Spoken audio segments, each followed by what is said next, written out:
Welcome to the land of the rising sun as we kick off a busy weekend of IVRA competition.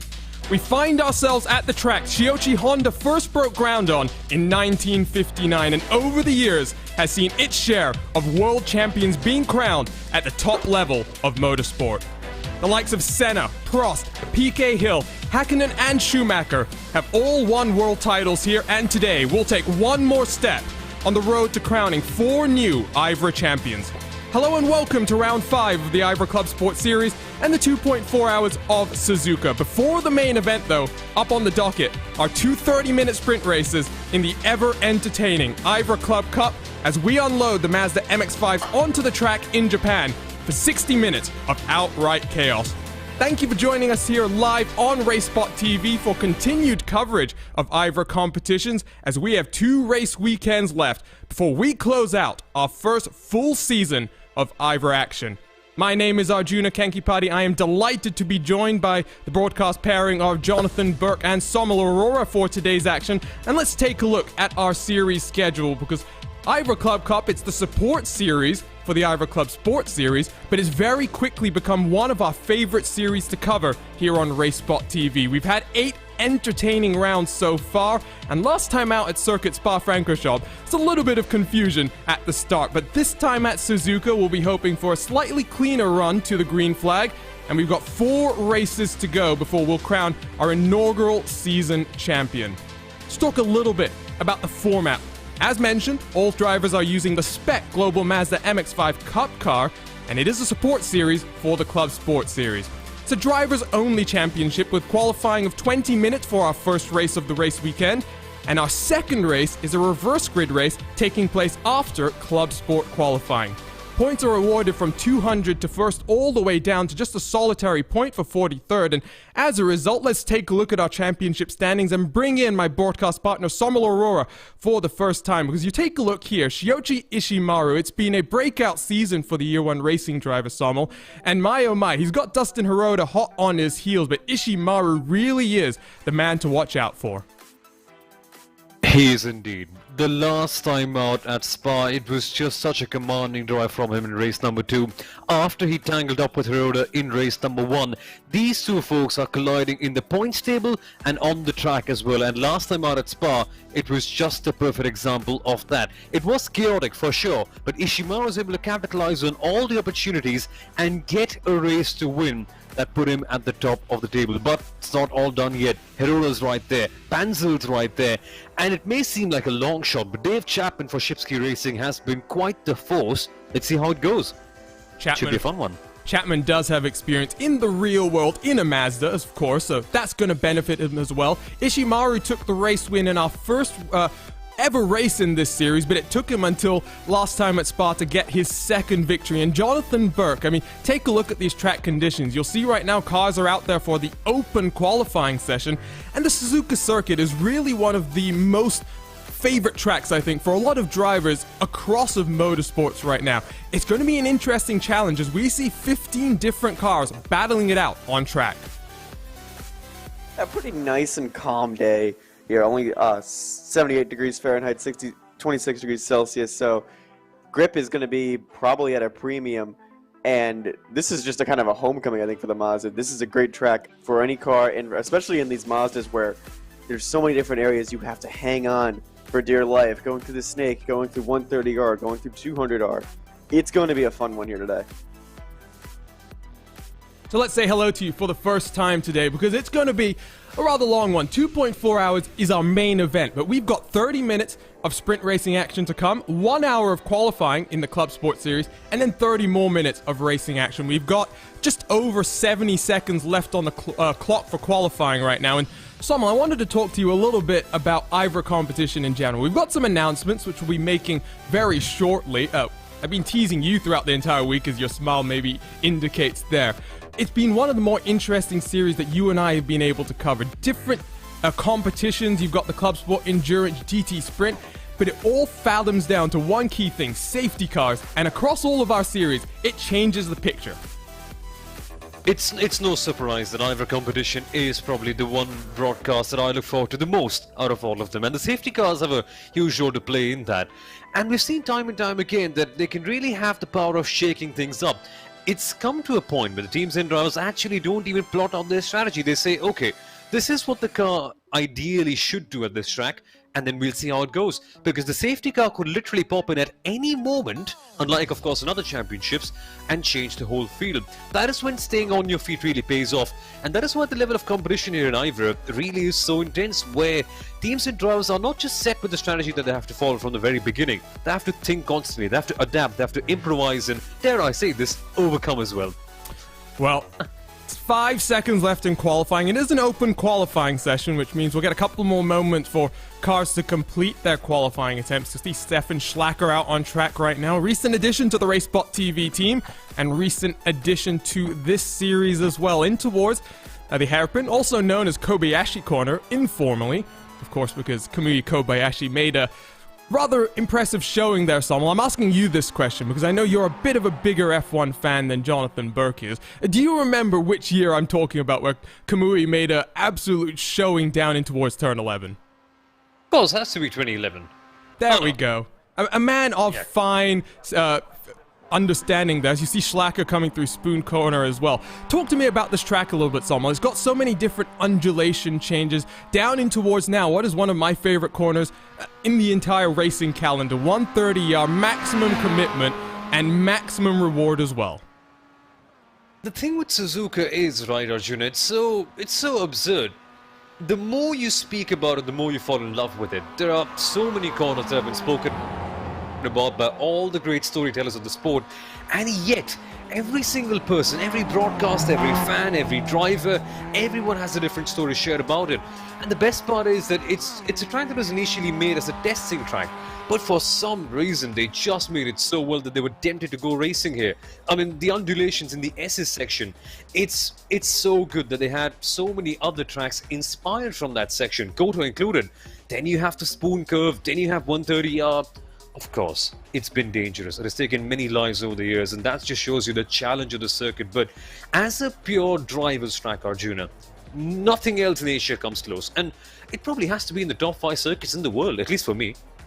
Well, it's funny, you know, Honda obviously has a big part in the history of this track. The other track that Honda has owned, of course, is the Twin Ring Motegi, which has got IndyCar pedigree and motorcycles as well. So we've got a number of stats and facts that we'll be bringing you throughout the course of today's broadcast about the Suzuka circuit.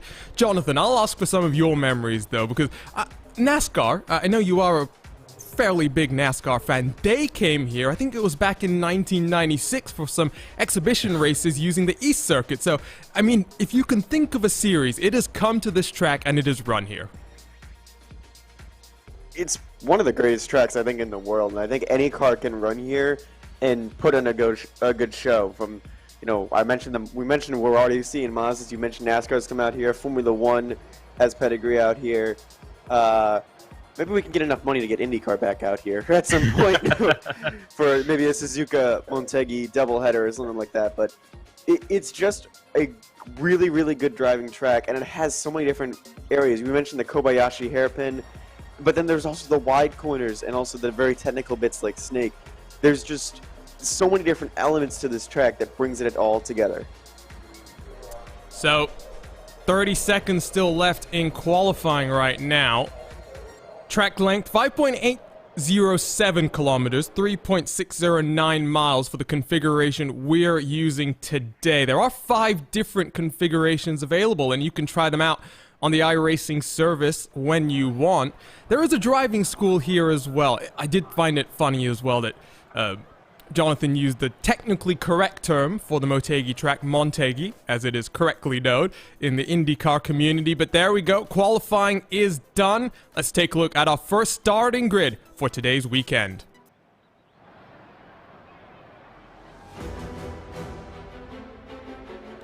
So Jack Ashton lines up on the pole position, then he'll have the championship leader Shiyoichi Ishimaru on his outside, almost 0.4 of a second separating first and second. Dave Chapman in the 444 lines up then in third place, just over 0.02 of a second behind Ishimaru, with Takeshi Taniguchi in the 861 on the outside of row 2. Arthur Panzel in the 222 makes it 2 consecutive Shipsky Racing cars on the inside line, with John Atkinson for Phoenix Racing Esport back in 6th. Dustin Hiroto looks to challenge Ishimaru for the championship, back there in 7th, with Simon Erpelding in 8th next to him. Yannick Brenner lines up in 9th, with Frank Oosterhuis on the edge of the top 10. Dawood Mirek all by himself for Nitro Racing in 11th, and Aaron Kurtz in the number 76 machine on the outside of row number 6. Slightly smaller field than we've been accustomed to here today. David Simone for Team Fordzilla in 13th, with Stefan Schlacker in 14th. Takumi Kusuyama will bring up the rear end of the field in 15th place, but 15 car Sommel, I have a feeling that nevertheless this series, as we know, likes to deliver some exciting racing action, and as the cars get ready to go racing, I'm still looking very much forward to this race. I absolutely am. Suzuka is a place that, although it may be a tricky track way to pass on in certain corners, with the MX-5s, nothing is too hard. And seeing moves around the outside of 130R, maybe even the S's, Arjuna, is going to be a prospect that excites me quite a fair bit. That, along with the fact that we have our new graphics on board today as well. New graphics. We also got some new social media stuff, and you can keep involved using the hashtag IVRA League throughout today's broadcast. Fiercely Forward, they've got some cars that were entered in this series before. Looks like they're taking a bit of a break today. They'll be in action in the ClubSport Series, and once again, you can stay involved using that hashtag IVRA League.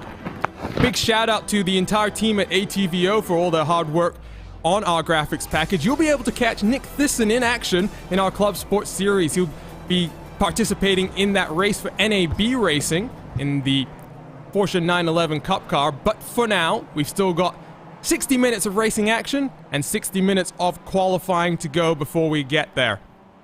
On the front row, it's going to be Jack Ashton and Shiochi Ishimaru. Your championship leader will be on the outside as we work our way down into the starting zone.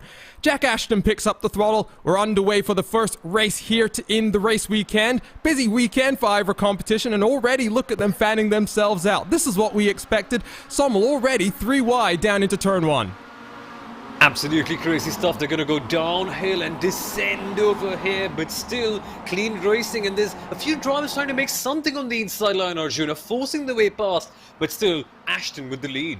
Ishimaru, though, down into 3rd, so Dave Chapman with an impressive start. As you see, Takeshi Taniguchi, who's been shuffled down into 5th. John Atkinson right behind with his teammate Dustin Hiroto applying some pressure as we work our way through the S's for the very first time. Really love this section of the track as you now work up the hill in towards the Degner section, and look at this pressure being applied on the back of Panzel. Out front though, Jonathan, Ashton and Chapman starting to break away very slightly. Yeah, it's starting to break away, and they're going to be in for a, I think big dogfight for the rest of this race to come. Chapman has been proven to be one of the most aggressive passers in the league, but you can't count out Jack Ashton when it comes to a one-on-one duel. Up to the hairpin for the first time. We've got 30 minutes of racing up ahead. Down the inside, that looks like that's Dustin Hiroto on his teammate. Nope, that's Taniguchi getting passed by John Atkinson. We'll expect Hiroto to maybe try and follow in a few moments' time as we now work through where there is a second hairpin, or rather a chicane for the motorcycles to use, but I'm going to fly right on past that.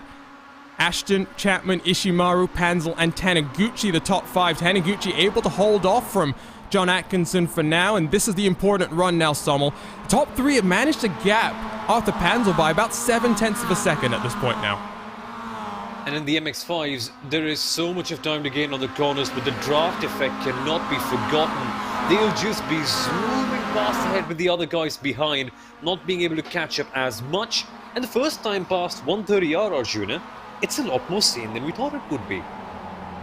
I'm not necessarily expecting too wide. You do notice no track limit in the IVRA Club Cup, so all the drivers choosing to extend track widths at 130R. Dustin Hiroto, though, still very much stuck in the meat of the pack, 7th position. And here comes his teammate Yannick Brenner, who's gotten a very good run of the out of the Casio triangle. Side by side in front of him as well is John Atkinson and Takeshi Taniguchi. Out front, here comes the challenge from Ishimaru. Around the outside of Dave Chapman, he's going to look, and this is where we'll keep our attention, Jonathan.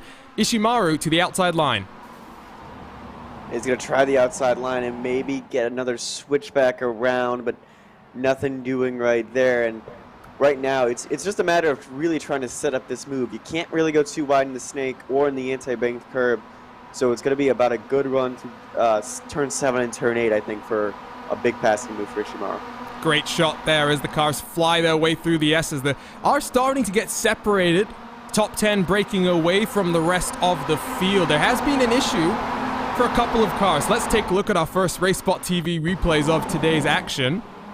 First up, David Mirek by himself into the Casio triangle. A little bit too much curve maybe on the inside. Yes, indeed. There's a bit of door banging further behind. That's not where the big action happened. David Simon, though, Sommel, I think you'll see here, he blows his engine. And that's not the first time we've seen this in the IVRA Club Cup. Happens quite a fair with the MX-5, and it's a very easy thing to do for David Simon, which is a bit of a shame because Simon was quite decent in the championship standings in B22, and in a race where you don't really have many competitors in relation to the other ones, would have been a good opportunity for him to clap on his championship standings and gain quite a few points today. His teammate, though, out front. Chapman still in second, Ishimaru in third. You can see the gaps between the top 4, the bottom right-hand portion of your screen, as they work their way through the spoon curve, out of turn 14, run down in towards 130R. Top 5, very much in one solid train of cars, but you can look all the way back to Dustin Hiroda in about 9th and 10th position. Frank Oosterhuis behind as well in this train of cars at this point, Jonathan. So we're in this situation once again where we're going to play patient for 25 minutes, and I think we'll have a bit of a mad dash to the checkered flag. Yeah, mad dash. Well, how patient are you going to be? Dave Chapman has been known to be, again, an aggressive overtaker, so how patient is he going to be? And Jack Ashton, he's also running in the Pro Mazda series, and he's going to have some very not fond memories of dives down into turn 1 where 2 of the lead cars took themselves out of contention, but now a little bit of NASCAR-style bump drafting going into one from Ishimaru. Oh, and that was a bit dangerous there for a second. I'm not sure Chapman appreciates that too much as we ride on board with Ishimaru down in towards turn 2 and in towards the S's. Chapman getting a bit wide, not going to really open that opportunity for Ishimaru here because, of course, Sommel, if you go too wide through the S's in an MX-5 Cup car, you're going to lose, I'd wager, probably around a second, maybe 2 seconds if you're feeling feisty. Yep, quite a fair bit, especially in this SS section. It's a place where you can either gain too much time or lose too much time, as cliche as it may sound, properly based on driver's skill and how you can navigate your racing lines and when you actually put the power down. Chapman set the purple lap last time out, which means he's the fastest car on the track, and it shows Arjuna is getting ever so closer. Reminder, you can follow along with live timing and scoring at timing71.org. Follow along throughout the entirety of today's action. Down in towards the hairpin now for the 3rd time. 6 minutes done in our race. And to be a bit honest, Jonathan, it's a bit tamer than I was expecting. I don't know if it's just a bit more sensible with the reduced number of cars that we're having. But I am a bit surprised that we're not seeing a bit more 2 and 3 wide action down the start-finish straight. Sorry. I think it's just everyone wants to play patient because some people are looking at big picture and realizing like this is still a points battle. Like Jack Ashton's pretty well out of it, but for Chapman and Ishimaru and Panzel, it is a points battle. And also, like a lot of these are team cars that are involved in this. I think Ashton's teammates not too far behind. The 2 Shipsky Racing cars are right next to each other. So I think they're trying to get a plan together. Is again more NASCAR style bump drafting. Does seem like you're able to get away with that a bit more as Jack Ashton's going to run wide as we take a look off his rear bumper down into the Casio triangle. You see a move being made. Here comes that move to the inside. Around the outside comes the 222 of Arthur Panzel. Try and get past. Who is that? Takeshi Taniguchi has seemingly lost out 2 in 1 as now here comes that swarm of cars. Dustin Hiroda tries to take advantage as well. 2nd place in the championship. That's what he'll be wanting to see.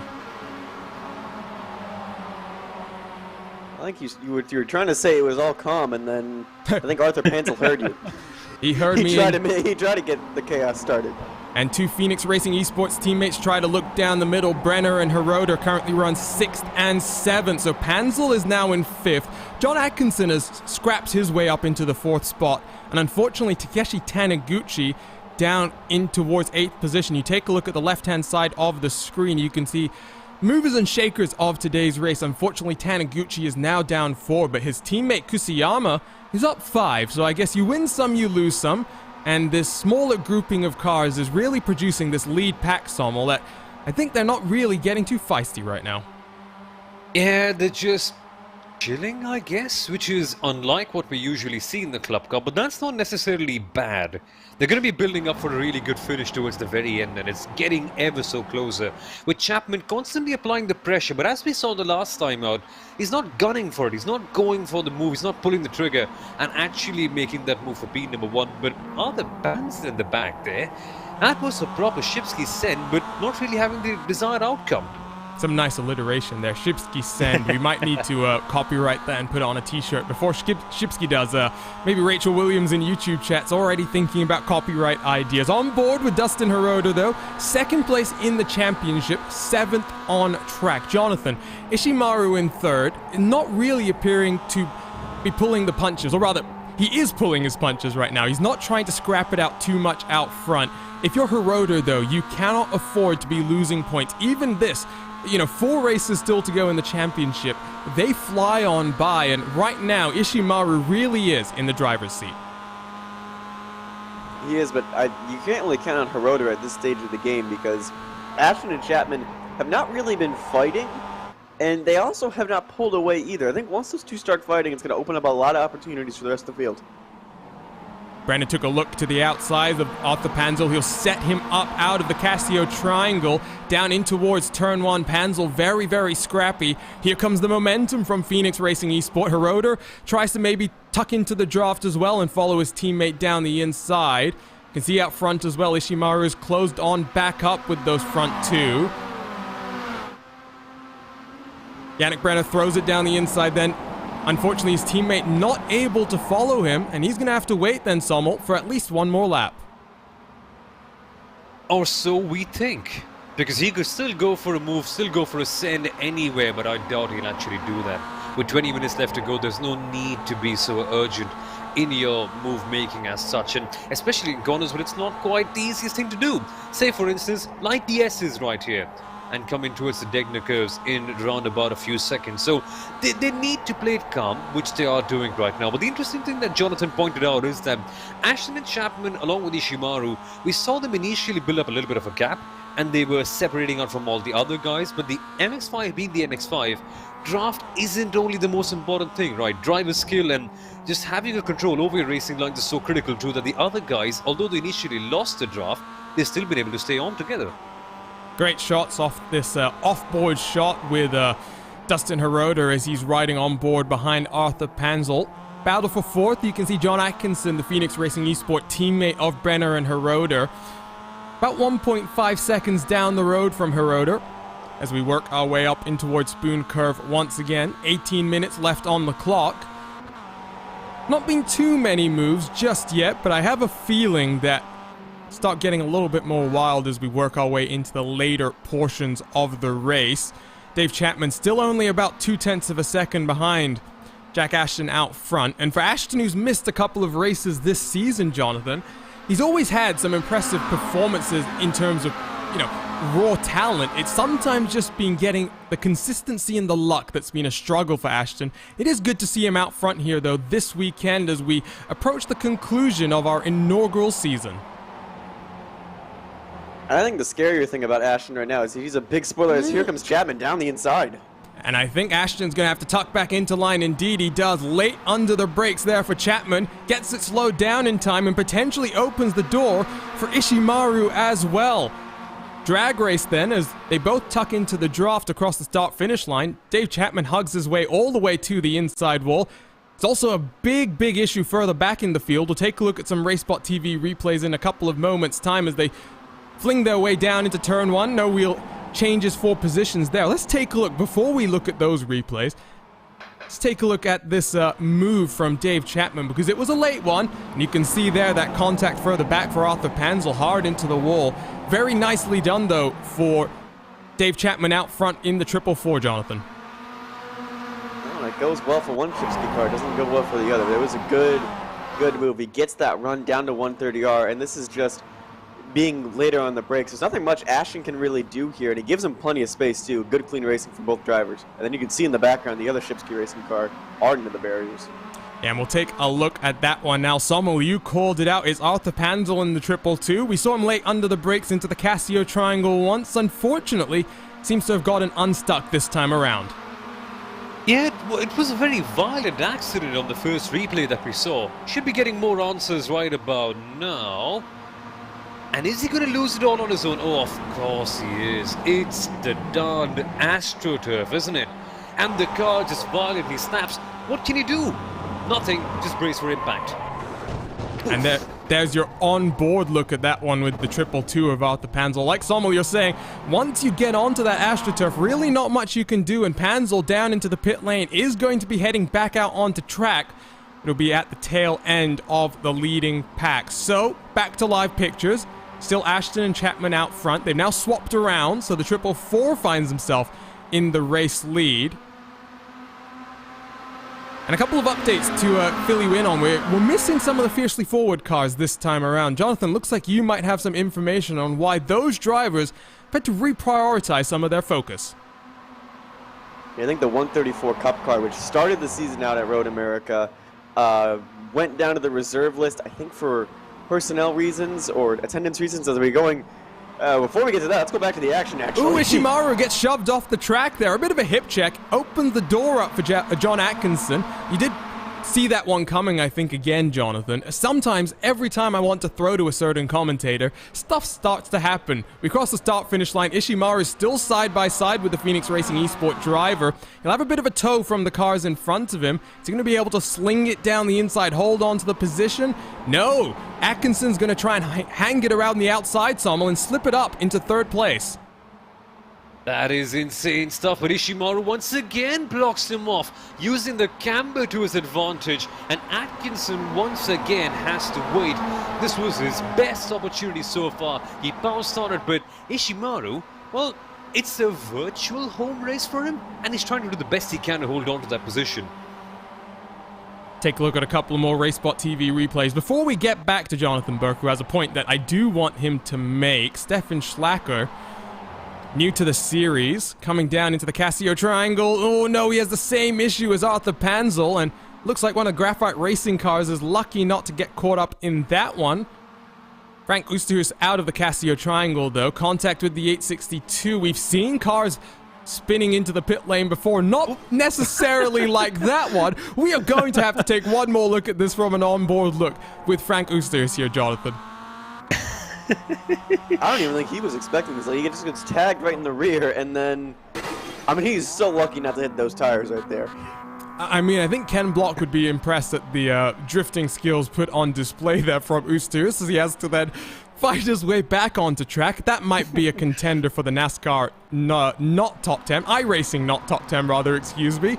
We'll have to wait and see. Back to live pictures once again. 14 minutes on the clock, Jonathan.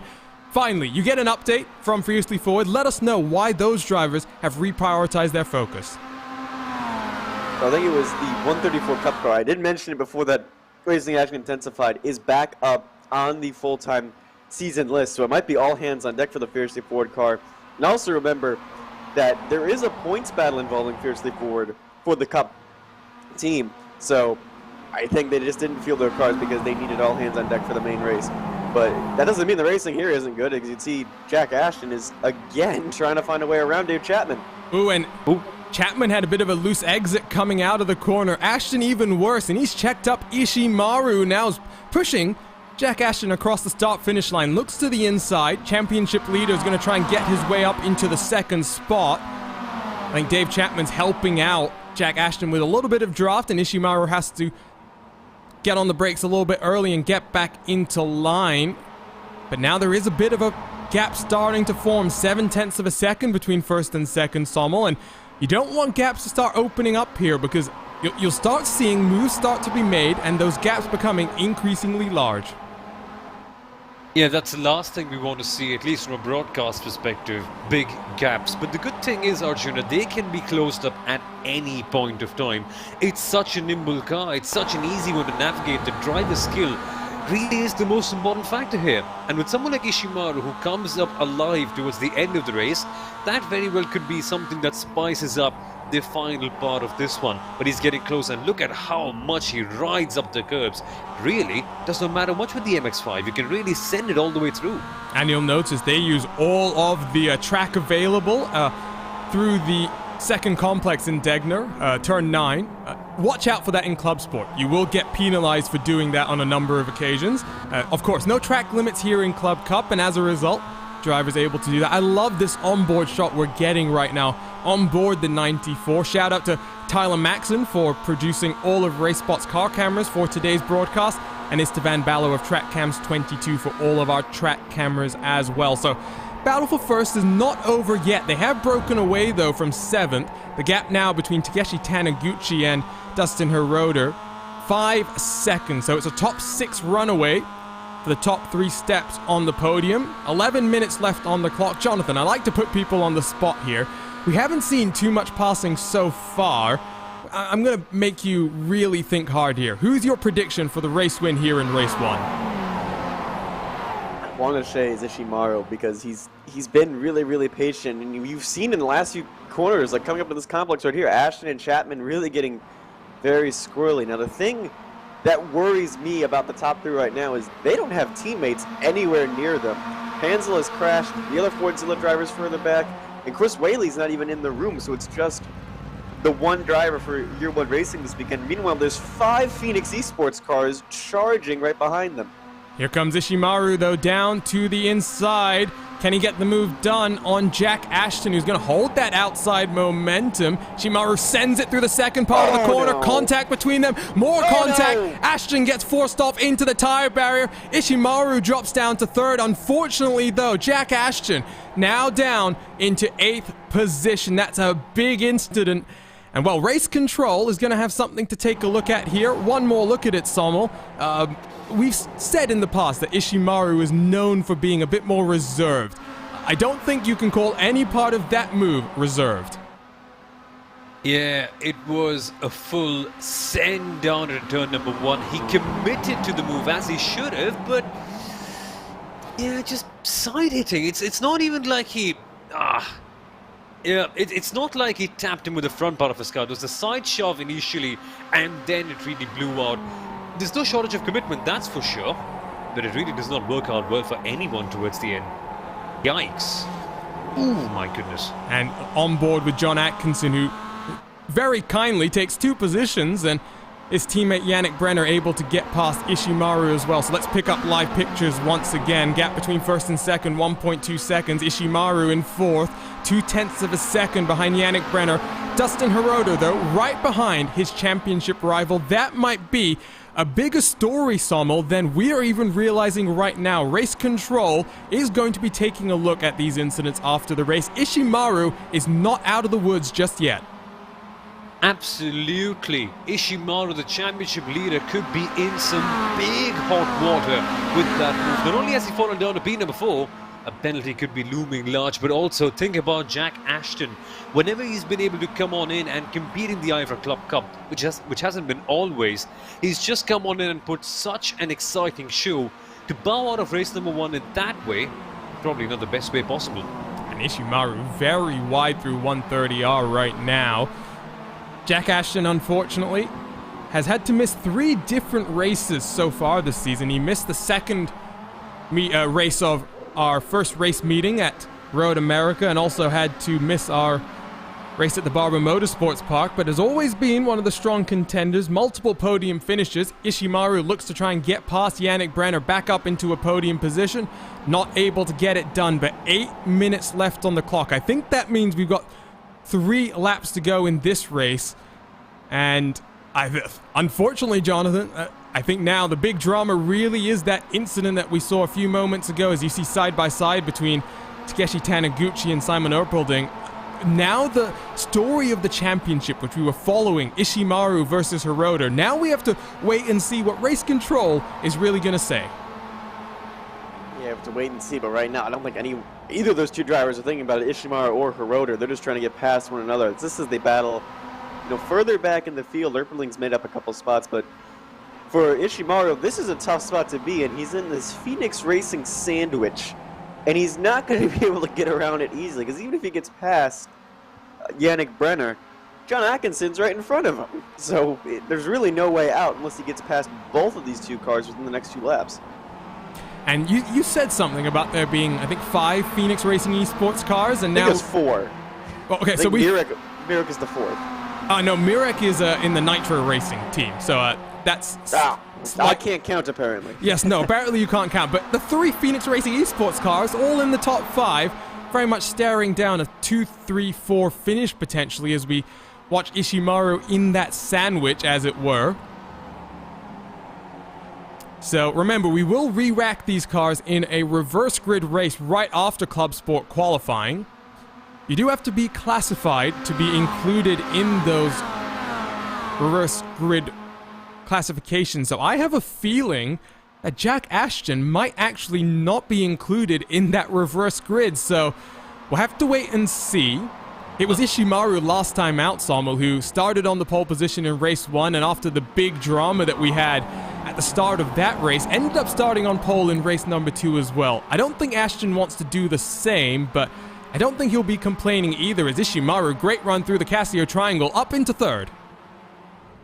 Absolutely. Ishimaru, however, did not complete all the laps last time out at Spa, but he still was able to be classified. So I'll quickly come back with the exact regulation, but indeed, a move being made in the background.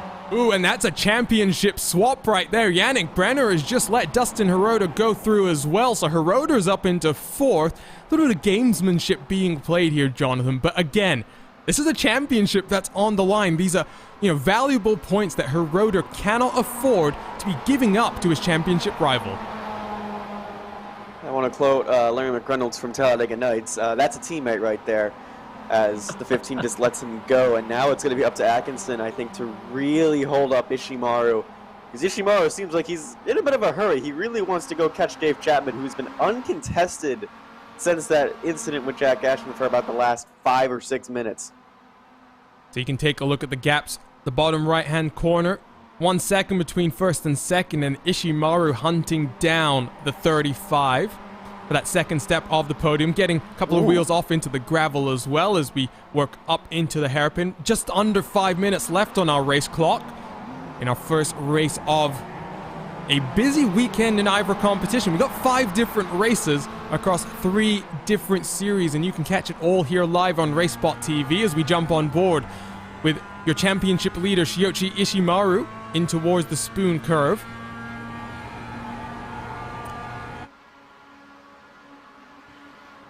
And Sommel, I'm giving you as much time as I'm trying to do here. I think you've figured out what exactly is going to happen with the number 98 of Jack Ashton. Nothing. He's just going to be exactly fine. He's going to start on pole position for the next one, because you need to complete 70% of the laps of the leader. Currently that is around 10 laps, and if my maths is right, which is not often the case, it's around 7 laps. So yeah, I think in that regard, even if we go to 12 laps, Ashton should be fine, because he's done 9 laps so far. So Ashton could very well start from pole as Ishimaru takes a wide line. He took a wide line, Sommel, and I thought for a second he was going to throw it down the inside into the Casio Triangle. Instead, he set up John Atkinson perfectly. Look at the momentum that he's managed to build as we run down in towards the start-finish line and down in towards turn 1. Ishimaru is going to do a bit of that bump draft and get his nose to the inside, and Jonathan, Ishimaru finds himself back up onto the 2nd step of the podium. Yeah, and I think Atkinson's going to try and remain on the outside, and I'm getting a little bit wary of the earlier incident, but Ishimaru clears him, and now he can go try and chase down Dave Chapman. But again, Chapman's having a nice Sunday stroll. He's been uncontested up there at the front. Don't say stuff like that. You'll need to get out your commentator curse anti-activator kind of device or whatever it is. Chapman, though, does still lead by 9/10 of a second as we are on the 2nd to last lap. White flag will fly the next time around, as your top 5 drivers separated by 2.8 seconds as they come down into the Degner corner. Interesting story about that corner name, and we'll get to that in Club Sport qualifying. Have to stay tuned to learn a little bit more about the historic Suzuka circuit. And unfortunately, Sommel, I was kind of hoping that we were going to come out of this race weekend with a better understanding of the championship picture, but I think based on the smaller field that we're going to see for the second race weekend, second race of the weekend, I have a feeling that this championship picture is really going to come all the way down to the wire in Sebring in a month's time. As it should. We expected this to happen eventually because the IVRA Club Cup, we've seen so many times that the races have come down to the final lap. It only makes sense that the championship goes down to the final round as well. And I wouldn't be surprised if that indeed is the case. Well, I don't know. I was kind of hoping that just like in F1, we'd have a couple of years of coming here and our championship being decided here. I talked about some of the names, but, you know, who can forget? The first 5 years that F1 came to this track, the championship was decided. Mansell crashing in practice in 1987. Then, of course, that string of 1988 through, 1991, where Alan Prost and Ayrton Senna dueled it out. Ishimaru tries to duel it out just like Ayrton Senna and Alan Prost did over 2 decades ago now as we come to take the white flag. He's right on the rear bumper as well of Dave Chapman. So this is going to be a fun final lap across the line. And Ishimaru already looks to get to the outside and find an opportunity. Sommel, I'm going to now make you put a guess in here. Ishimaru or Chapman? Very quickly. Chapman. I think he's going to defend. So he's going to protect the inside line into turn 1, and Ishimaru knows that around the outsides may be a bit too brave. Jonathan, I'll pose that same question to you, and I'll maybe also give you that added complication of John Atkinson in third. I want to say Chapman. He's been really, really good on the defense all race when he was under pressure. When he got the lead, I don't think he's going to crack now. So, can his real-world experience in the car propel him to another race victory here? Shipsky Racing and 444. Dave Chapman has led for the vast majority of this race, but Ishimaru applies a lot of pressure. 0.2 of a second, the gap between them. As we come down into the Degner curves, Ishimaru already tries to find that opportunity. He's going to squeeze Dave Chapman through the first part of the corner. Not really going to compromise Chapman too much through the second part because, of course, they can run all the way out to that track with. Look at Ishimaru going for a bit of rallycross action there down into Kobayashi corner. Can we call this Ishimaru corner? No, he's not going to go for the dive just yet. He'll hold on. But like I said, Sommel, watch out for John Atkinson as well. Absolutely. The gap is shrinking. And just as I said that, it went back up to 0.7 of a second. Ultimate eat your words moment. But no, a couple of opportunities still left. It could go anywhere on this final lap. And Dave Chapman, who was our only driver in this series so far to win 2 races in a race weekend, now looks to set up that same feat in race 1 today. 0.3 of a second as he'll try and duck his way out of the draft coming down into 130R. We've seen, though, Ishimaru be very, very strong into the Casio triangle. Final time through 130R. I can feel the tension in the air. The 2 teammates behind Hiroda and Brenner tucked behind each other as well. Ishimaru runs that wide line, gets very loose, able to hang on to it. He's going to have to defend, though, from John Atkinson for now. He overshoots the corner. He'll have a slowdown to serve. Has Ishimaru just lost a whole heap of championship points? There goes the 2 cars scrapping it out for the race win. It's going to be Chapman who holds off from John Atkinson. Ishimaru down into 4th. Oh, he might get it. Oh, no. He might get it. It's a drag race all the way to the line, and at the line, Dave Chapman by 0.1 of a second. Dustin Hiroda comes home in 3rd position, with Yoichi Ishimaru dropping to 4th in the final corner of the race. So big drama then in race 1 here in the land of the rising sun, and we've still got 2 races left to go today, Sommel. Yeah. Can you believe it? What a finish that was. And to think that we have 2 more races left to go today, and qualifying, and an important series announcement, it just is promising to be quite the Saturday, isn't it? But seriously, what an ending that was. You couldn't almost write it. Insane stuff. So we're still waiting for the final car to come across the line, but we will show you your provisional race results. Dave Chapman, 0.1 of a second between the 444 and John Atkinson of Phoenix Racing Esport. I said watch out for the 35. I don't think I necessarily expected that to happen. Dustin Hirota in third, in front of his championship rival Chiyoshi Ishimaru. That's a costly mistake there from the Year 1 racing driver. He'll look to redeem himself in race number 2. Yannick Brenner then in 5th place, before you have to go 11 seconds down the road to Takumi Kusuyama, Takeshi Taniguchi, Simon Erpelding, then Aaron Kurtz, Dawid Mirek on the edge of the top 10.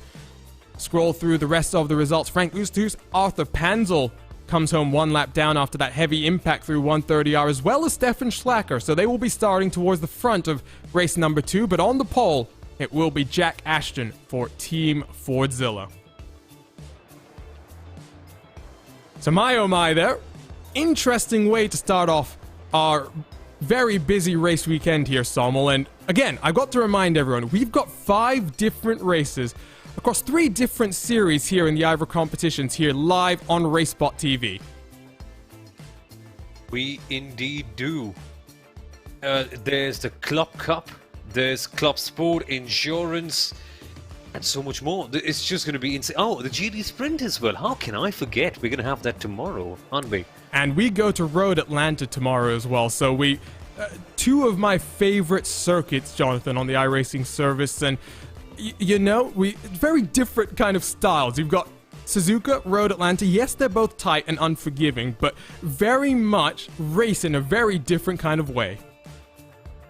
They race in a different kind of way, but I think, all in all, they're still drivers' tracks. If you understand the circuit and you can put down a fast lap, you're going to be towards the front of the race. And I think for the GT Sprint race, it's going to be who has the best understanding of Road Atlanta is going to be at the front. For here, it's best understanding of the Suzuka, and Dave Chapman had it the best driving all day. So we are going to take a few minutes break here live on RaceSpotTV. Don't go anywhere. We'll be right back with coverage of the Club Sport qualifying for the 2.4 hours of Suzuka here live on RaceSpotTV.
Everyone,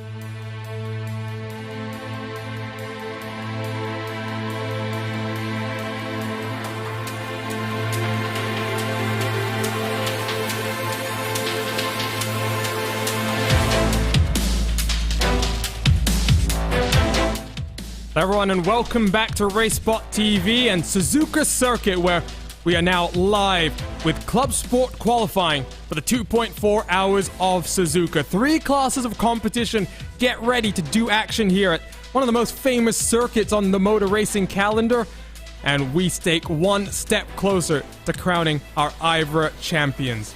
My name is Arjuna Kankipati, joined again by Jonathan Burke and Samuel Aurora for today's action as we get ready to take one final step before we go to Sebring the next time out for our final race in the IVRA ClubSport Series. 6 hours of Sebring, and that will be another race where the halfway point will prove crucial in our championship equation. Talking very quickly about this event format, we've got 3 different classes of competition and 15 minutes of qualifying for each of them. There is live race control and safety cars in effect in multiple races so far this season. Safety cars have played a key factor in the late race strategy calls.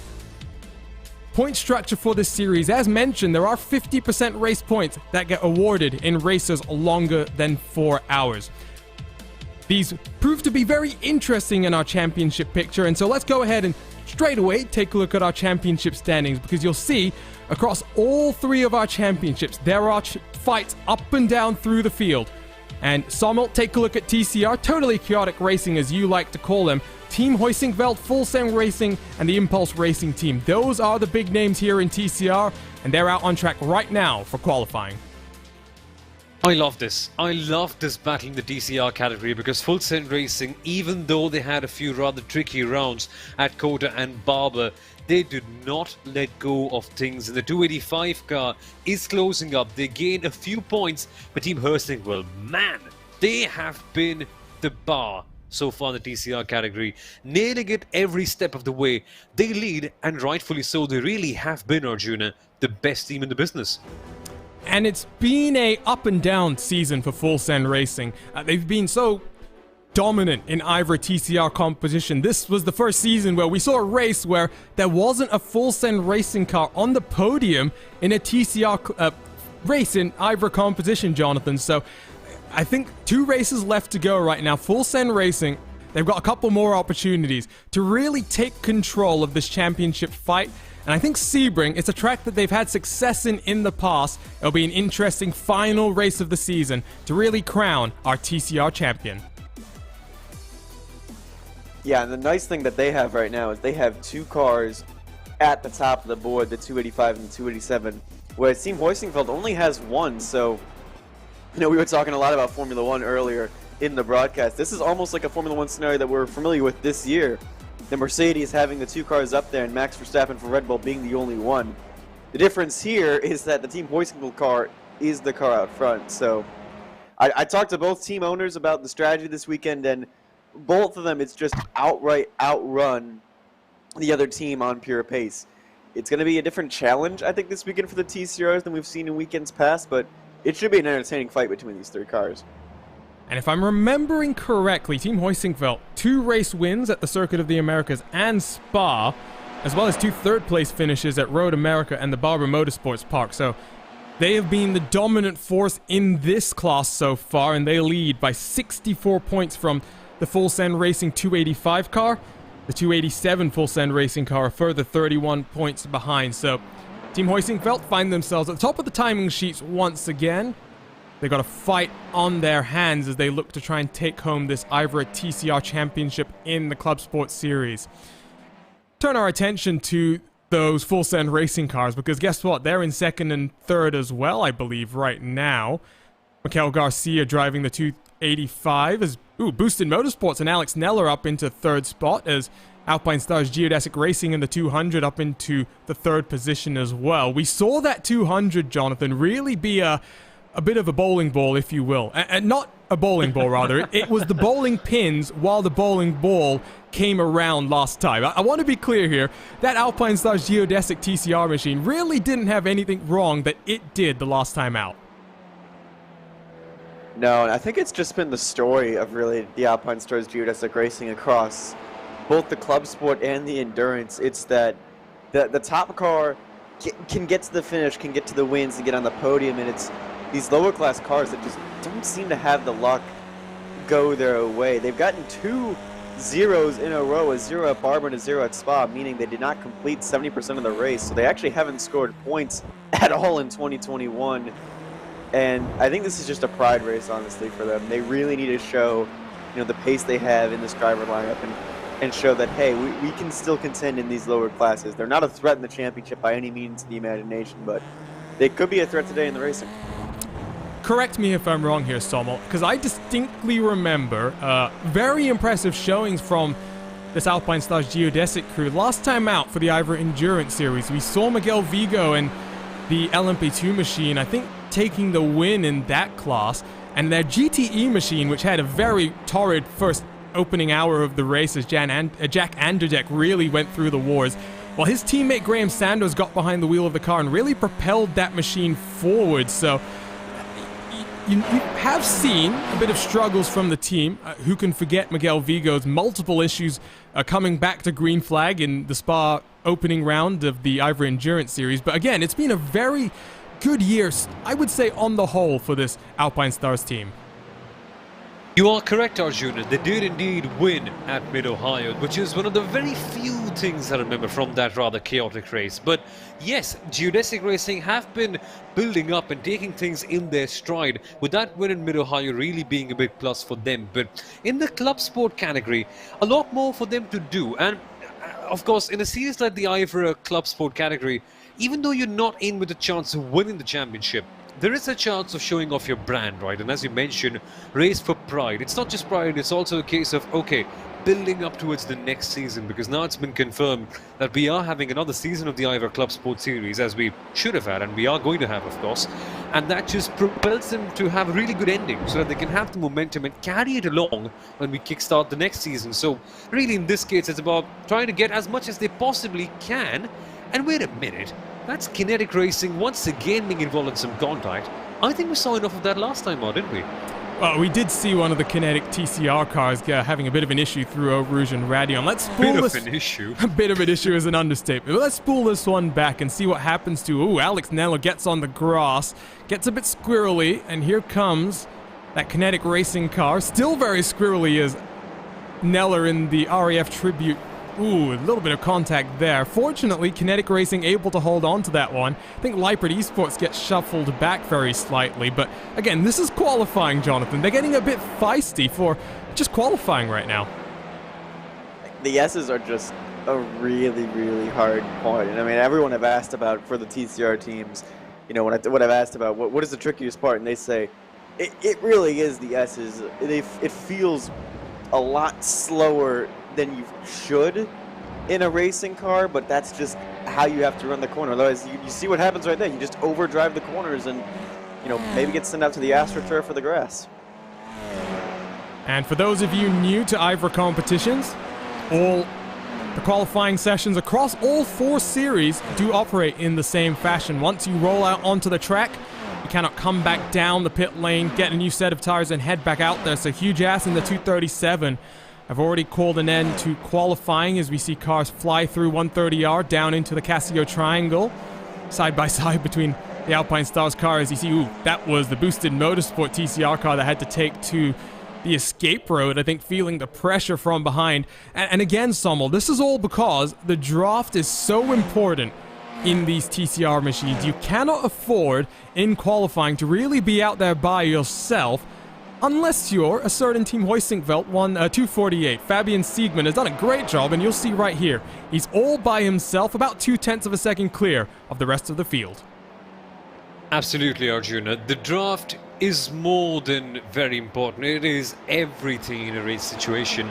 Even if you may be the best TCR driver in the series, when you don't really have the draft with you, apart from the fact that you're losing quite a fair bit of track pace, you're also compromising yourself quite a fair bit in terms of fuel filling. because as we all know by this point, TCR cars, let's just say, don't have the most sophisticated fuel filling technology in the world.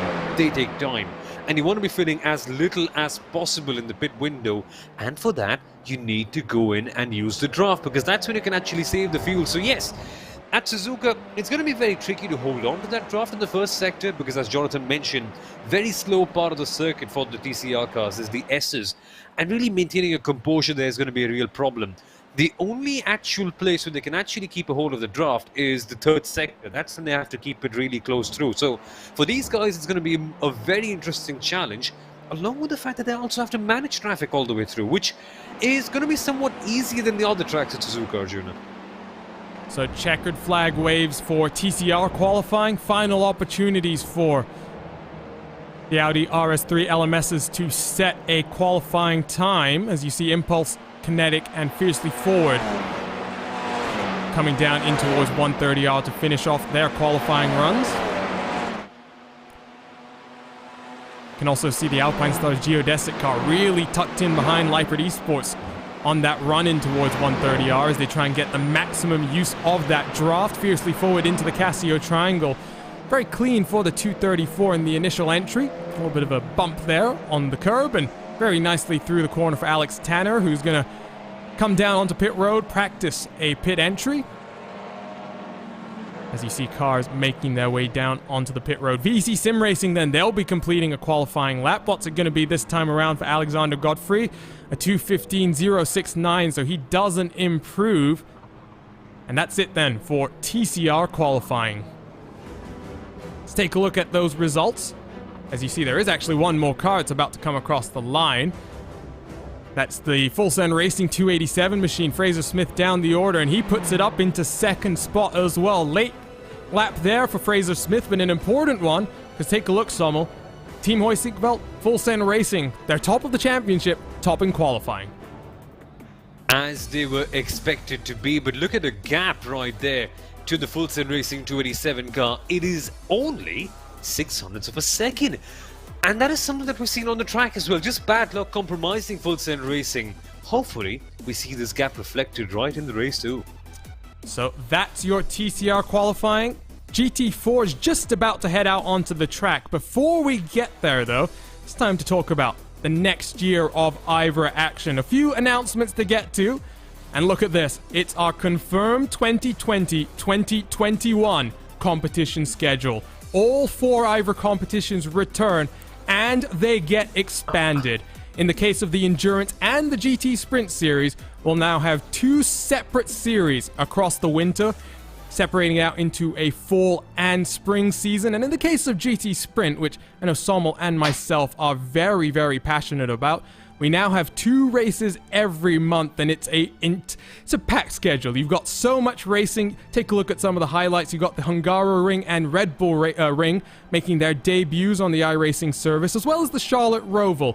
Some interesting tracks there. But Jonathan, I'll ask you first here. We've got some very interesting choices. What's the track that catches your eye the most out of this one? Do you want just in general or each series? Because I'm looking at that Roval. There's nothing more chaotic than road racing at the Charlotte Roval. So there we go. Just a reminder, it is 2021-2022. I'm trying to pretend that 2020 didn't happen. But nevertheless, Sommel, I'll put you on the spot here because I know you're a fan of the GT Sprint Series. I think you're looking at that schedule with a little bit of interest. Quite a fair bit, Arjuna, because I am a big fan of the Hungaroring. Not something that you often hear in the motorsport world, but yes, it's going to be good fun to see what happens over there. We've seen some good racing at the GT Sprint category at any circuit in the world. You could even do it in Zandvoort, so Hungaroring should be rather good. But then, apart from that, we go to Laguna Seca. Yes, it's not a new track on the iRacing service, probably one of the first ones, but just think of it, GT3 racing at Laguna Seca, how exciting is that? And that is apart from the fact that we're going to have an endurance race at the Red Bull Ring. Crazy good. Some changes to each of the series that we'll talk you through throughout the remainder of the broadcast for each of them, but we'll talk a little bit about endurance in particular. It looks a bit of a change there. GT3 is being added there, and why is that important? Well, I think it's great that these GT3 machineries are getting a bigger eye in the IVRA competition. We've got the BMW M4, the Lamborghini Huracan as well, so they will be included in the Endurance Series fold. And it's going to be a very exciting winter coming up. So that's our look at a brand new season of IVRA competition. But oh yeah, there's one more thing as well. If you've been following along on social media, you'll have been seeing a little bit of teasing being done by the IVRA team, and it is my great pleasure to be able to announce to you the formation of a brand new series that is being called the IVRA Triple Crown. It will challenge drivers across all of the different cars available in the IVRA sanctioning body series, and will challenge them across the greatest racetracks in the world through 3 24-hour races. GT3s at Monza, Club Sport at Silverstone, and then Endurance in Sebring. It's going to be a wild ride, and it's all going to be live and uninterrupted on RaceSpotTV. Sommel, I've been keeping this a secret from you. I know that you like 24-hour races, as we all do here at RaceSpotTV. This is something that we're very, very excited about. Thank you for keeping this a secret, because, wow, this is a good moment, isn't it? Just a feeling of euphoria that I'm feeling at this stage. It's, wow. I'll take a second, deep breath in, and out. This is awesome. Think of it. 24-hour races at Monza, Silverstone, and Sebring. All circuits that don't have the most undulation, but circuits that offer enough space. And that will make for some epic endurance racing. Now think about this one. Sebring 24 hours, LMP2s, GTs, and GT3s. We've seen this time and time again in the iRacing special events. But seeing some of the rather, I wouldn't say smaller, but relatively smaller teams getting the center stage, being front, right, and center in an event like this one, getting to show their endurance racing talents that they usually aren't able to show in the special events, at least in the broadcast sense, I think it's just going to be insane. It's going to be great, and I'll take off this promo so you can take a look at some of the images that Race Control has sent over to us, Jonathan, because it's great. 24-hour races, we get, 6 of them, I think it is, on the iRacing service officially. It's been a while since we've had private 24-hour races. I'm being careful in how I frame that with all the drama that's going on right now, but it's going to be great.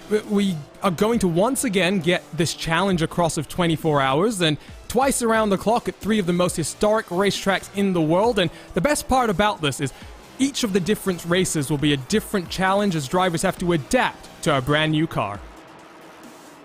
Yeah, I think it's going to be interesting to see how each of the teams and each of the drivers adapt to that car, because the first one is the GT3s at Monza, which is a track I normally don't think of when it comes to like a 24-hour race. You're like, oh, exactly. GT3s, what are we gonna do with that? But it's gonna be really, really interesting for sure, and see which cars can really stand out and which teams get on top of their setups. And then the Club Sport at Silverstone, Silverstone's always a great track to race at, and then Endurance at Sebring, it's just I think the car selection for each track makes sense, but also creates a unique challenge compared to, say, some other official events and other events we see, such as Daytona and, the real life of events like 24 Hours at Abu Dhabi. So, I've had to keep this secret for a while right now. I know Sommel has been very excited about this. The other thing that I'm excited to be able to announce is prize money is on offer in each of these events. There will be an entry fee associated with each of the events that you'll be able to find full details of on the IVRA website, but as far as I've been told, we're looking at upwards of $10,000 in prize money being awarded, so it's a great leap being taken by the IVRA sanctioning body, and a great opportunity for more coverage on RaceSpotTV. Unfortunately, though, it might break my record of how long I've been on IVRA broadcast. I think I'm looking at about 95% of IVRA coverage on RaceSpotTV, but nevertheless, a very exciting move for the IVRA sanctioning body, and let's focus attention back on GT4 qualifying, because the Porsches and the BMWs have been out on track while we've been giddy with excitement. And take a look at this Team Hoisingveld to the top of the timing tower right now. Let's take a look at our championship standings though, Sommel, because it really has been a fight between the My Days Urban Works team and Huge Ass, and unfortunately last time out, the Huge Ass team had a bit of difficulty, and My Day's Openworks now find themselves leading by almost 60 points. They will be indeed. This battle was really interesting. You see down there, SRN Motorsports in P number 4. They were the primary contenders, but the last time out, Team Hersingwell just came in from nowhere and snatched the lead through. So there are so many contenders, right? It's not just like we have one team dominating or anything like that. It's an open playing field. Hersingwell can win, SRN can win, My Days have been rather consistent at the very top. Huge Ass have shown potential, Heli Media thereabout as well. I love this. GT4 racing may be slightly slower than the 911 GT3 Cup car, and yes, that can be a discouraging factor. But when you consider the overall championship fight, Arjuna, it really is the most competitive all the way through. And plus, it's a multi-class series, so you have BMW versus Porsche. Again, another plus point. What I was just about to bring up there was the split between the BMWs and the Porsches, because you can take a look there, Jonathan. It is very much a field dominated by the Porsche, and you'll see Huge Ass. That BMW down in the 10th spot right now. The BMW is known for being a bit stronger in a straight line as opposed to through the corners, and I think for Huge Ass, second in the championship coming into this race weekend, it's going to be a race of damage limitation as they head into Sebring, which might be a track where they'll be in a bit more of a contending fight. Yeah, I had a few conversations with different guys among the grid, and a lot of the Porsche people even said, like, look, the BMW just is not as strong as the Porsches are on some of the tracks. And I think the other thing at least helping Huge Ass is they have another top contender BMW back in the field, the Fiercely Forward 134 back in the fight. But I think in general this is going to be a very Porsche dominated race. If we look at the 124 car that is leading the championship, it's going to be, I think, a tall order for this Huge Ass team to really get to the front of the field. And take a look at those gaps as well. The Porsche Owners Club have put themselves up into second. That 1 second behind the 148. Lennart Hardenberg has rocketed that Porsche 718 Cayman into another dimension.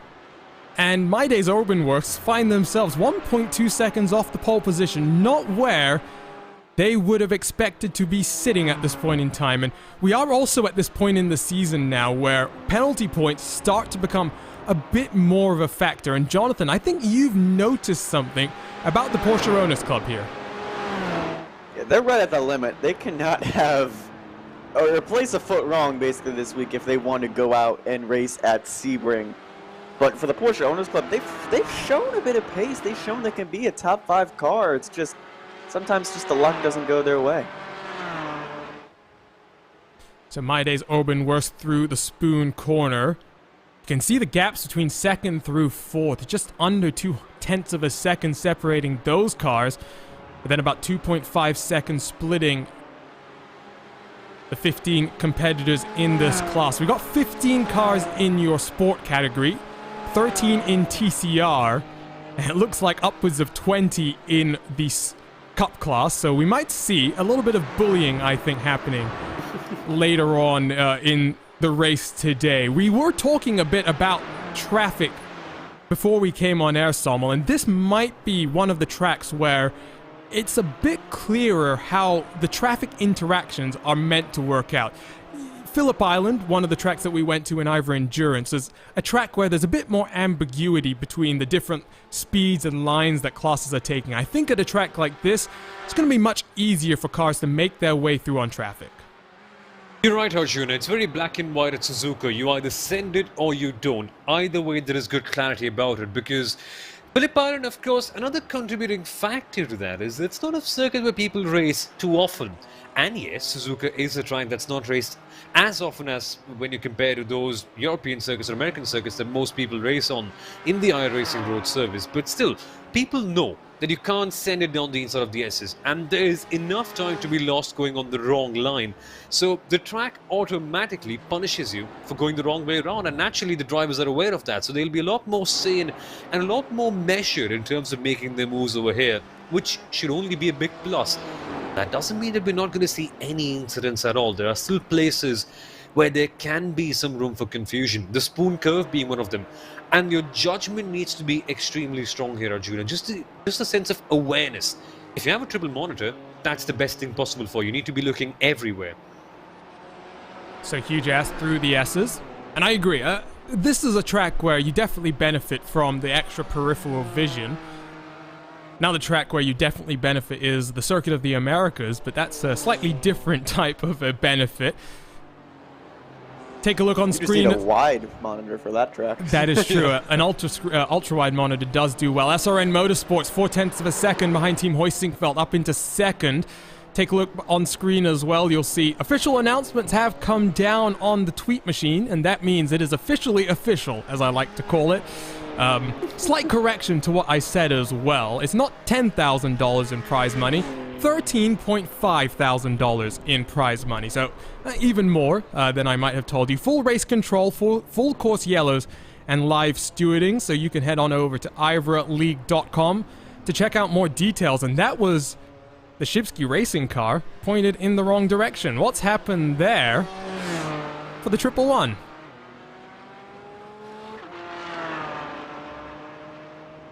Maybe some celebration after their win earlier in the Club Cup?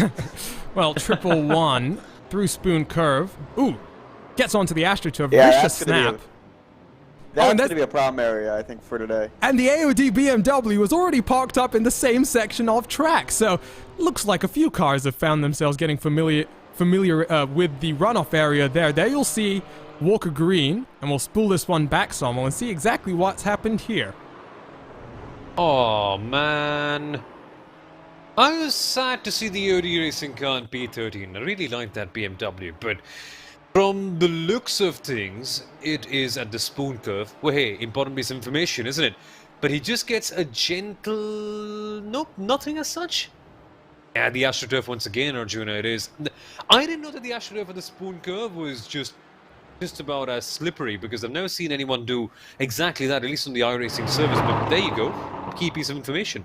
Wrong pit lane, mate. Well, we've seen a few clips in the past of cars using that alternate pit lane, as SRN Motorsports calls it quits on qualifying. So that's a couple of cars down onto the pit lane. There's the electronic sportsman in the 169 car.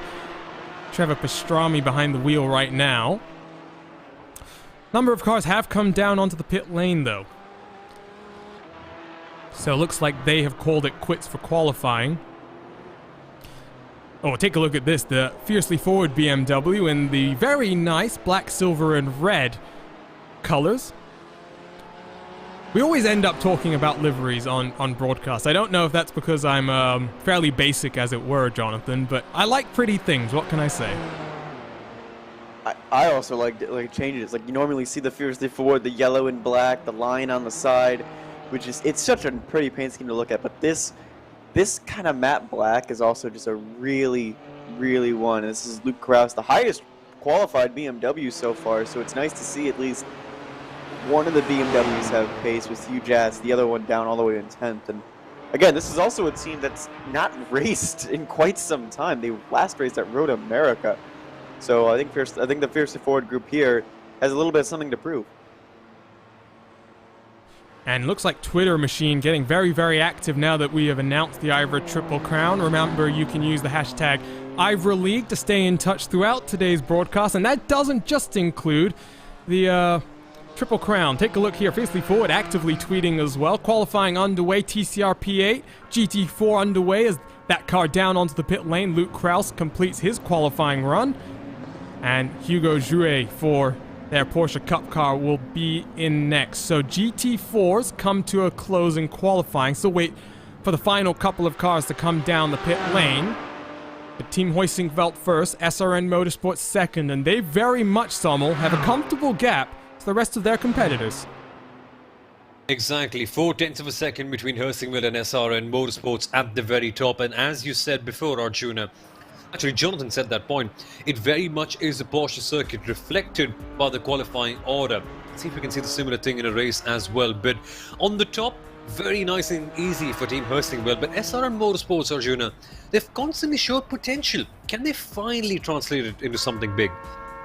Well, I've had the pleasure of racing the likes of Jason Gerard in the past before. Very, very rapid, and like you say, just some bad luck. Scroll to the second page of results as well. You see the likes of Shipsky Racing down through to Hella Media, who will round out the qualifying order.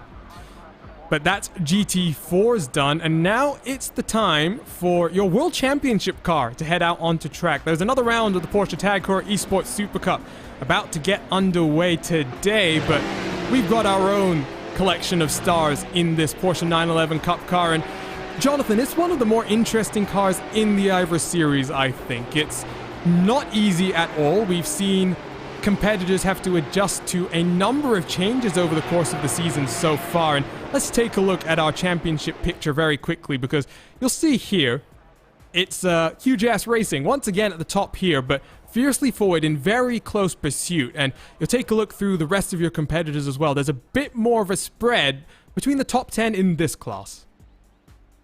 A bit more of a spread, but that doesn't mean none of these guys have pace. We've seen Team Down Under get up into the podiums. We've seen Maniti take a win. We've seen Team 11 be quick. We've seen Team Bergen in the podium positions. And I think there might be a bit of drama today with those top two. There's two different kind of issues with Huge Ass and Fiercely Forward today that I might elaborate on as we go on through the day, but it's going to be a tight battle, I think, towards the end between those two. So the Cup cars work their way around the track, building up temperature and pressure into their tires. And we'll wait for the first lap times to come in, but Alpine Stars Geodesic Racing, Raf van der Linden seems to be at the front of the queue at this point in time. Team Bergen right behind him. See van der Linden actually putting a couple of tires off onto the grass on the entry to the corner. Runs wide through 130R. He won't be able to do that on the qualifying lap itself. He'll wind that car up and get underway for 15 minutes in qualifying here. And a reminder as well, once we're done with qualifying, we're going to head back over to the Club Cup, race number 2, the reverse grid race, and then we'll finally get our 2.4 hours of Suzuka underway. Car starting their qualifying attempts now, though, and we will wait for about 20 cars to set qualifying attempts then. Let's jump on board with Raf van der Linden for a lap here at the Suzuka circuit.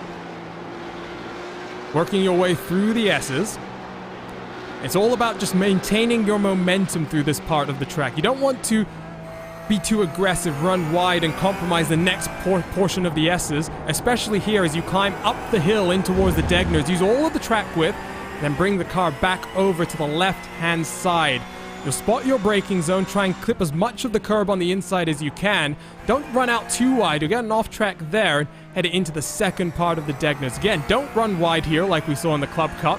It's all about setting it up for turn 9, the hairpin here. Braking early in this Porsche 911 Cup car, bringing it all the way down to the inside of the apex and rolling your way onto the power sommel, because now you head down into the Spoon Complex, one of the most important corners on the track. It's a very tricky braking zone this. You have to trail brake to perfection around here. Hugging the curbs to the right, then hitting your marker, trailing off, making sure that we have ample grip. And the turn-in point over here is so critical because it defines the quality of the run. You get down into 130R. Again, making sure that you don't get on the AstroTurf far too much, because of course you can have a situation like we had with the AMD BMW. Then, lining it up for the fastest corner on the circuit. Quick right hand, quick left hander, I beg your pardon. Some lift, some don't, and this is what happens when you get on the AstroTurf for far too much. Oh, and is he going to keep it out of the tire barrier? I think just about. Van der Linden controls that car to perfection, just about manages to get out of the way of the world of sim racing Porsche as it makes its way around the outside. But unfortunately now for Van der Linden, he's going to have to cool those tires off and maybe wait for a couple of laps to try another lap time. Let's spool this one back and take a look at this RaceSpotTV replay, because I have a feeling this is going to be a rather dramatic one here. Great aerial look coming down into 130R, and Jonathan, talk us through it.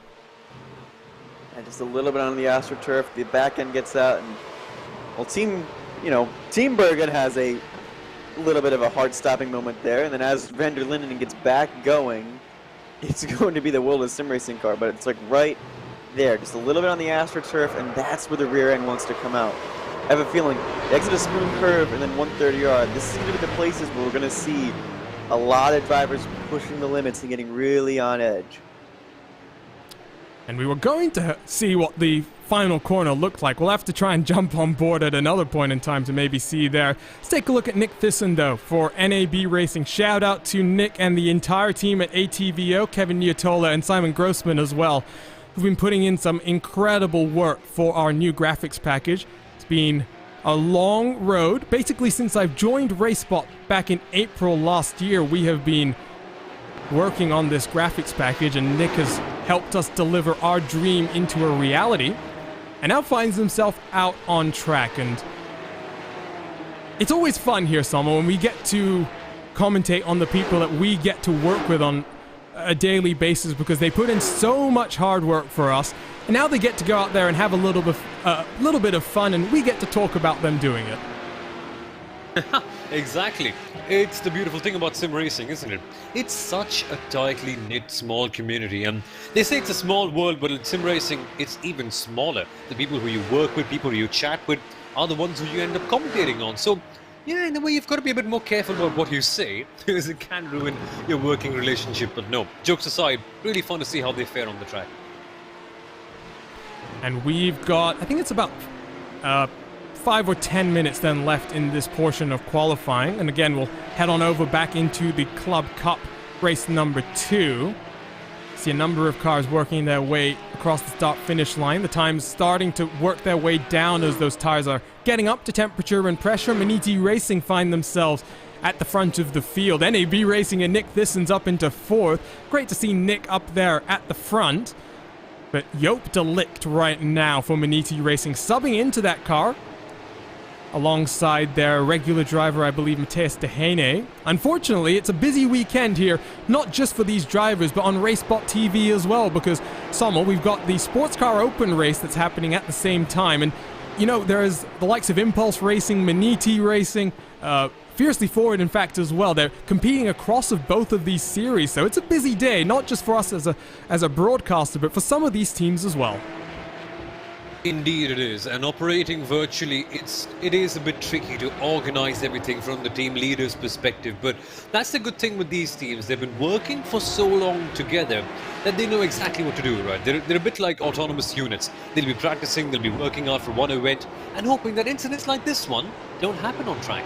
Oh no, I was just singing Nick Thissen's praises, and unfortunately it's had a small issue in qualifying and had to reset that back to the pit lane. So that's qualifying done for NAB Racing. They still find themselves in 4th spot, but they'll watch the timing board as more times come down. Fiercely Forward had a moment there with the World of Sim Racing 51 car.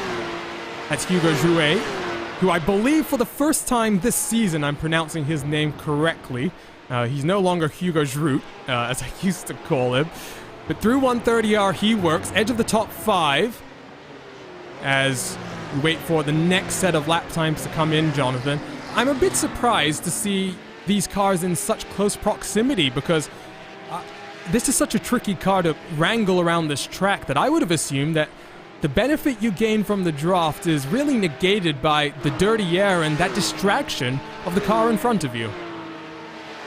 I don't know, some people use it as encouragement to try and go faster. I think that's exactly what Hugo Jouet is doing. And just a quick point on them, I mentioned kind of earlier that both them and Hugh Jass are going to be struggling with things. Currently, Hugo Jouet is dealing with a bit of a snowstorm, so their struggle is going to be possible technical issues. Right now, he's been okay. He actually got into the session. At first, he wasn't in the session, so it was a bit of a sweating it right there to make sure they got in. But now we look at Team Bergen, who I was told also by Hugh Jass, as well as some other competitors, they're going to be the team to watch out for. They've been the ones to have the good short run and long run pace in practice.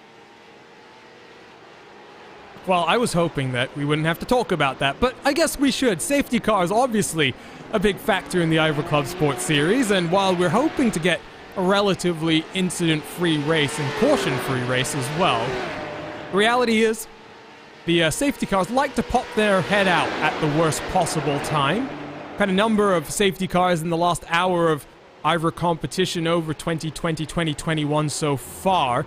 Team Bergen had a very impressive showing in the ClubSport Summer Series. haven't really been able to translate that performance here into the main series just yet, unfortunately, but nevertheless, they sit 4th place in the championship after one solitary podium position. And they did get, I'm taking a look right now at the standings here, Sommel, 45 of the halfway points last time out at Spa. So they were one of those teams that I think might have been caught out by that late race safety car at Spa as well. So they were in a good position, just unable to convert that to a result. Yep, absolutely. That was exactly what happened the last time out. But the team that got full points was Hell Racers. They were just in the right place at the right time with that number 26 car that you see right in the background, very conveniently in the right space. But on the whole, Arjuna, yes, we saw a quick 10-minute sprint towards the very end after a couple of safety cars happened right before the halfway points were awarded, and it really shook quite a few things up, because initially we thought that there was one group of teams that would be winning those halfway points, then we had a safety car, then we thought the other group would be winning, then another safety car coming in through. So lots of complications in that department, but certainly towards the very end we are getting a good idea of what the pecking order looks like, and very much so. It's a straight fight between Hugh Jass fiercely forward, with H2 and Team Bergen there or thereabouts, and Alpine Stars Geodesic Racing just having to shake off their bad luck that they're carrying around. So that's Team 11 across the line. PJ Claeson's in 12th. They've been struggling a bit in this Porsche Cup class. GTE in the IVRA Endurance Series has been a bit more of a solid performance for the outfit. We also have a couple of cars in LMP as well. Hugh Jass, we saw them pulling to the side of the track and resetting, so they've elected to complete their qualification run. Their championship leader back in 7th position. So looks like Hugo Jouet's had a bit of an incident as well. Oh, is Team Down Under involved too? I was going to say, it looks like Team Down Under's had a number of incidents. So RaceSpotTV replays up on your screen. We'll start with the first incident for the Team Down Under, coming down into the spoon curve, losing it very early on, and Gudrun Kuster does a good job to keep it out of the wall once again. Pick up the next incident. This is Hugo Jouet. Loses the rear end of that car. And now let's see if we can very quickly pick up that Team Down Under machine, who comes into that same piece of track, loses the rear end of that car, and ooh, that's a hard impact into the wall there. And Som will take a look at this onboard. Yikes, the Degner corner is never an easy one. And those curbs right there, man, he just gets a little bit too much of it, loses the momentum, and he carries too much speed. Off he goes in the barrier. For Kuster and Team Down Under, this is such an unfortunate incident. They were only just getting to their stride in qualifying, and now they have to reset and settle for P14. And that is at a track, Arjun, where passing isn't the easiest thing in the world. So, yeah, it doesn't look like the brightest of starts for them so far. You know what I've just realized as well? That car has been one of the strongest performers that we've seen. We almost saw them storm back to the race win last time at Spa. But they're languishing all the way down in 10th in the championship. Both Road America and the Barber Motorsports Park were not kind to the Team Down Under team. And as we work into the closing stages of qualifying right now, they find themselves in 14th and with a lot of work still to do. So, as you can see on the left-hand side of your screen, there are a lot of cars that find themselves down on the pit road at this point in time. But Maniti Racing, the two Hell Racers cars, Fiercely Forward in the 34, as well as World of Sim Racing, and a couple of other cars further down the order, still out there on track with a couple of minutes left in qualifying. We should bring up the elephant in the room when it comes to Maniti Racing, Jonathan, because last time out, I'm not sure if you remember, there was a bit of a hefty penalty that came down on Maniti for an incident under caution, and I think one of their drivers is likely in a bit of issue with the penalty points, as there you see Joop de Lik loops it around through second part of the Degner, and that will be his qualifying done as well. Yeah, when you get a hefty penalty under caution, especially like avoidable contact like it was bit of especially it was early on in the race as well. It was, I think through Puhan where this happened, and just a bit of contact. But, you know, they have to adjust their driver lineup as is. And also, you mentioned that there is SCO where Maniti is also running, so driver lineup is going to have to be adjusted. But it's nice to see Maniti up towards the front, and they only have that one really, really strong win out at Barber. They don't have any other podiums, and they got 73 points at Road America, but it's really been hit or miss, I think, for this team. Somehow, Joop de Ligt has got a bit of damage to that right rear wing, or the right rear of the rear wing, and somehow still powers around the track. Maybe going in for some pit stop practice. The gap between first and second, though, Sommel, just under half a tenth of a second. Then have to go a couple of tenths down the road to Hellracer's Gluttony. We might be in for a little bit of a duel here between Maniti and Team Bergen. Whatever sources were feeding Jonathan that Team Bergen was looking strong, I think is very, very correct. Yeah, Team Bergen, I've been looking forward to see them do an excellent job at the top for such a long time. I think for some reason, and finally, it is doing so far. So that is one battle I'm really looking forward to. And it's a very similar case for both Team Bergen and Maniti Racing. They've shown truckloads of potential, and they've constantly shown that yes, they can be at the very top, but they find themselves in P4 and P8 in the championship respectively. So what's gone wrong? It's just a few avoidable incidents here and there, some bad luck left, right and centre. I just hope it just pays off at this time. So checkered flag has waved in qualifying. And Jonathan, I'm not questioning your sources. What I'm doing I know. is proving their reliability and accuracy to the rest of the audience so that when you provide us even more information later on in the race, they believe you straight off the bat. Yeah, and I think a lot of teams have put Team Bergen on a kind of a watch because they know that Bergen has shown speed, and they know Team Down Under has also shown speed. You know, the championship points, I really don't think reflects the strength of this field, especially in this Cup class. We have a lot of top-level drivers and contenders, and even look at the guys on screen, the Hell Racers. They're not towards the top of the standings either. 26 is in 9th in the points, and they've just had, you know, just kind of a rough year.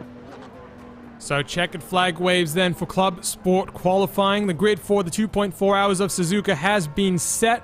Let's show you the results for the Cup class. Maniti Racing and Joop de Ligt, 2:03.949 is the pole position time. Anders Meyer just under half a tenth of a second behind in the 46 car, and then Hell Racers and their 26 completes the top three. Hampus Bars, Nick Thyssen, Hugo Jouet, Jeff Tyler, Max Kessler, Marcel Boseman, and Thomas Asmussen, the top 10 in Cup class. And you can see the rest of the field on screen right now. 19 cars in this class. And Sommel, we always like to sometimes see the fastest class be the biggest. You don't usually see it in the real world, so it's a bit of an interesting thing here. It does mean traffic is going to be a bigger factor than we can describe.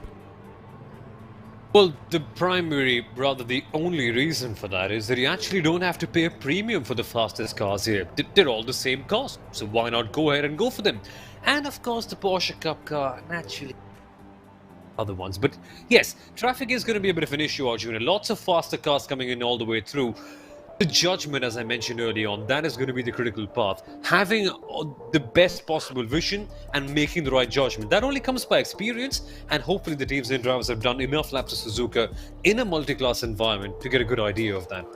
So you're watching RaceSpotTV and coverage of round 5 of the IVRA ClubSport Series. Going to take a short break here before we rejoin you with race number 2 in the IVRA Club Cup as we take one more step to crowning 4 new IVRA champions. Don't go anywhere. We'll be right back.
Welcome back to Suzuka as we get set for a second of our IVRA Club Cup races with one more round after today before we crown our inaugural champion. Race number 1, very exciting, and we know race number 2 will deliver the exact same racing action. So thank you for tuning in here live on RaceSpotTV.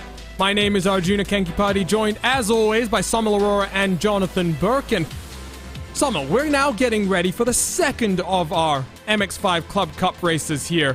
And we'll turn it around, regrid them, but in reverse order this time around, and that always delivers some very interesting racing. It may not have been the most dramatic race number 1, but trust me, when you switch up the grids, it always makes for some drama. It's gonna be a fun one this, Arjuna. Master MX5 cars, you put them anywhere, they're excellent. When you put them at an historic circuit like Suzuka, which is such an excellent driver's track, it's just a perfect recipe for entertainment. Bring it on. So while we wait for qualifying to come to a close, let's talk once more about our schedule for next year, because you can take a look here, Jonathan. It's a big one. We got an expanded schedule on multiple sides for GT Sprint, for example. We've also got the Triple Crown, which is not shown here, but we talked about it in Club Sport qualifying. Let's take a look at the schedule again. I want you to now think about this Club Sport Series, this Club Cup Series. I'm very excited about Red Bull Ring being added to this calendar because these MX5 Cup cars are going to put on a show there. I'm a little bit scared going at the end of the first sector at the long straightaway. Going into turn 5, that's going to be pretty scary. So there's a look at the 2021-2022 schedule, but we're already ready then for our next race of the weekend. So let's take a look at the starting grid for race 2 in the IVRA Club Cup. Frank Oosterhuis will line up on pole position with Simon Erpelding next to him. Both of those cars actually, though, dropping down the field. So Stefan Schlacker will be promoted to pole position. David Mirek will start on the outside of row 1. Takeshi Taniguchi will line up provisionally in 5th with Aaron Kurtz next to him in 6th. Then Takumi Kusuyama and Yannick Brenner will complete row number 4 with Shiyoshi Ishimaru and Dustin Hiroda 9th and 10th. John Atkinson 11th with Dave Chapman in 12th. Jack Ashton, Arthur Panzel, the final row of the grid as the cars get ready to go racing here. The second of 2 30-minute sprint races, and Jonathan, race 1 was maybe a bit calmer than we expected, but I think when you have the likes of Ishimaru back in 8th position, Jack Ashton and Dave Chapman in 11th and 12th, we're really going to be in for one show here. It's going to be about how everyone can hang on at the front and how well some of these guys get away. We've mentioned Ashton towards the rear of the field, and even the championship contenders in the middle of the field. It's going to be interesting for sure. So we'll wait and see exactly how the grid shakes up now. You'll see one of the graphite cars pulling off to the side of the track. All sorts of confusion. That I'm not going to try and figure out. We're just going to get to the race start. Race control is going to be in charge of that one, as Stefan Schlacker will inherit pole position now.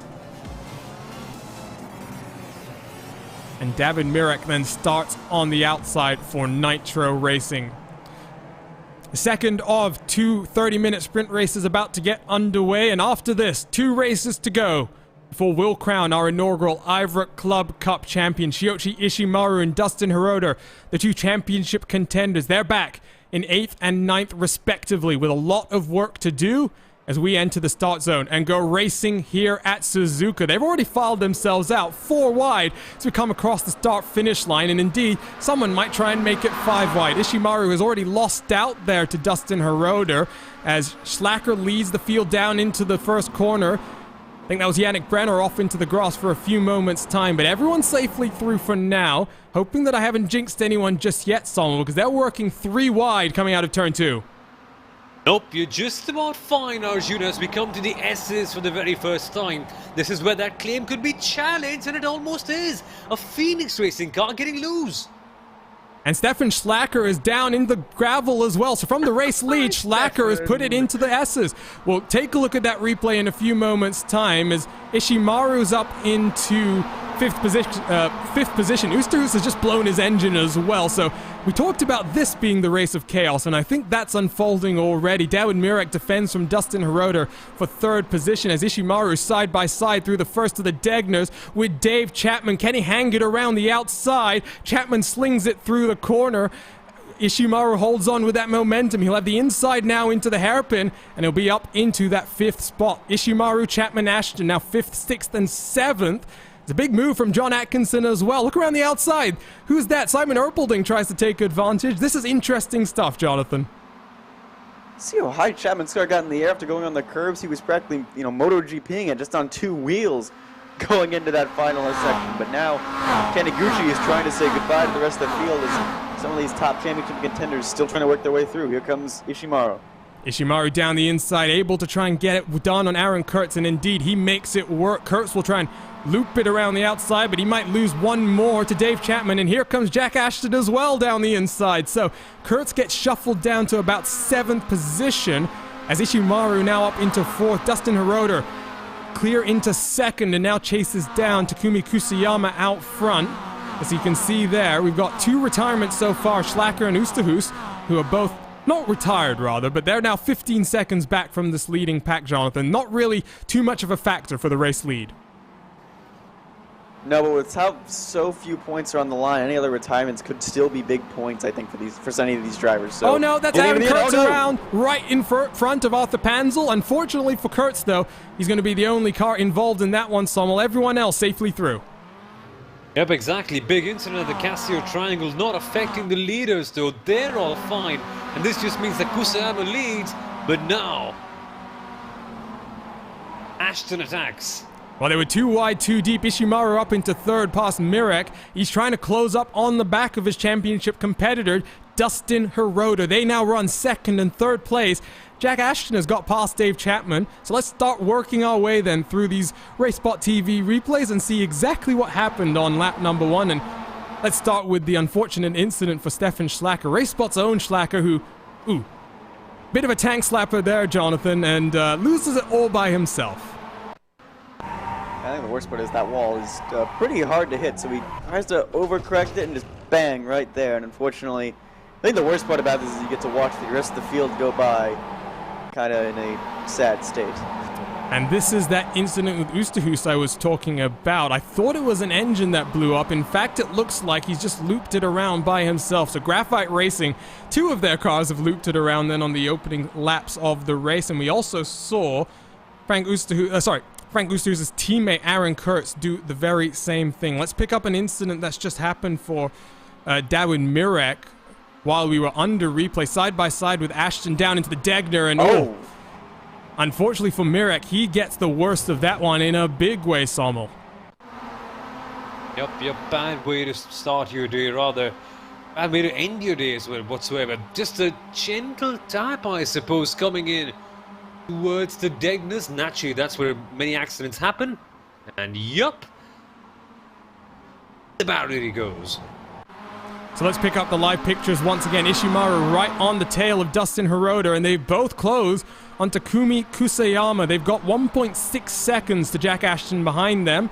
Top 3 contenders then work their way down into the Casio Triangle. Ishimaru applies the pressure to Dustin Hiroda. Looks to the outside as Ashton runs wide in the background. He'll set up the over-under here, Jonathan, and I think he's going to get it done down into turn 1.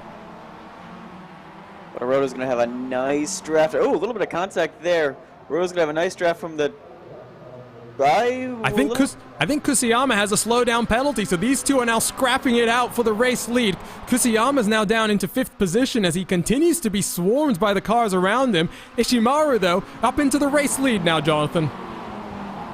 It must have been a slowdown penalty, like through the Casio Triangle, but now Ishimaru has the lead, but Hiroda is now going to have the draft. And I think that a little bit of confusion about that fight for the lead has brought Ashton back into the conversation. He's underneath a second from these two.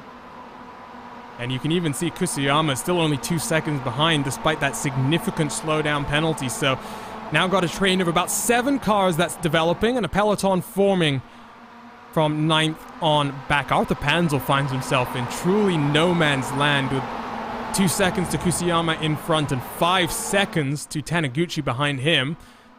Down into the Degners we go then, and there is an interesting story about this corner. It was named after a man called Ernst Degner, who had the unfortunate pleasure, if you will, of being written into the history books as the first driver, or motorcycle rider as he was, to have an incident at the Suzuka circuit.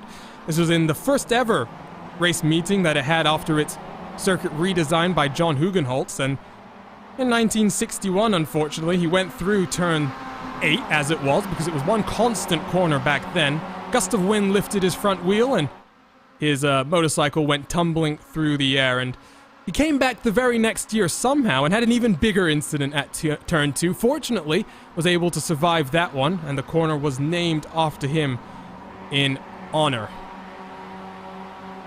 The circuit has also gone through a number of modifications over the years to shape it into its current form, Sommel, and you know, it really is such an iconic venue that it's hard for me, as someone who's quite young in motor racing terms, to really think about this track without, you know, a Casio triangle, without some of these historic corners that we now take for granted.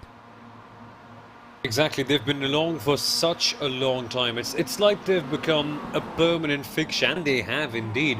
But that was very back in the day, actually, those changes that you mentioned. For a very, very long time, I think the last 30, 40 odd years, we've had this particular variant of the circuit, and I think it has to be one of the best ones around the world. And I'm not sure of the other ones because I've not seen the on-boards of them. But since the very beginning, people were always very, very happy about the way Suzuka was designed. They were always really happy to drive around that. And as the changes have gone on, it's only gone better. And the racing action that we're seeing on screen right now just reflects it. It may be a tiring technical track, but the racing always delivers here.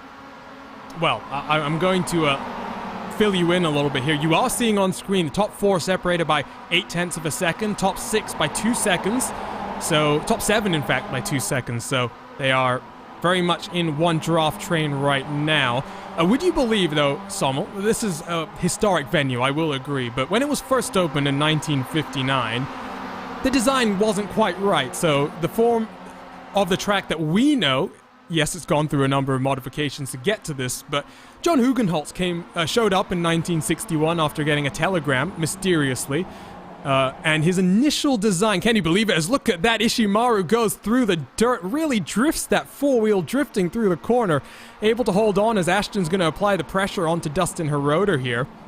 But as Stefan Schlacker has just said in our YouTube chat, he's stealing my thunder here. When John Hugenholtz first rocked up in 1961, he didn't want to have just one crossover point, as it were. He wanted to have 3 different crossover points. The story goes that the track used to be surrounded by a lot of rice fields, and the philosophy that John Hugenholtz had was not only to make the least amount of changes to the natural earth, as Dave Chapman looks to the inside of Jack Ashton, some great racing action happening here, but not only did he want to minimize the amount of work that needed to be done, he also thought that racing courses should have challenges, and he thought a crossover was a challenge. So 3 crossovers was the proposed plan, but the resources of Shiyoichi Honda meant that only one made it into the final design, and it is the only one. But Sommel, there are only 2 circuits, grade 1 circuits, that feature crossovers, Fiorano being the other. Jack Ashton down the inside.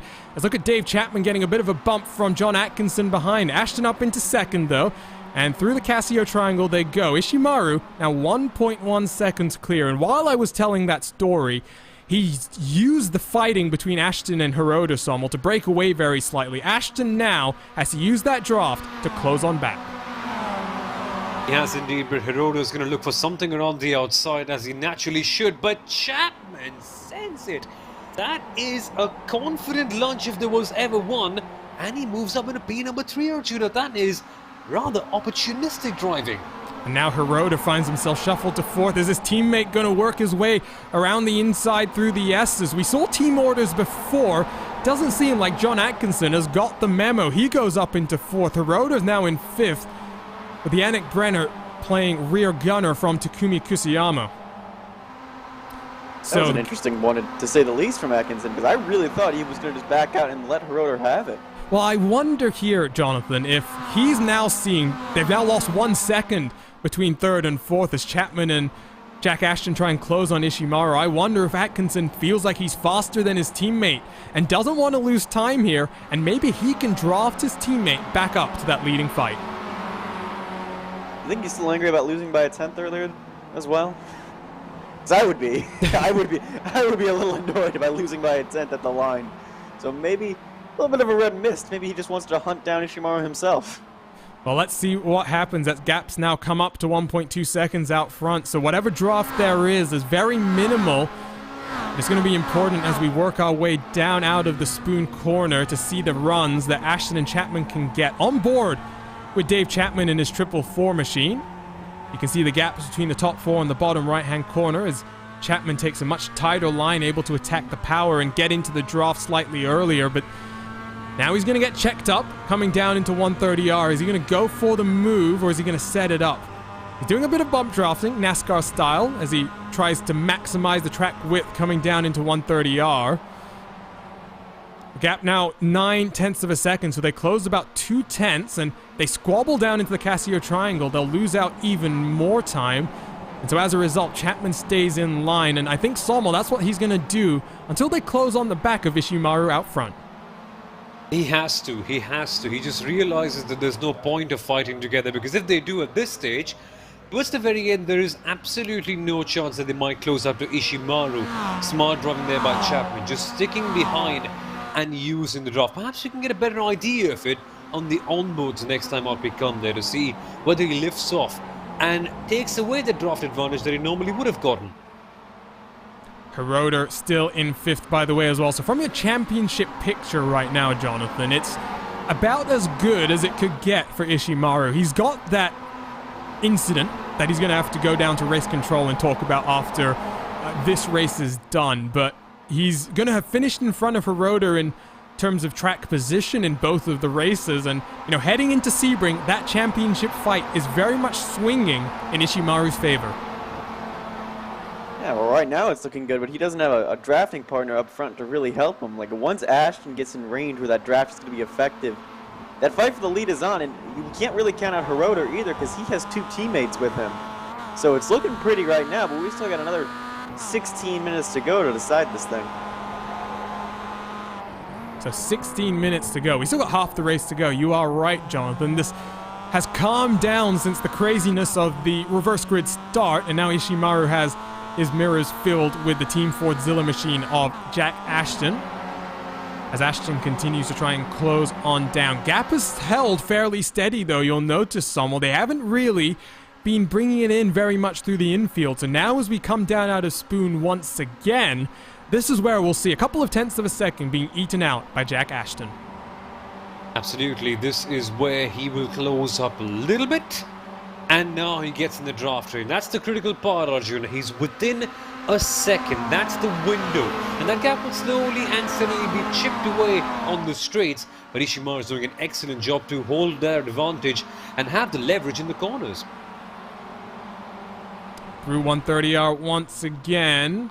Taking a look in the background. No one going wide. Oh, one car goes wide onto the AstroTurf. We was about to say that seems like cars are being a bit safer when it comes to how much of that AstroTurf they want to risk running, but out of the Casio Triangle again, halfway through this race, Ishimaru, Ashton, Chapman, Atkinson, and Hiroda, the top 5. Still have 13 cars out there on track as well. Your only retirement, Frank Oosterhuis. So things have calmed down very slightly, Sommel. Let's get back to talking about this fantastic circuit, because we were just about to talk about the one defining feature, I think, of this track. The crossover figure-of-8 nature of the track. And like I was saying, this is it's only one of 2 FIA Grade 1 facilities which is licensed with the crossover. The other one being Fiorano. So it's a quite unique track when it comes to competition. And can you imagine if we had 3 different crossover points on the track? That would be a rather wild circuit. That would be a viewer's nightmare in terms of someone who's actually there at the track and watching the race. But in terms of the drivers, that would be just incredible. I remember when I was a kid, I technically still am, but when I was really even younger, I used to look at the circuit map and say, but how do they do that? How do they actually cross over?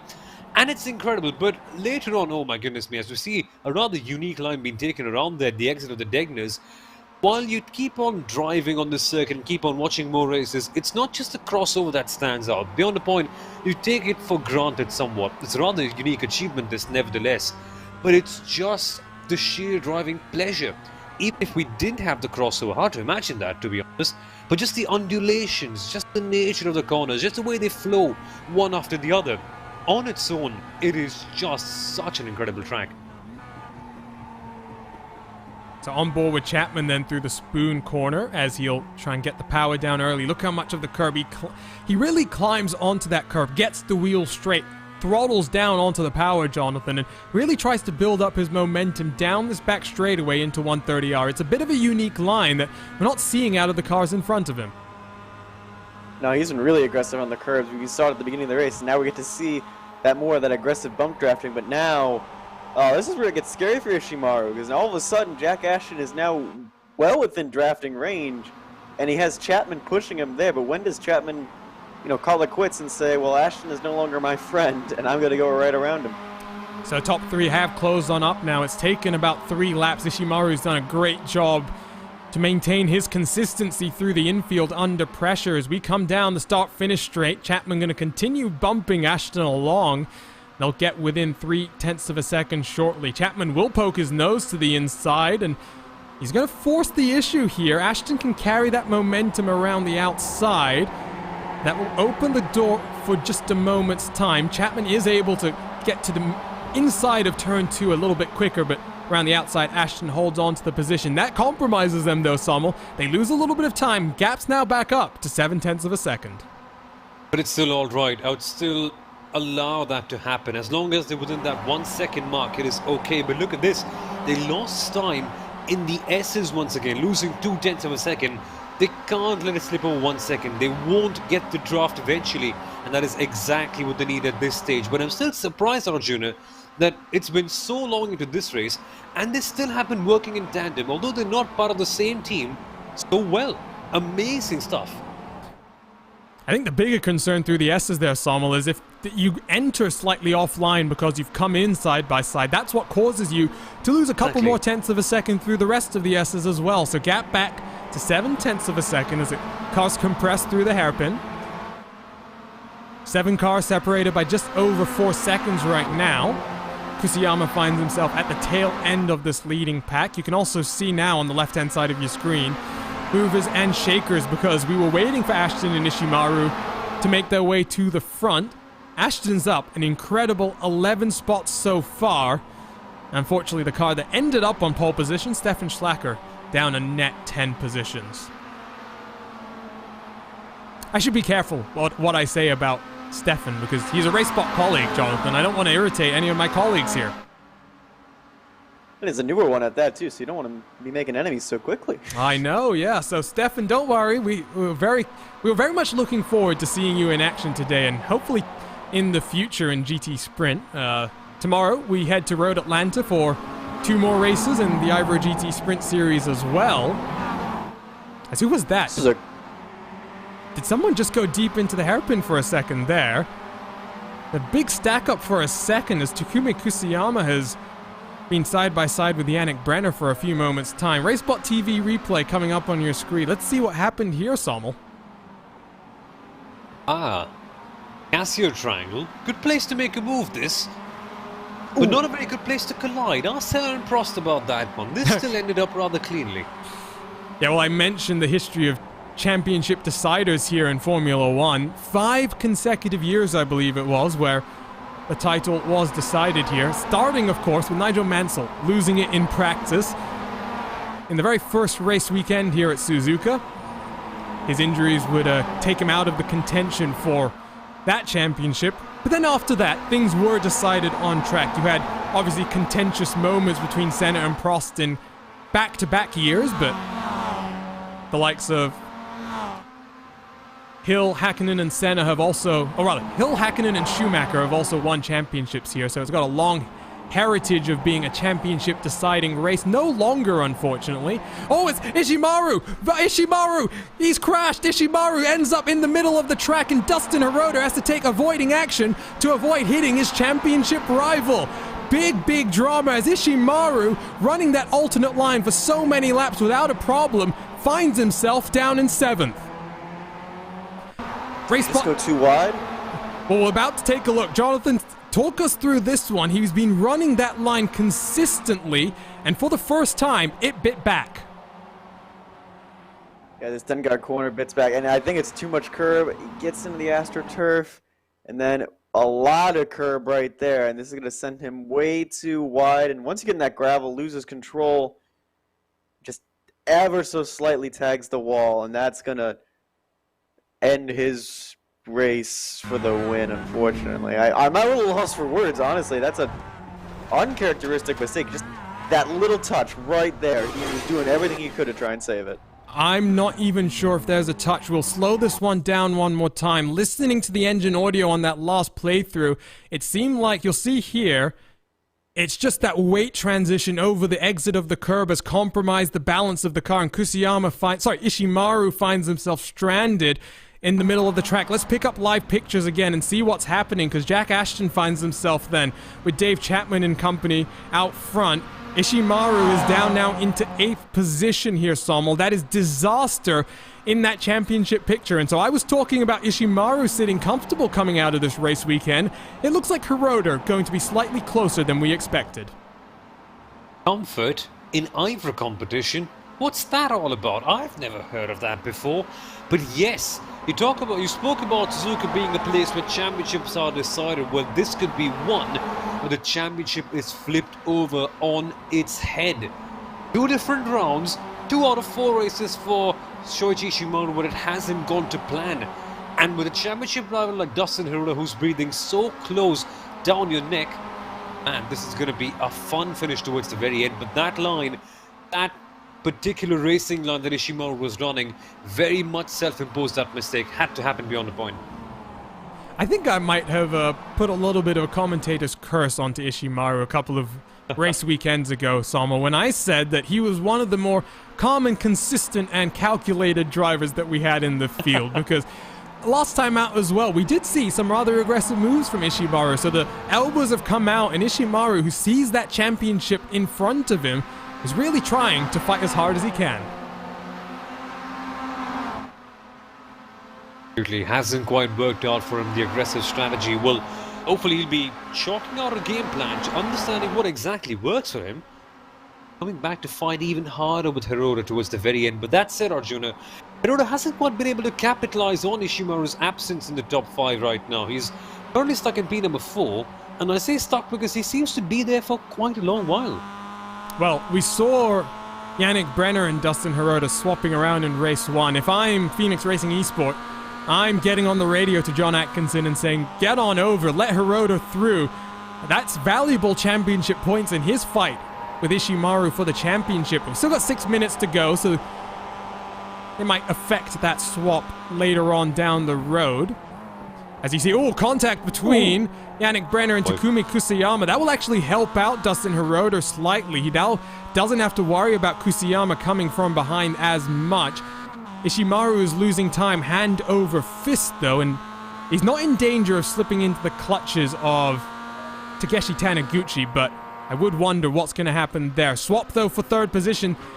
I was waiting for it, Jonathan. There goes Dustin Hiroda into 3rd. I think that little contact behind made it a bit easier to do. Atkinson had plenty of room just to slap back in, but Brenner and Kusayama have been bumping each other a lot so far this race. I think that's the 2nd or 3rd time they've run into each other in the Casio Triangle. This one may not be over yet, even though it's just for 5th place on track.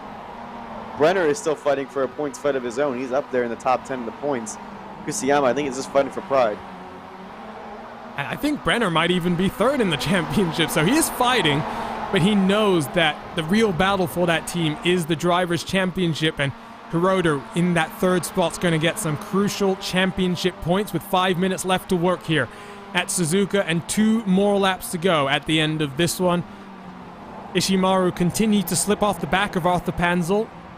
Down in 8th position, it's going to be a long and lonely ride to the flag for Ishimaru. Brenner has still got to fend off the attention of Kusayama, who looks to the inside down into the hairpin and very nicely gets that done. Yannick Brenner's going to have to try and fight it back. I don't think this one's going to be over to the checkered flag. Exactly. Well, we've also got this scrap between Jack Ashton and Dave Chapman. So as here comes Yannick Brenner down to the inside once again into the spoon corner. Back out of that one as Kusiyama runs slightly wide, opens that door back up for Yannick Brenner. But 3/10 of a second separates first and second at this point in time, Sommel. It is again going to be a run to the drag race, run to the line rather, in that battle as well. So we're looking at a few fights here as Hiroda and Atkinson are side by side once again.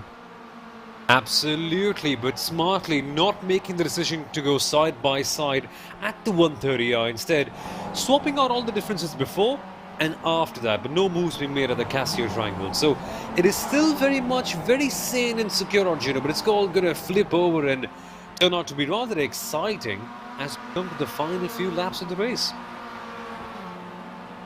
3 minutes to go, so 2 laps to go then. White flag the next time around as Brenner is able to fend off from Kusiyama for now, but you do also see Arthur Panzel is 2 and a bit seconds back and closing as those two are scrapping it out wheel to wheel.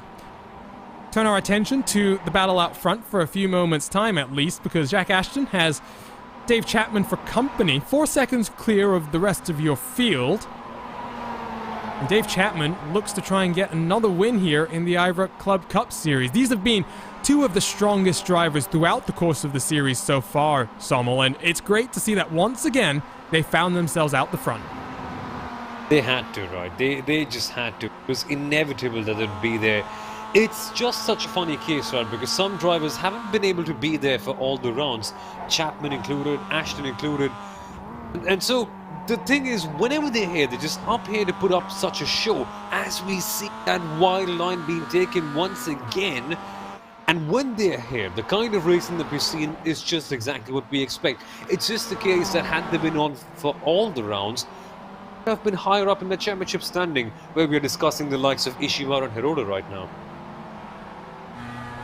And we head to Sebring next time as well, so that's going to be a wild type of a race. I'm not sure which layout we're going to use there, but no matter which layout that we do use, be it the full layout or one of the club layouts, that will produce some very exciting racing. There was some testing happening in the Sebring track recently. IndyCar and IMSA sharing the track together. What? IndyCar? Well, if you can believe it, Sommel, that is, Sebring is a regular test facility for the IndyCar paddock. They use not the portion of the track that you would think. They do not use the Sunset Bend portion of the track. Instead, they use the section of the track around the hairpin. And guess what? Oliver Askew, fresh off a LMP3 victory for the Rolex 24, got to replace James Hinchcliffe in his Andretti Autosport machine. So I know Oliver Askew would have been wanting to get back into the cockpit of an IndyCar in a slightly different type of a fashion, but a very quick return for the youngster then. White flag will wave this time around though.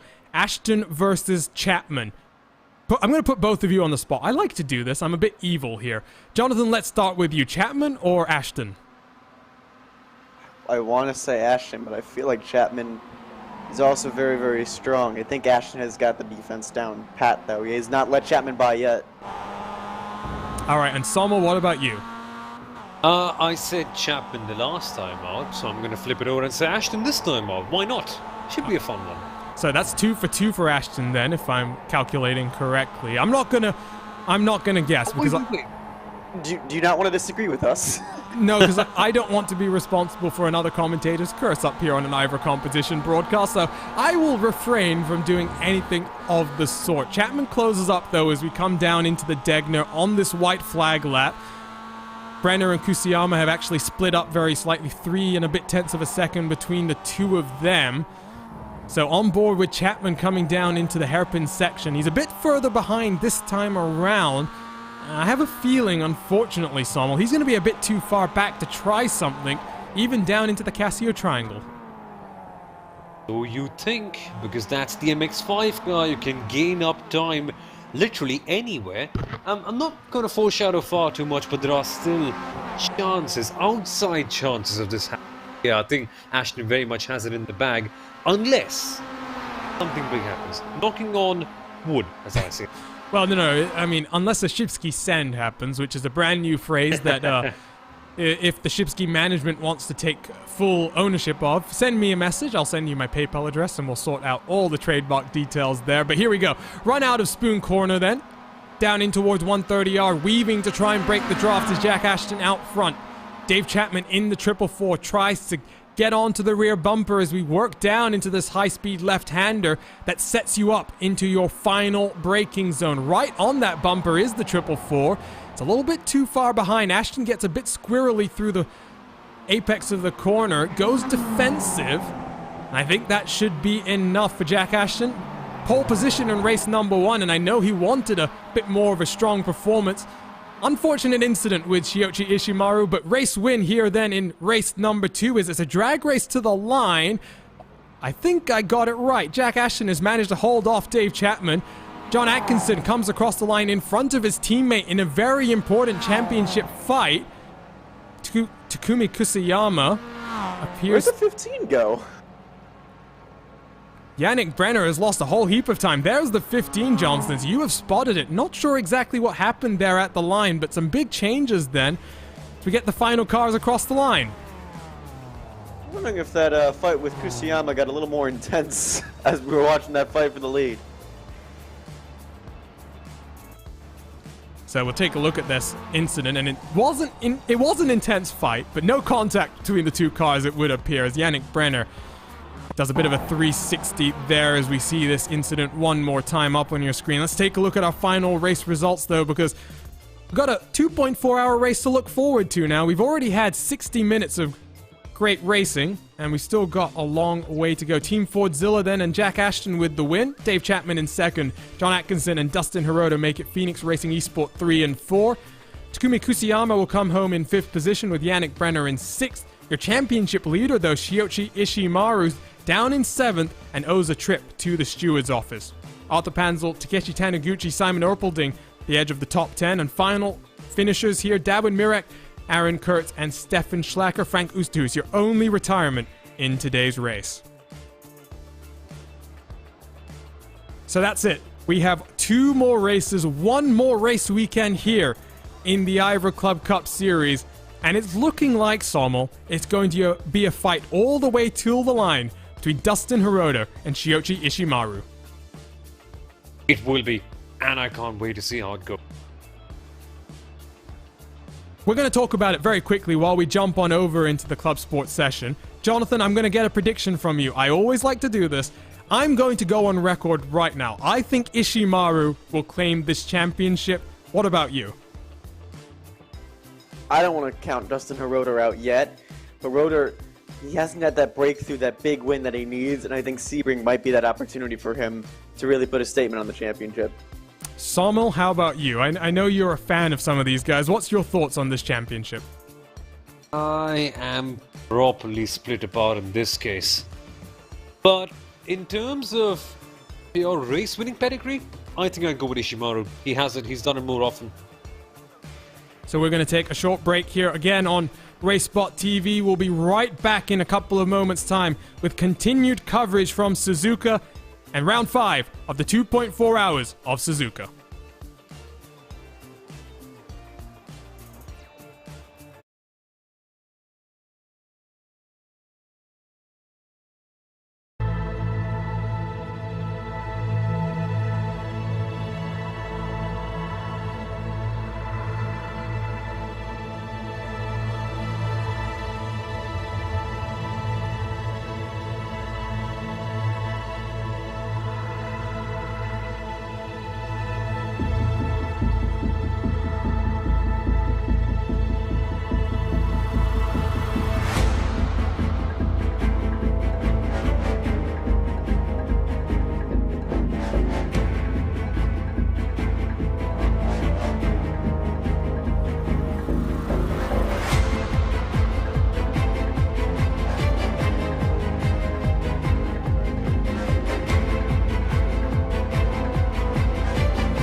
We're just a couple of minutes away then from the 2.4 hours of Suzuka and round 5 in the IVRA ClubSport Series. 4 entertaining races so far and 2 left for we'll crown a brand new set of IVRA champions. Hello and welcome back to RaceSpotTV as we get ready to go green flag racing here for the 2.4 hours of Suzuka. Let's take a look then at the starting grid for today's race because we're already getting ready to go racing. Joop de Ligt with pole position in your cup class for Maniti Racing, a 2:03.949, and on his outside is going to be Team Bergen and Anders Myers in the 46th. So in all hell racers row number 2 with the 26 and the 16 sharing that row, Nick Thyssen and Hugo Drouet on row 3 of this grid. Jeff Tyler, your championship leader, is going to start back in 7th position with Max Kessler on his outside. Marcel Boosman for the Virtual Motorsports Orange and Black machine will line up in 9th with Thomas Asmussen on the edge of the top 10. Andres Quintana for World of Sim Racing in 11th with PJ Claessens in 12th. Then Raf van der Linden, Boudwin Kuster, Justin Rem, Marco Pereira, Jens Hamshoff, and Stefan Frister, 13th through 18th. One final car in this class, and that's Wraith Energy Racing and Dennis Meisner. Let's take a look at our GT4 class because BMW versus Porsche, but Porsche's at the top. Team Huysingveld and Lent Hardenberger, 209.654. They take pole by almost half a second from Jason Gerard in the SRN Motorsports 174. With the Porsche Owners Club 121 in 3rd, and Luke Kraus, the first BMW, back in 4th. Championship leaders, Maides Orbenwurst, they'll line up in 5th with the Electronic Sportsman on their outside. Then Patrick Young, Michael Pollard, Jason Lundy, and Justin Hall, your championship competitor in 2nd place in this class, will start on the edge of the top 10. Shipsky Racing in 11th, with SRN, the sister car, in 12th. And then AOD, World of Sim Racing, and Hella Media, 13th through 15th. Cars have started to roll, so we got to go very, very quickly through our TCR class. Team Huysingveld once again on pole position here, with Fraser Smith and Mikel Garcia making it Full Send Racing 2 and 3. Sam Blees for Alpine Stars Geodesic Racing will be on the outside of row 2, with Alex Neller and Marcel Jokheim, row 3. Stuart McFadden for Pure Sims Esport in 7th, Fiercely Forward in 8th, Lightbit Esports 9th, and we'll cycle through the rest of the names as the cars come out of the Casio Triangle and get ready to go green flag racing. 2.4 hours lie ahead, and 3 classes of competition. Get ready to scrap it out here in the land of the rising sun. Round 5 of the IVRA ClubSport Series is underway, and Maniti Racing lead us to the green flag. Look at this action, too wide as we dive down in towards turn number 1. They'll filter their way out single file as we come down into the S's, but Hell Racers still run 3rd and 4th, fiercely forward around the outside to get up into 5th position. Great start there from Hugo Drouet. A bold move to make a good opportunistic overtaking opportunity, and 911 Cup cars through the S's. Take a look at the GT4s. Your championship leader tries to get up into 3rd position early on in this race, and indeed they've already managed to do that side by side with SRN. They work. It's had a pretty dreadful start to start off this race, and Maides Orbenwurst now up into 3rd position as they manage to get the move done in GT4. Taking a look at TCR as well, they've single filed themselves out. Not the first time that we've expected to see that in this class where draft is so important. So let's turn our attention back up to the front of your field because, Samuel, here comes 911 Cup cars down into the hairpin for the very first time.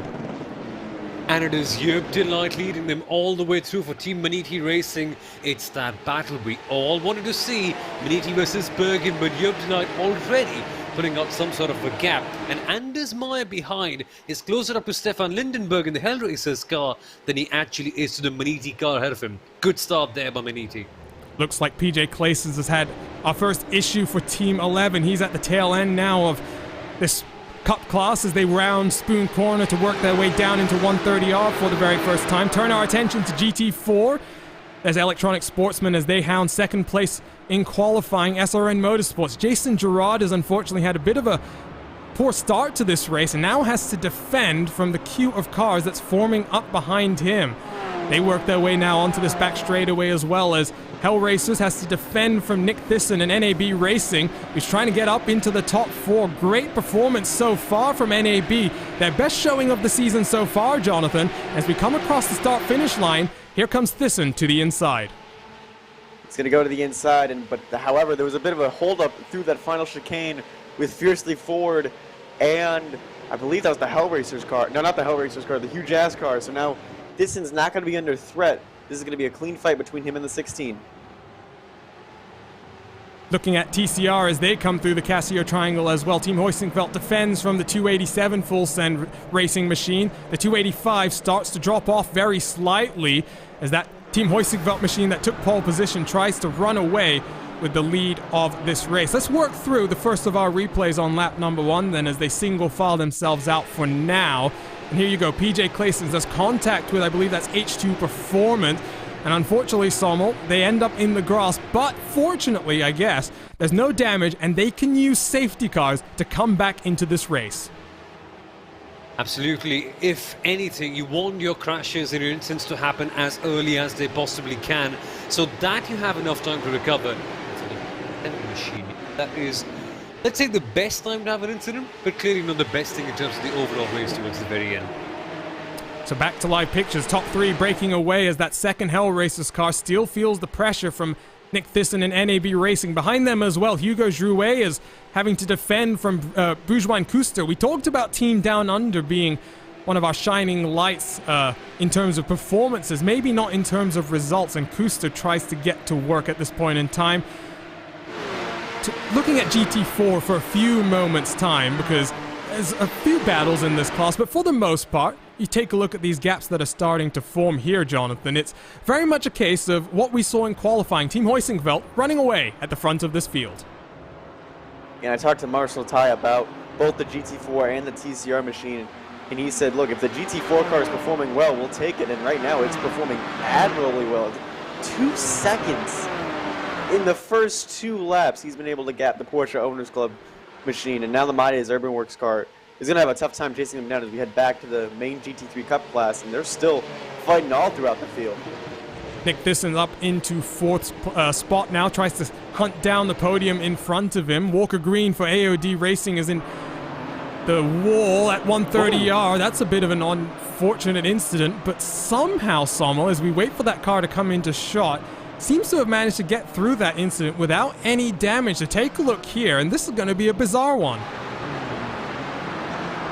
Yeah, it's once again the AstroTurf. Seems like we might need big banners around Suzuka saying, don't get on the AstroTurfs. This is exactly what will happen. And you can see drops down to first gear and able to nose that in relatively slowly, Sommel, so he's managed to minimize the amount of damage on that car. Yep, damage limitation in that case, very much so, but look at this one. Nice. And you love this class. Totally chaotic racing, and guess what? Suzuka, they did single file themselves out early through the S's, but what else can you do in these front-wheel drive machines here, Jonathan? I mean, if you don't go single file, you're going to lose not tenths, but seconds at a time. Yeah, you're going to need that draft, but I think right now for Full Send Racing, they need to get around that Hoisingfeld car. They have an advantage. They have 2 cars in this class that are front runners, and they really want to use it right now and put the Hoisingfeld in a tough spot. So on board with the 285. Let's jump further back in this TCR class. Look at them bouncing their way over the curbs as Boosted Motorsports in a big train of cars. Pure Sims right behind them, and Impulse and Alpine Stars Geodesic in front. Down in towards what we're going to call Kobayashi Corner for the remainder of today's broadcast. It's not actually called that in the official track map, but nevertheless, you see this train of TCR cars, a couple starting to fall by the wayside, Huge Ass and Leipzig Esports, those 2 cars at the back of this TCR group, but the rest of them pulling away at the front of it.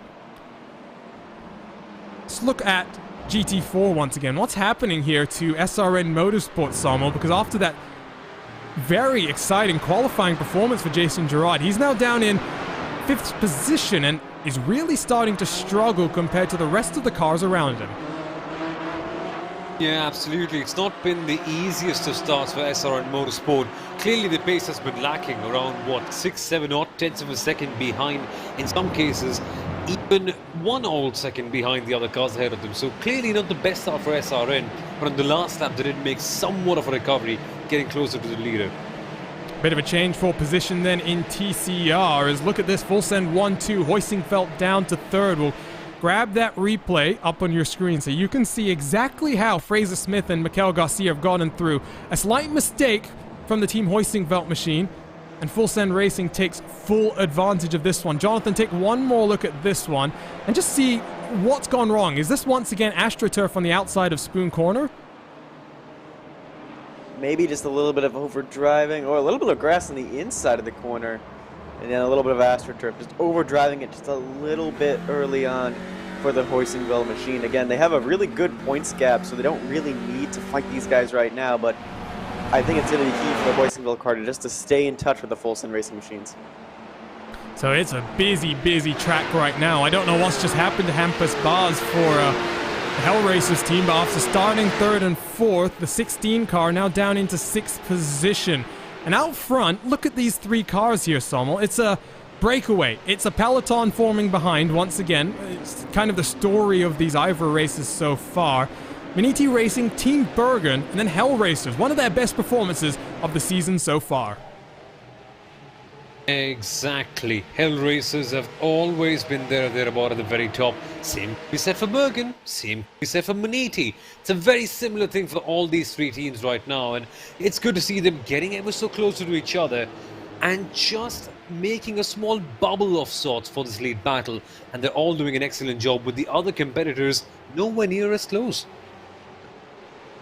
And it's been a revival in 2021 for that Hell Racers team after a slightly weaker start to the season that they might have been expecting. They got the perfect 50 half points last time out at Spa-Francorchamps, but just like Team Down Under, they got caught out on strategy and ended up not getting those full points that they were expecting. But nevertheless, now in 3rd position, and they run very comfortably at this point in time.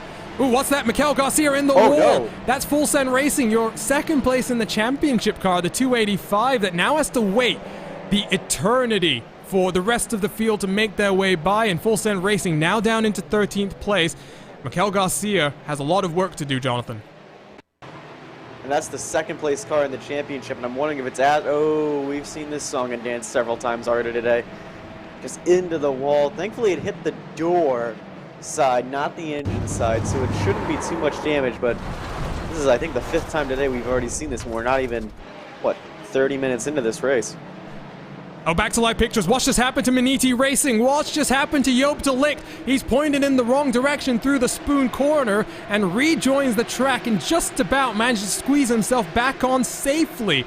It's all kicking off here then in the land of the rising sun, and your race leader now down in 13th position. They're safely by themselves, so this AstroTurf really proving to be deadly, and it's the undoing then of the number 78. Team Bergen loses out as well here, Sommel, as they have to take avoiding action. Absolutely. And you know what's the best part? Or the funny part? I was accidentally typing this in my notes, and instead of typing AstroTurf, I ended up misspelling the last alphabet to something with a D. And that's what the drivers will be saying right now. It's not AstroTurf, it's Astro. You get the idea. Thanks. I do get the idea indeed. So back to the live pictures as Team Bergen has NAB Racing and Team Down Under scrapping it out behind them. Team Down Under now up onto the 3rd step of the podium after starting back on the edge of the top 10. So an incredible charge through the field for Boudewijn Kuster so far, and he finds himself 2.3 seconds behind your race leader then. This is the battle in GT. Oh, there's several slow cars right here. Yeah, this is GT4. What's just happened to Trevor Pastrami? As the electronic sportsman has had some kind of an issue. Fiercely Forward takes advantage up into 4th. All sorts of chaos is kicking off right now, as you see. Here comes SimRC around the outside of the electronic sportsman. But SimRC decide to go wide. Patrick Young able to hold on to that one. Jason Gerard, who started this race in 2nd place, now down into 7th, sees all of this unfolding in front of them. So it's been a very interesting start to this race.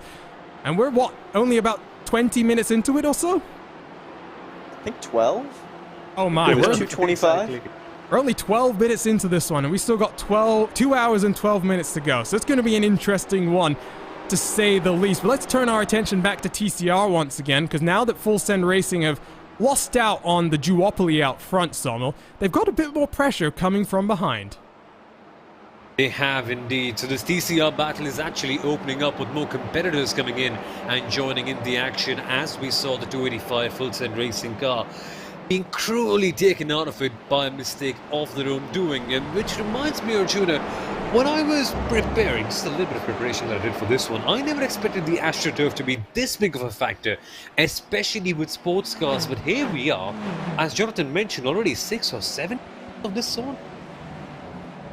And there is also, of course, Race Control, who is getting already a number of reports coming in. Jonathan, give us that update from Race Control. So there was an incident, I think, in the Cassier Triangle between the 34 and the 37 that held up half the field early that I briefly mentioned when we were watching Nick Thyssen fight his way into the top 5, and that's been under review. As well, I think as Fierce Day Ford is under review for an issue with the 16 cars. So Hugo Jouret under Race Control's eyes right now. And there's also been a penalty already to the 199 to drive through for something going wrong in the pace lap. So not a good start for Sanford Emerald as, that's there goes Trevor, the Electronic Sportsman. Yep, that's Trevor Pastrami, another issue through 130R. It's clearly 2 places where it's very easy to lose the rear end of the car. Here comes the Audi Racing BMW, and they'll get past as well, all by themselves. Once again, that curbing just unsettles the balance of the car, Sommel, and I think you understand a little bit more from our YouTube chat why this is happening. Yep, Grim Garage with an excellent point. It's not just the AstroTurf that's causing the problems, it's the edge of the curbing. You kind of have half of the direct contact patch as the other half is up in the air. So you spin. That's completely his words, and it's absolutely accurate. That's exactly what's happening. The wheel is not completely under contact with the tarmac. The car's halfway up in the air. Can't do anything about it. You don't have any control, and that's why the drivers have not been able to catch it back as they normally would have. So maybe we just will see drivers being a bit more conservative through the next portions of the race, as gaps do start to now form in the front of your field. Boujman Kuster finds that gap down to 1.8 seconds to your race leader. And Team Down Under, once again, not looking to stay down under for very long. So nice battles up and down the field here in the Porsche 911 Cup classes. Maniti Racing as well has to try and rebound from their little issue that they've had, and they find themselves right in the meat of the sandwich right now, Jonathan. You'll see there, they're about 10 seconds back from your race leader, so safety cars will bring them back into this, but they find themselves really with some strong competitors around them. Well, we can say safety cars can bring them back into this, but even if one comes out now, they're still going to be down here in this mid-pack group, and this mid-pack has really good competitors. The one right in front of them, that 22 machine, well, that's third in the championship, and they've been really, really consistent. And there's still other guys down here. Team 11 is down there. There's the Hellraiser 16. You know, Fierce Day Ford is not too far ahead from this car either. So for Maniti, I think it's going to be a tall order to really claw their way back to the front. Strategy may come into play, I think, more for the 78 as this race goes on. Up the hill they work down into the Degners. We'll come to the conclusion of the first opening stages of the race, and we'll say 2 hours left to go. And Sommel, yes, there are these safety cars that come into play, and a lot of the teams have told us that it's hard to plan out strategy, and it's very much reacting to the race situation as it unfolds. But when you plan out strategy, you will always plan it backwards. You will plan it back from the last lap of the race and figure out when the perfect opportunity to come down pit lane is. So for me, I always look at 2 hours left to go in a race as kind of your main window of when you want to start thinking about when you come down onto pit lane. Absolutely, Arjuna. There are 2 different approaches as Hell Racers go wide. What's happened with them? I think just a brief moment there for Hampus Bars, who's might have become the next victim of contacts packed on the edge. Let's take a look at this one. We'll have to spool it back further some. We did notice them going wide, but again, a bit of a surprising mistake here. Let's take a look at this from the aerial look brought to us by ATVO, graphical partners of RaceSpotTV, and I think it was just on the grass, slight dab of brakes that unsettled the car, and as we jump back to live pictures, once again finds himself right in the pack. Yep, absolutely, and coming back to the point that you mentioned, Arjuna, about the pit strategy, there are two different approaches that you can look forward to, considering that there will be no safety cars. Again, big one. But that has to be, you either look at it backwards or forwards. So if you have 2.5 hours, you can look at it as 1 half stop initially and then 2 1-hour stints. That can be the case. Or you can go for the other way, which is you go for 2 1-hour stints and then go for a quick dash in the final half an hour. Maybe in the third way, you go for 1 1-hour stint initially, a quick half-an-hour dash in the middle, and then another 1-hour one. It sounds confusing when I'm saying it, but it essentially lays down 3 different ways in which you can divide the 2.5-hour race. But as we know in real life, Arjuna, safety cars can come in at literally any moment whatsoever and completely throw all the plans out of the window. They very well will indeed as well. That is not an if, it's a when in the IVRA series. You always know that a safety car is abound. Take a look at GT4 once again. We had Jan Sentkowski in our YouTube chat giving us some information, and his teammate Leonard Hardenberg. What can you say here, Jonathan? We're only, what, 15 minutes maybe into this race now, and already 5.5 seconds clear. I think I'm knocking on all the wood I can around me right now, but if you are Team Hoisingfeld, even with some strategy that's going to come and maybe affect your race with the safety cars, you must be feeling pretty confident for the rest of this 2 hours, because you've got the pace, you were almost 1 second clear of the entire field in qualifying, and now very comfortably in the race lead. I don't even know if it's confident. I think it's a little bit shocked, if anything, because, the way, I was talking to Marshall about it, he was like, if a good result's there, we'll take it. And I don't think they've expected to be this dominant as they are. They have a 5-second gap to the Porsche Owners Club. But again, strategy will come into play. Safety cars will obviously come into play. And I think planning for safety cars, that's, I think, what separates the great teams from the good teams. And those teams that have been planning for the safety cars and that put that in their strategy are going to be the ones towards the end. We got this good battle here through the S's. Yeah, look at this team down under around the outside. Can they make it work side by side? Ooh, contact between the two of them. They bang doors. The 45 and the 46, they're still banging doors. Team Bergen. No. Joel just about able to hold on to that one. They slam onto the brakes. They'll lose out 1 position, 2 positions, and in fact a number more positions, but they'll able to rejoin right in this grouping behind Fiercely Forward, so that could have been a bit worse there. But they're getting antsy, they're getting feisty, and early on in this race, I'm not so sure this was a smart move from Team Bergen-Sommel to really defend so hard. Yeah, there was no need whatsoever, because as we discussed in the pre-show of the race, that it's either black or white here at the S's. You either go for it or you don't.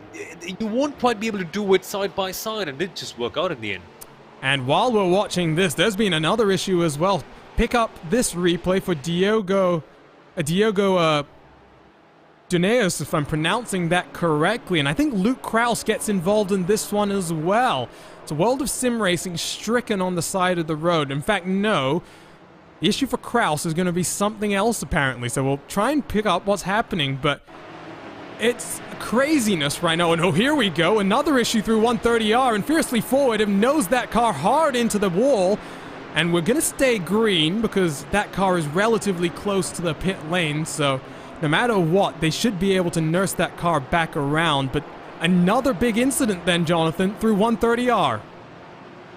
Yeah, you just can't push it to the limits there, especially not now. The conditions, it's a bit, I think, cooler. It's going to warm up a little bit, so grip is going to get there eventually, but you just don't have the grip through 130R at the moment to really make that AstroTurf work. And if you get that tire patch, like as we were mentioning, just the way the tire's going on that AstroTurf and the little bit of curbing right there, it just really unsettles the car.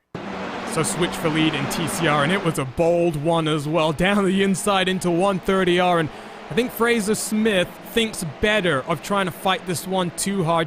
Tucks back into line, covers off the attack from Sam Blees in the Alpine Stars machine behind, and Team Hoisingfeld back to the front of this field with a very, very bold move. down into 130R. And you take a look at this now here, Jonathan. This train of cars, it's starting to extend. And once the traffic comes in and breaks these guys up, then we'll start seeing in this TCR class some really big movers and shakers. Hey, you mentioned the traffic. I think there's a Porsche in the background. There it is. There's the Hell Racers. The traffic is coming. And unfortunately, for some of these guys, it's going to be about making moves when it's going to be opportune time. These TCR cars struggle at different points in the track compared to the Porsches.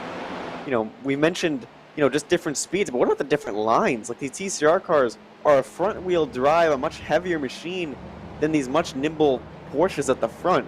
So it's going to be about being really, really patient, no matter which class you're in, about making moves.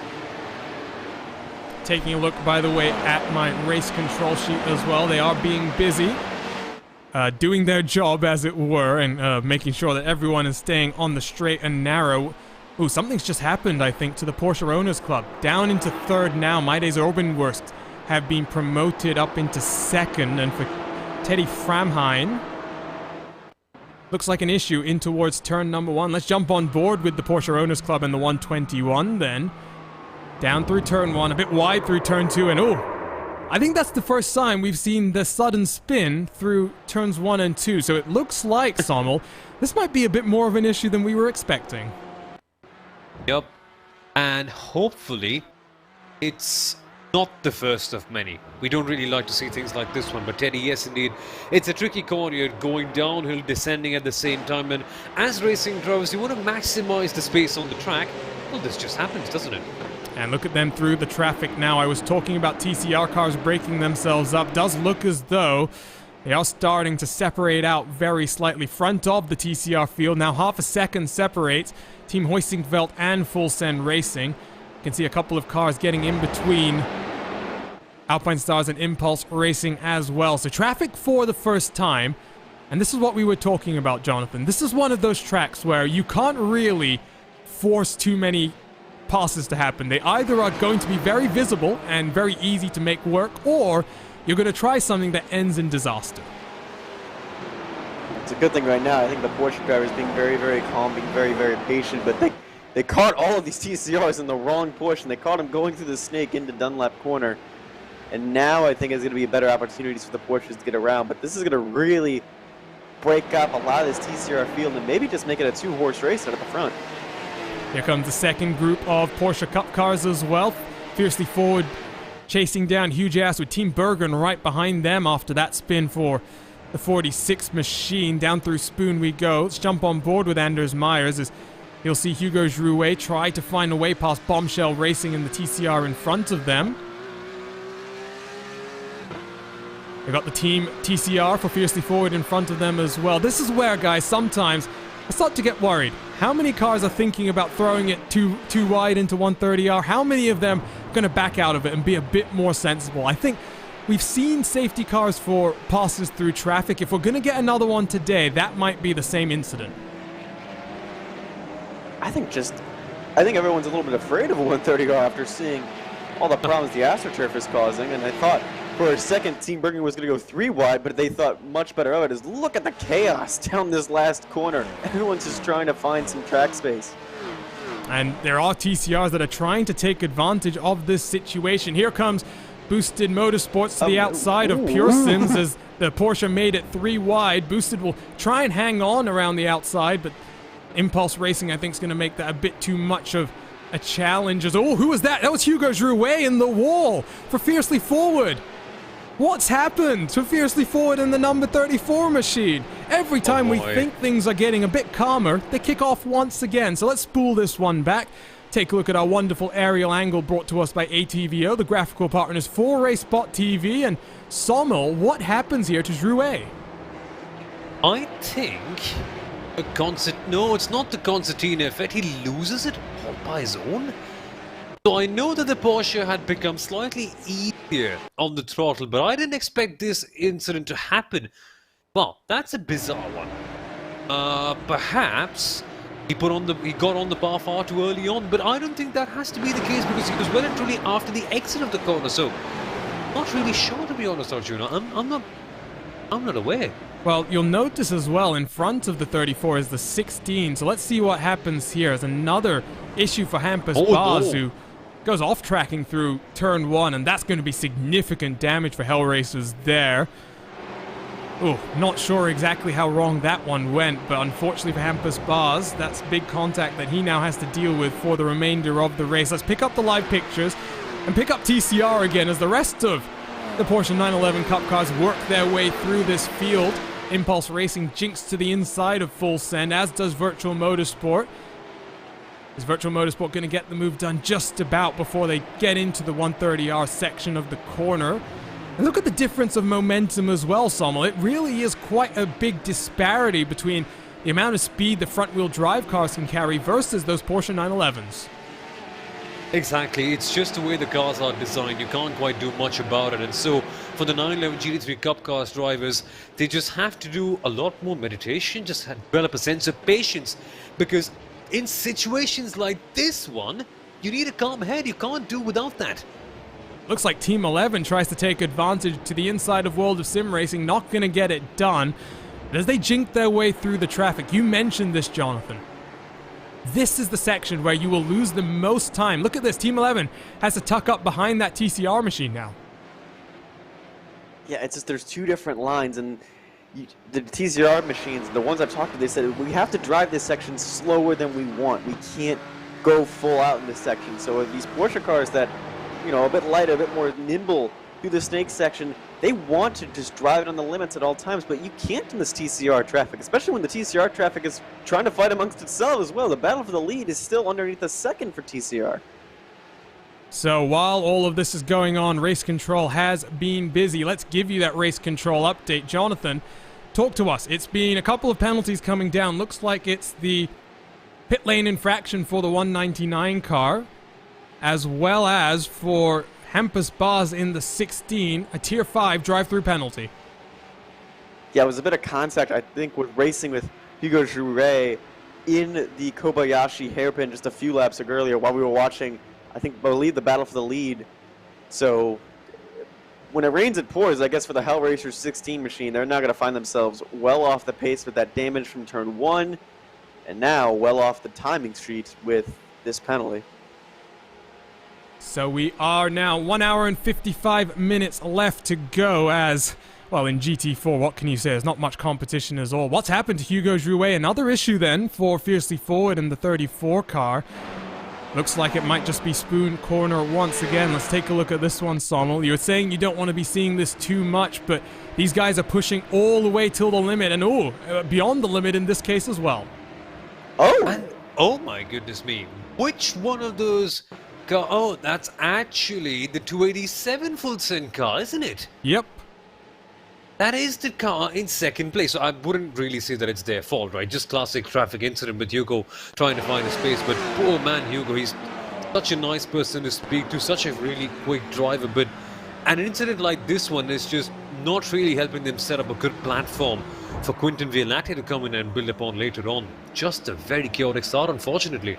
Yeah, it's just a bit of a late lunge that sets him up a bit deep, and unfortunately in those front-wheel drive machines, I have a feeling that Fraser Smith really couldn't have done much in that situation at all, unfortunately, because I don't know about you, Sommel. I know you like commentating on TCR cars, but every time I get behind the wheel of one of these, I realize why front-wheel drive is not for me. Yeah, it's hard. It's proper hard work. It looks entertaining. It is fun to commentate on. It's good to watch. But man, driving them, it's a completely different ballgame. I don't think we give enough respect to TCR drivers, at least in the iRacing community. I think they should be valued a lot more. Maybe slower for sure, but it doesn't mean it makes it easier for them. Hey, somewhere Paul Smith is standing up and applauding the words that you just said.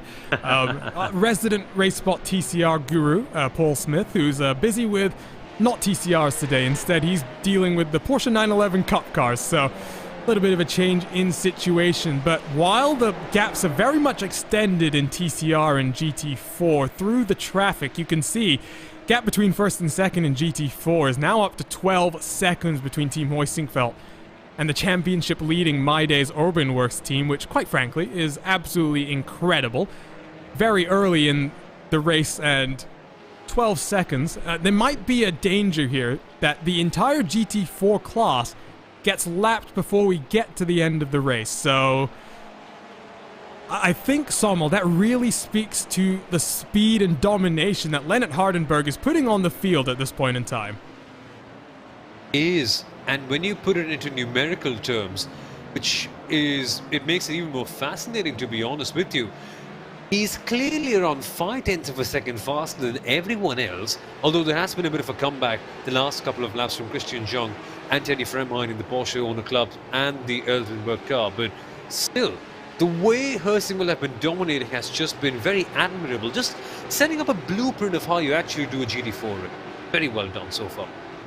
And the GT4 classes, obviously, as the GT3s become increasingly expensive to run, and obviously DTM is going to be running the GT3 class machinery in this coming year. Of course, you can forget the very distinctive AlphaTauri livery that's now adorned on the Ferrari 488 GT3 car, but GT4 might become an even more affordable option for gentlemen racers. So for someone like the Porsche Owners Club, this might be the type of car where those guys want to try and be competing as much as they can. A number of those team members are real-life drivers in the Porsche Owners Club. One of them lives in the Bay Area as well, so I have a feeling post-COVID we might have to have a bit of a meetup where I go and meet up with some of these Porsche Owners Club drivers.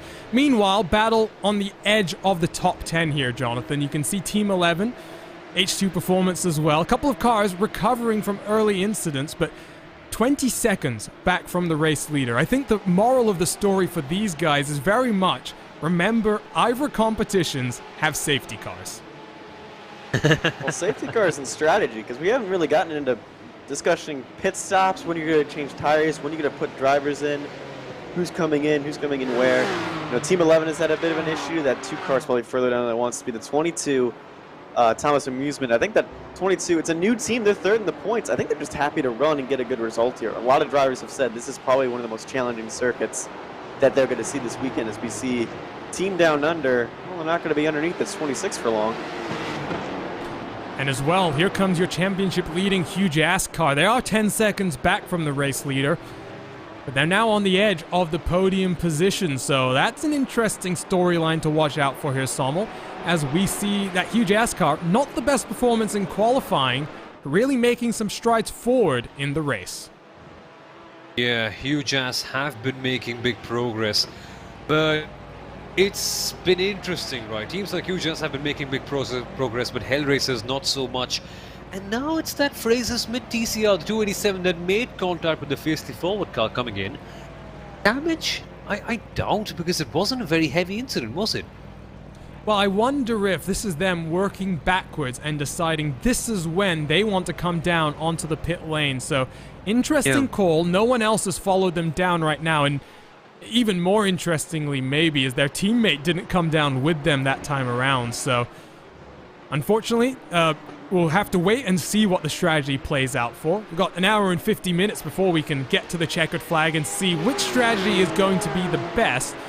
But meanwhile, out front, Team Down Under and Boojman Kuster really has closed up on Stellan Lindenberg for Hellraisers out front. And now here comes the Wallabies to the race lead, I would have to assume, in a few moments' time, Sommel, because that car might not have been set up for qualifying necessarily, but long-run pace is looking very strong. Absolutely. Unlike in cricket, long-run pace is looking quite good for Team Down Under. I mean, in some places Australia is better than others, but yes, at least in this particular race, Team Down Under doing a very good job of chasing down Hellraisers. Bit of a rocky qualifying, let's say. It wasn't exactly what they expected to be, but in the race, you've got to appreciate them, you've got to applaud them. It has been some effort. Team Hellraisers are facing some good competition. Now, trust me, Arjuna, tell me honestly, did you expect at this part of the race that Team Down Under and Hellraisers would be fighting, firstly, A, and B, fighting for the lead, considering how qualifying was stacked up? Well, if you had told me these two cars were fighting, I might have thought that Hellraisers had a bit of an issue, or there was a whole heap of carnage, and guess what? We had a whole heap of carnage, so I think I might have been able to predict this, but out front in 911 Cup class, it's still very close indeed. Lots of battles in this class. It's the other classes which have broken themselves up a little bit more, and looks like Anders Christensen through turn 1 and 2 has had a bit of an issue with World of Sim Racing and their BMW, as we'll spool this one back. Jonathan, take a look at our replay machine and see what's happened to two cars fighting for 13th and 14th in class. Yeah, just a little bit ambitious on the brakes was the World of Sim Racing car, but the gentleman thing to do, give that position back to Hella Media. That was a good job by the World of Sim Racing team. So it has been a rather busy opening portion of the race. Race control, not as busy as I would have thought, with only 7 incidents to take a look at so far at this point in time. I'm just trying to keep my eye out as well, because there are a few incidents. Who's that? Oh, no, who was that? That's Jason Lundy in the Pneumatic Motorsports 120 car, and Sommel, another victim, it would seem, of Spoon Corner. Yep. Absolutely. At that particular corner, they were trying to get something, as you can see on the screen, on the BMW, but again, it is that curbing that has struck. Okay, let's create a board. How many has it been so far? 10? I'm guessing we're going to get at least 21, just for the sake of having fun. I mean, at this pace, we're going to break at least 50. At least 50? That's a good bet. Well, while it just seems to catch, no matter what car you're driving, it seems to catch you out. Well, exactly. I'm going to send you off, Jonathan, to do some digging with race control for us, because we are starting to get some warnings for track limits from race control. And I'm just wondering here if some of these cars that are spinning a lot are also the cars that are getting the most warnings for trying to abuse the track limits the most, because clearly there seems to be a bit of an issue when it comes to trying to use all of the curbing here at the Suzuka circuit. The guys out front, though, not having too much issues. So will we see Aston Martins being recorded on that list when Formula 1 comes around next year? Very possibly, but I think...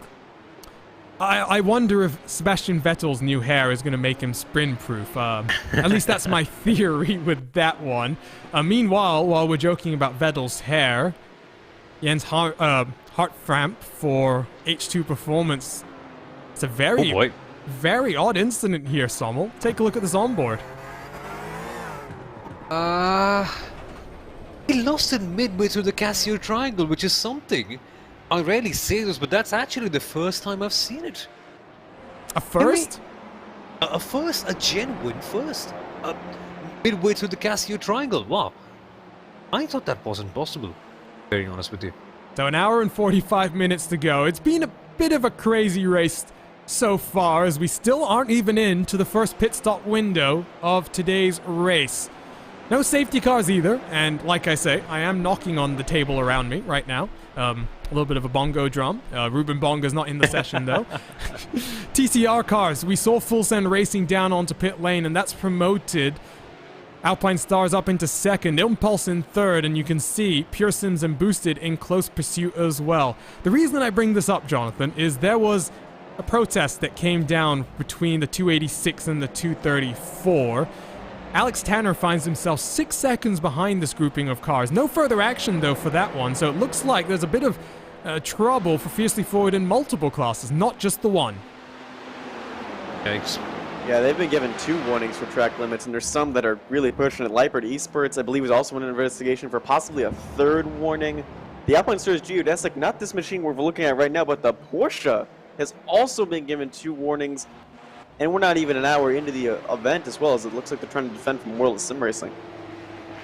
So how many cars, Jonathan, have gotten first warning so far? Sorry, I missed that if you said it. Only 8. It's actually not a lot. It's the amount of that 8 that's gotten the second. At least half of them, 4 of them, have gotten second warnings already. It's Ragazza Racing, Alpine Stars Geodesic, the 2 Porsches, and then Fiercely Forward and Leipert Esports, the 2 TCR machines. Interesting. Both on second warnings. I feel like we've seen a number of those cars having those issues over the curves. I don't know. Alpine Stars Geodesic really hasn't, and even the ones that have been running over the curves and having these spin issues aren't on this list whatsoever. Talk about the ones that have won. VEC, we haven't really seen much of them so far. World of Sim Racing, Team Boysenfeld, the leader currently in GT4, has gotten one warning, but they're setting sail. And then World of Sim Racing, the other machine, the 51 machine, has also gotten a warning, but I don't think they've spun around into the curbs either. So it's a little weird of where the track limits, penalties have been given these drivers that have been struggling on the curbs. Very interesting indeed then. I'm trying to figure out what type of commonalities there are between some of these incidents. Watching Joop de Ligt for Mini-T Racing after his early spin has sent them from the front of your field down into the mid-pack. Find themselves behind Fuga Simsport and H2 Performance. Team 11 in 10th place is the car that they're trying to catch up to, and I think their marker for pit stop cycles, because we are coming towards 40 minutes done in this race. And Sommel, you now are at the window with 100 minutes to go. You could just about, I think, split this in two and take a set of tires and maybe have a little bit of an advantage, because a race like this, 2.4 hours, you could very well get away with just one change of tires when you do your driver swap. Yes, I am not very sure, because had I been quite good about that, I probably would have been a strategist for some team. But yes, ideally you have to split it up in two different parts, that is, essentially. And of course, the one thing I have to say in this case is, of course, a safety car can come in and shift things up. But yes, in that department, I'm absolutely stumped, Arjuna. Quite simply, I am upwards at this stage. I always say there's a reason why we're not in strategy booths and driving. There's a reason why we're commentating instead. Exactly. But I have instead some solid concrete word, no fluffing around of words in this case, about the 285 Fulton racing car. Remember, they had that incident early on where they were just very unfortunately caught out. And with them, they're all the way back on the grid, right? They had a big crash from P number 3 at the 130-yard corner, and they've been recovering, but their pace, Arjuna, has been incredible.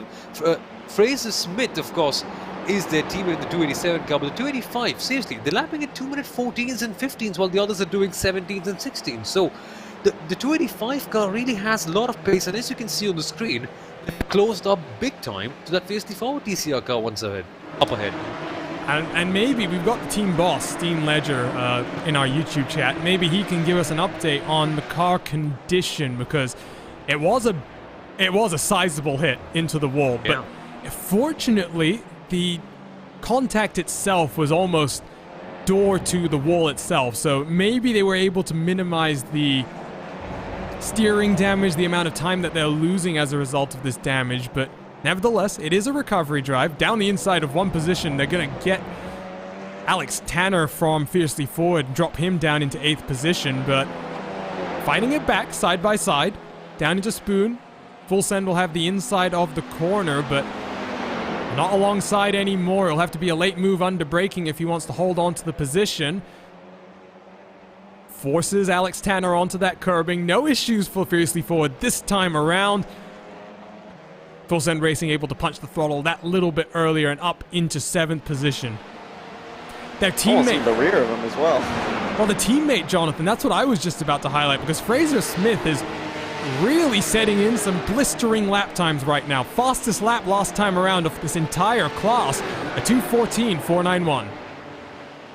I think they're trying to find a way to beat the hoisting wheel car on strategy and get back to the front. They've had their struggles already. The 285s got damaged. The 287 really couldn't do much about the team hoisting wheel car up front and keep that Alpine Stars Judicic car behind.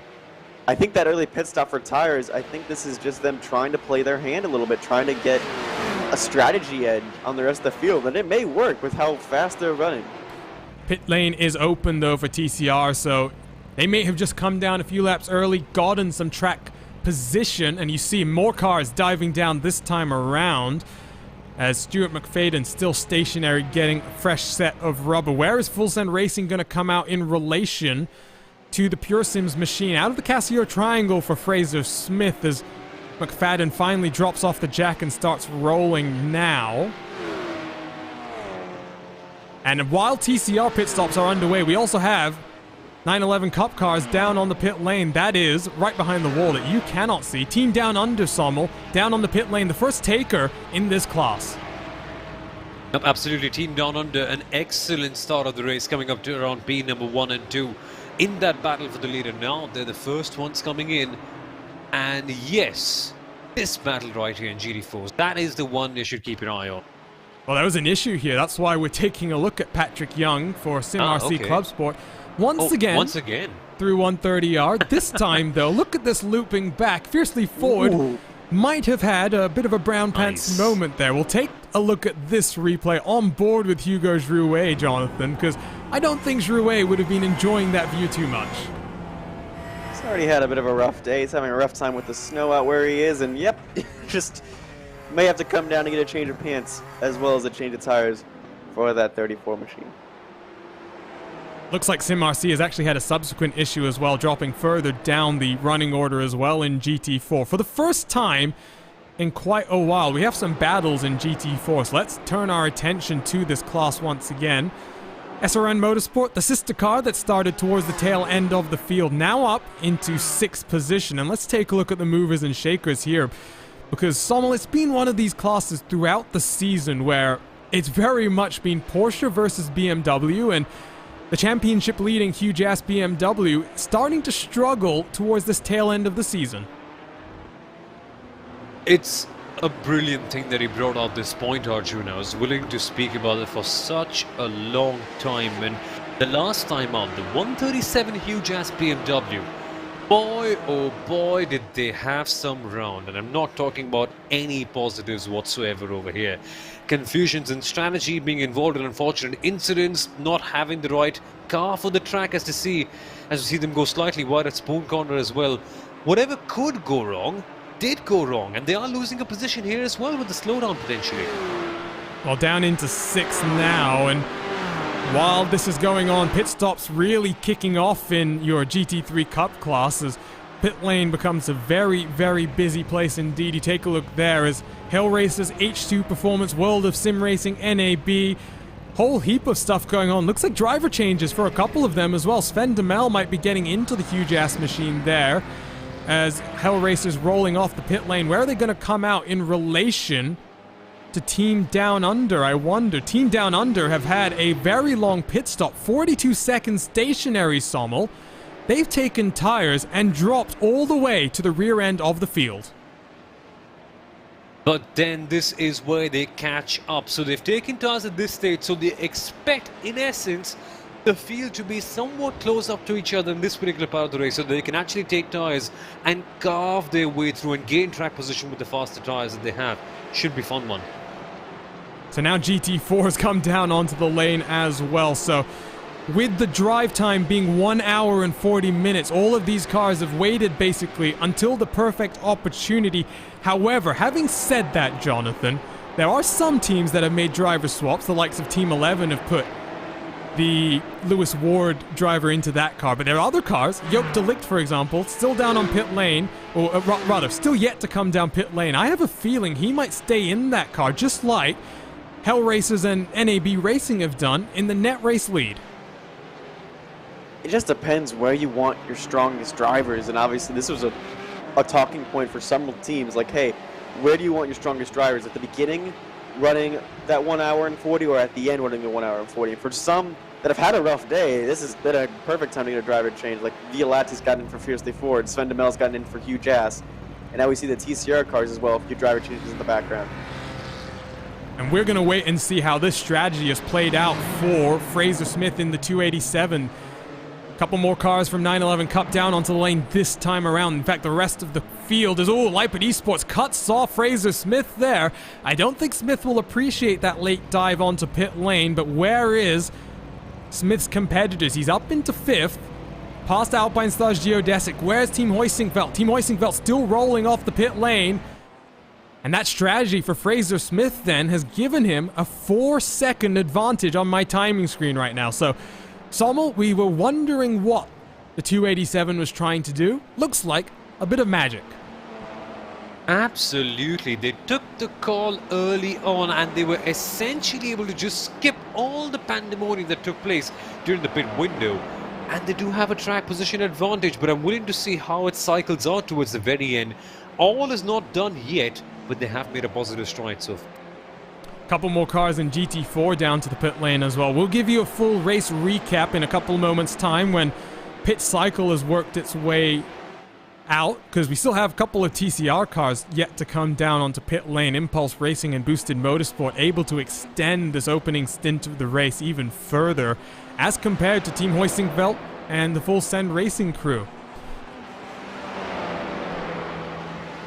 So, a couple cars exiting the pit lane across all of our classes. Let's go ahead and start running down the running order in each of them. And let's begin with the 911 Cup class, because Team Bergen, they're in 4th position right now, trying to get past some lap traffic. The Hell Racers and the number 26, they find themselves with an 11-second buffer over NAB Racing and Nick Thyssen.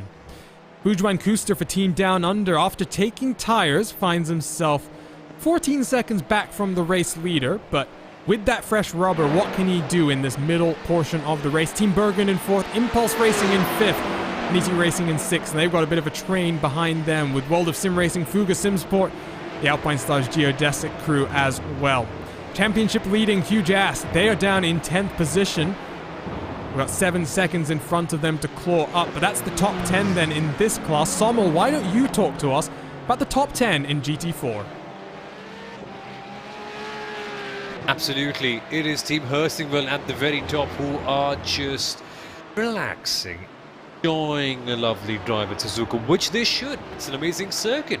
Try it out yourself on the iRacing service, and if you can, drive as cleanly as they have, because they have been excellent. Behind Porsche Owners Club, I suppose they had an incident early on, but they still have recovered somewhat, or it is that, or either they haven't made a pit stop. I shall confirm rather quickly. Then it's Mighty's Ultimate Work, who have been there or thereabout at the very top.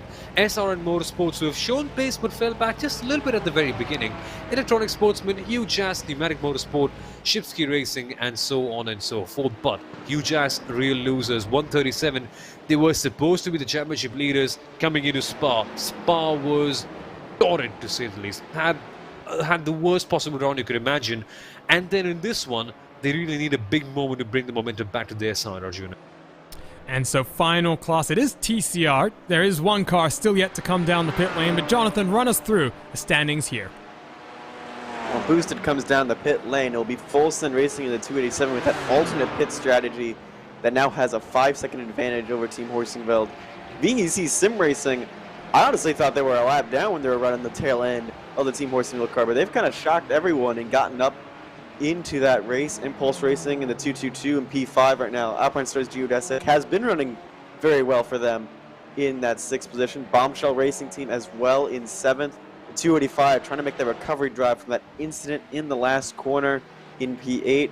Kinetic Racing have an okay day down in P9, and Pure Sims in P10. You can see Huge Ass and Fiercely Ford struggling in the Porsche class. They're out barely going in on the top 10 there, and out in the TCR. It's not much better for either of those teams. So 90 minutes left then in round 5 of the IVRA ClubSport Series, and we've got one race weekend left after this one, the 6 hours of Sebring, that will define our championship fight. Boosted Motorsports down onto the pit lane as they finally are going to come down, get some fuel into that car, and hand back the lead to the 287 Full Send Racing machine. And as a result, things have quietened down once again very slightly, but while I say it's quietened down, there are always things that are happening out on track. This is Mike Young for SRN Motorsports in the 175. He goes off-roading through the grass. A little bit of contact with the tire barrier, but able to stop that one from escalating out of control. Danny Fonte Pedra as well in the 911 World of Sim Racing car has contact That's with your an interesting one. contact with your championship leader in GT4. And like you say, Jonathan, that is a very interesting one. Let's take one more look at this one and see exactly if there's a little bit of shenanigans that go on here. Yeah, so the 52 is trying to get around the slowest sport cars. You see the Fiercely Forward machine taking a very wide line, and I think he's going to go around the outside. In my days, I don't know if he was deeper on the braking or thought he was clear. Yeah, well, that's a very strange one. Thankfully, not a lot of damage on the World of Sim Racing car, but that might be one where race control has to take a look at it. No report yet, so that's good news, at least for the Mighty Urban Works car, but a report coming down that could ruin their day and maybe let's shorten up that championship lead they have. I'm seeing a big issue for one of the cars on my timing screen. I'm trying to figure out exactly who it is. I just get the driver names, and sometimes it's hard for me to match those up with their team names, but it looks like Hella Media has been involved in something with the World of Sim Racing team. Not the first time we've seen these two guys scrapping it out. Down into Spoon Corner.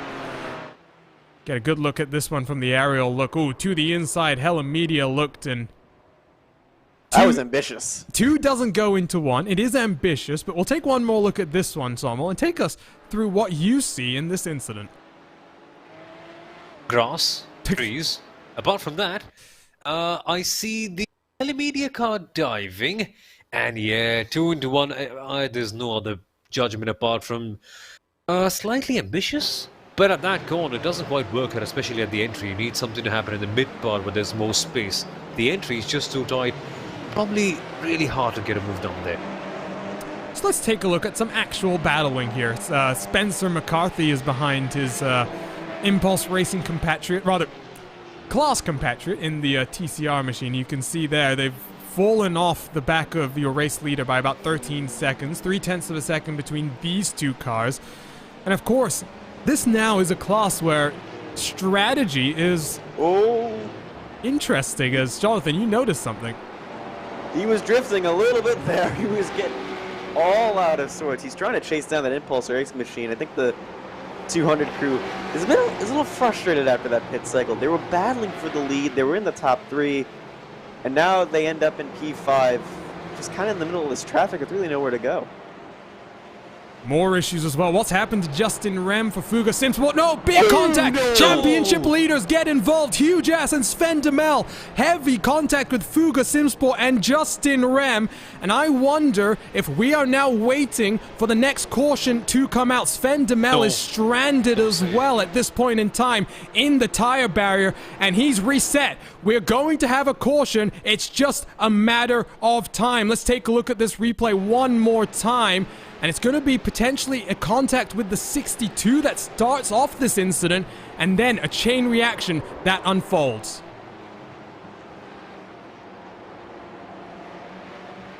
Fuga SimSport stricken in the middle of the track. Nowhere for Sven Demel to even try and think about an opportunity to get out of the way. Let's jump on board with Sven Demel as you get the tail end of that look right there. You'll get a better look at it here, Sommel, but we were talking about this being one of the classes where there are a few more contenders for the championship, and it's just been blown wide open.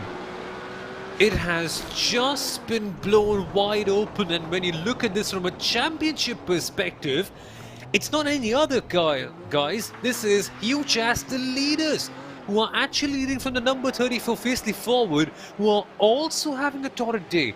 This just opens up the biggest possible door for H2 Performance, Team Bergen and Alpine Stars Jurassic Racing. Oh my goodness me, bring it on! And for your leader in GT4, while this was unfolding, he became the latest victim of the spoon curb. He manages He manages to avoid being hit from anyone coming around, but it all kicked off. We're still waiting for a potential caution to come out because you're not allowed to reset back to the pit lane without permission from race control. But so far, we are still under green. Jonathan, we might just have been avoided that caution because that car may have been in the tow zone. I believe there is a tow zone right at the exit of there, and I think that was good for Sven Demel to try and limp it home to there, but that was just such a disaster. They said they didn't really have, pure pace today. They really needed some strategy, and it was going their way for a little bit. They were up in the top 5, fell behind, and you saw from the replay, they just had no idea. He pulls out behind the TCR machine, and all of a sudden there's a stranded Porsche in the middle of the road. Confirmation from race control. The car was next to the tow zone, and as a result, we can stay under green flag conditions, but drama in your 911 Cup class. Your championship leader is effectively out of the race and will not be scoring any points. And Sommel, as we head into the final race weekend of the season, it's going to set up one of the most interesting championship situations that I can think about. You've got the likes of Fiercely Forward, who have also been struggling in today's race. What about H2 Performance? What about Team Bergen? What can they do in the remaining 80 minutes in today's race? Now think about it if you're Hell Racers, the number 37 car. Oh my goodness me, as a GT4 leader gets checked up big time. Think about if you're Hugh Jass, I beg your pardon. What kind of approach do you carry to the next race, to the championship finale, when you know that you could not score even a single point through no fault of your own at Suzuka? And that might just cost them the championship, or at least make it far, far more difficult. Look at this battle once again. Fuga and Alpinestars Geodesic. Again, Arjuna, we said it's going to be so hard to fight. Geodesic spot the room, put their nose in, but at Suzuka, that just doesn't work out. Doesn't work out for them. And we'll jump on this slow-mo with Sven Demel, because look at this. He's unsighted nowhere, and then suddenly that car emerges in from beyond all of the cars in front of Demel, and oh, that is disaster for the championship leading car. And given what a disappointing day it was looking to be for the number 34 team, Jonathan, I was really thinking, despite the fact it was also a slightly disappointing day for Hugh Jass in the 37, this was going to extend their championship advantage. So big drama then, and we're not even halfway through this race. No, and you're saying it's opening the door for others, but I wouldn't be so sure. Quinton Violate has been on a tear. He's gotten that car back inside the top 10. He's in 8th. He's chasing down Ralph van der Linden now. And we don't know how much damage is really on that machine. He's 17 seconds behind the leader. There's still potential for this 34 to come in and get some points and really capitalize. But again, there are still other contenders. But third place in the points is the H2 Performance SRT team. They're not really thinking big picture, too. I mentioned this earlier. The 22 team is a new team just trying to run. And more championship drama. What is happening from the Suzuka circuit? Because things are happening, and I'm not exactly sure how to describe them. Let's take a look at the latest penalty that has come down. Oh boy. And for your championship leader in GT4, stop-and-go penalty. We saw the contact with World of Sim Racing, Jonathan. And now, Danny Gisa is going to have to come down the pit road.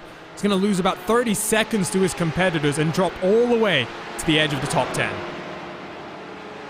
Yeah, it's going to be a matter of trying to drive back to the front. The nice thing for him is that right now with the BMW struggling, Hugh Jass isn't on the podium. But however, Giovanni Romano is doing like a really good job of keeping that BMW within touch. He's currently in 5th place in the class.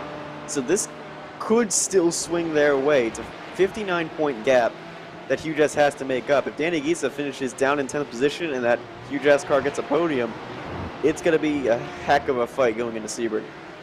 And don't count out Helen Media as well. Yes, they've had a pretty torrid run today, but they were 2 points behind the Hugh Jass team, and as we wait to see if Danny Gisa takes that penalty this time around, indeed he'll make his way down onto the pit road and slow down to the pit road speed limit. But Hella Media, who after taking the win at Barber and a 2nd place at Spa, were looking very strong. They're now running at the end of your GT4 class. They've still got an hour and 20 minutes still to go. Looks like it's not going to be a stop and go being... Oh, never mind. I, for some reason, read that as a drive-through penalty. That was a stop and go being served. So Danny Gisa serves his penalty back up to the pit road speed, and he's going to exit back out onto track just in front of... Guess who? We were just talking about him, Jonathan. Here comes Giovanni Romano. So championship fight is now going to be taking place out on track as well. Stop and go. I guess the pit road delta here is a bit smaller than in other places. So that's good news for the 124. They stay within the top 5, but now, well, the championship contender's right in front of you. So that's going to be a hard fight, I think, to the end of this race. And it's the story of the first 3 races, Sonal. I think the last round at Spa, we saw that Hugh Jass team struggling a bit more, but it really has been Hugh Jass versus My Days in the opening stages of the season. And as we entered this brand new year of 2021, it was almost as though the My Days team stepped up that level of performance to the tracks where the car was going to suit them even more, while Huge Ass maybe just slipped off a little bit. Now they're back on track together. Let's see exactly how strong the pace is from each car. It's a bit like a test match at a pitch which deteriorates, isn't it? Initially, one team has to compound their advantage, usually the batting team that is, and towards the end you see it all shift away from them. That is what's happening between the BMW and the Porsche. The BMW initially was able to gain as much as it possibly could, and they knew that towards the end they could be struggling. So that's why they had to pile on the points, and they did. Now My Days are right there, after having served the penalty, there for a clear fight. They might not be fighting for the highest position, at least in terms of the current race standings, but in terms of how it impacts the whole championship, man, this is a big one. And interestingly, look who's now second and third in this class. Porsche Owners Club back up into second. And SRN Motorsports in the 174. Stephen McGarvey behind the wheel of that car now.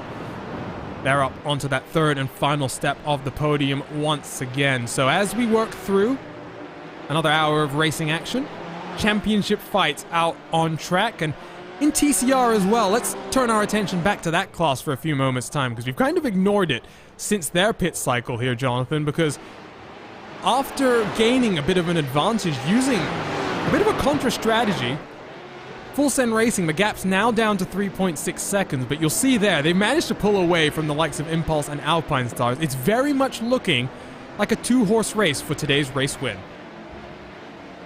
Now, we also have to remember that Full Send car on that ultimate strategy is going to have to come down pit road a bit sooner. I think they mapped it out to where they can just do it on one more stop, but they're going to have to come down sooner, leaving Horsingeld out there to try and close the gap down. Horsingeld has been doing a really good job closing the laps. You can see a Porsche going wide in the background, closing the gap. It's down to 3.4. It was up to 5 seconds at one point. So I'm wondering if the Full Send car is trying to save some fuel, if this Horsingeld car is just really strong in the long runs. Looks like a switch of positions, as well as My Days Obenwurst get past Huge Ass and Giovanni Romano. Now look to try and get away. There is still the possibility here. They are not out of contention for a podium just yet at this point, I would say, Sommel. However, it is an outside chance. However, if you are this My Days Obenwurst team, you know that there are 150 points that are on offer next time you go to Sebring. As many points as you can get now to build up your advantage and make it so that you don't necessarily have to focus on the halfway points. You can focus on those full race points. That might be the advantage that they need going in to a very complicated final round. That's the funny thing, Arjuna, because you can't quite tell about halfway points, right? Sometimes it plays into your hand, other time it doesn't, so you can't quite plan for it. And that's the thing. I mean, in IVRA competition, you would love to go ahead with a plan. Okay, this is what I'm going to do. This is my plan of action. So that is how I'm going to execute my race in the final round, and that is how I'm going to get the championship. But that just how it works towards the very end. It's just so convoluted, so complicated in terms of how the action goes on. But yeah, I think at the end of the day, for My Days ultimate work, it just has to be maximizing every lap, every stint, every race. Because at the end of the day, you can't look too forwards, you can't look too far ahead. So might as well just focus on now and try to make it the best that you possibly can. And we talked about this outfit as well last time at Spa. This is a team where there's been a lot of changes going on, and a couple of the drivers, Gisa included in this Sommel, are making the next step in their sim racing journey. They've signed up with a very well-respected real racing team and are going to be taking their commitments to sim racing to the next level. So we talked about this last time out as well. This is the opportunity for this team to kind of sign out with a championship, and even with this penalty, they're sitting very pretty right now, 4th position on track.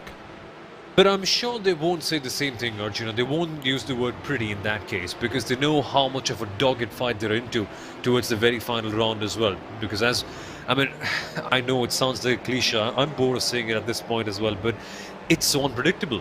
And that is just the fact of the matter. It's not a marketing slogan or anything that you use on your advert campaigns or whatever it may be. It actually is so unpredictable. So you can't think too forward. So might as well just take it as it comes. Look at the damage here, though, for the electronic boy. sportsman. Niels Van Payne has just gotten behind the wheel of that car, I believe. Already finds himself in a bit of trouble, as did Fiercely Forward there for a few moments' time. We'll grab a replay of both incidents. As now Dennis Meisner's having issues as well on track. Oh, contact between Fiercely Forward and the electronic sportsman. That is a sickening impact there. Hard contact for that 169 car, Jonathan. And looks like that might be why that Fiercely Forward car was struggling down into the hairpin. Sometimes I'm a little bit glad that we're in sim racing. There's been a couple hard contacts. That incident with Huge Ass is still in my memory, but that was a right nose into the barrier. Really nothing the sportsman can do. And unfortunately, they were having a good day. They were in the top 10, and that damage is going to probably prove fatal. And so this was Dennis Meisner. I mentioned Wraith Energy Racing were around in turn 1. There you can see a nice little 360 as that's the 16 Hellraiser's car has to take avoiding action. Not your race leader. As we pick up live pictures once again, Van Payne is once again off the track, this time at 130R. Hypothetically, if that car is still running, you should be able to get that back to the pit lane, but he's stationary. Are we going to get a caution? Yes, we are. Caution flag is out. First caution of the day with 75 minutes left. And after a few heavy impacts that we thought might bring out the caution, it takes Niels Van Pen being stationary in 130R for the caution flag to fly. Here comes the actual incident that brings out the caution. And rally crossing very wide, and I have a feeling that car was terminal damage, and as a result, under caution for the first time today. I think we might have expected a few more, potentially Sommel, but nevertheless, it's been quite good. It has been quite good, and there's one particular message in the Discord chat with Mikael G. Garcia. He's just nailed it. He said, I wish we had style points. So, Jonathan, this is now a big change because now pit stop cycle has very much shifted around very slightly. Because no one can make it to the end. Like, it was looking like if we stayed under green, you can get to that maybe that 50-minute mark and then make it to the end. But now, I don't even know what to do. Like, you can stay out and hope for track position, or you could go in now and have to pit later. This throws a wrench in everything. I think this is probably the worst time to have a caution. So under caution then, let's take this opportunity to talk a little bit about the future. But IVRA competition live on RaceSpotTV. During qualifying, it was our privilege to be able to show you for the first time the 2021-2022 competition schedule for all 4 of the IVRA competitions. Endurance, Club Cup, Club Sport, and of course, the IVRA GT Sprint Series. And it's going to be... There's a small problem with that. Which is? There isn't Suzuka. So what you're saying is we need more Suzuka on every single calendar.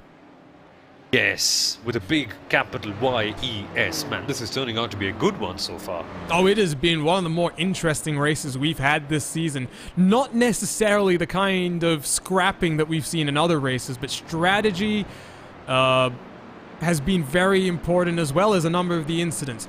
Jonathan, you do have a question here. So, does spring mean that there are 2 different seasons? Yes, that does mean that. So we'll have 2 3-race seasons in the Endurance Cup. You'll have pre-qualifying in August that will determine your lineup for that first season of competition. And cars that want to continue entering into the series will then be invited back for the spring, and any new entries will be granted entry at the discretion of race control. The same thing will apply in the GT Sprint Series as well, as we see cars getting their wave around and picking up your net race leader.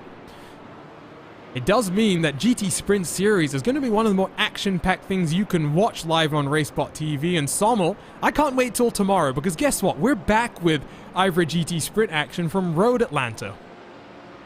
A double header. Man, on its own it's too exciting. Then you add up the fact that we have Club Sport and IVRA GT Sprint Racing of all the places in the world at my favorite circuit, Road Atlanta. See, I'm a simple man. I see things like this and I get really excited. And so you know you should be excited too. I mean, think of it. GT3 racing at Road Atlanta. When has it not delivered?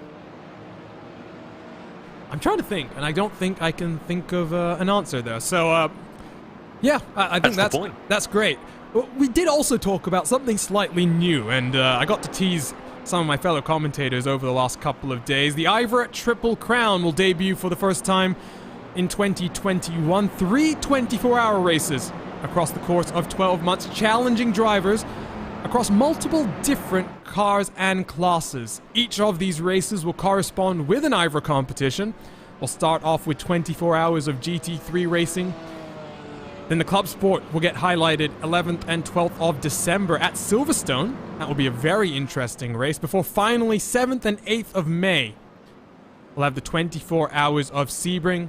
And you'll notice as well, GT3 class added to the IVRA Endurance Series for next year. Additional changes that I'm not going to get into too much just yet. Well, you'll have to tune in for the next race from VIR in a couple of weeks' time to hear about those changes a little bit more. But nevertheless, a very exciting addition to the schedule, and you can catch it all live and uninterrupted on RaceSpotTV, as well as all of the 4 regular IVRA competitions. So it's going to be busy, Sommel, for us next year. And, you know, we've got, I think it's about 5 more broadcasts for IVRA after this one. I'm really not looking forward to the last of them, and then having a summer where I don't have any IVRA action to call. Particularly sad to see no IVRA summer competition, unlike what we had last year, but it's okay. I think absence only makes the heart grow fonder. So when we come back, better. If you love something, you gotta let her go, and then it'll come back to you. Well, the only difference is this one will surely come back because there are proper agreements in place. Well, in what you mentioned, that's probably more conditional in that. This one for sure, yeah. Well, I did say prize money was on offer as well. I was a bit incorrect when I first announced it. There you can see the first race is on July 10th and 11th, and direct from the IVRA Twitter account, $13,000 in prize money to be awarded.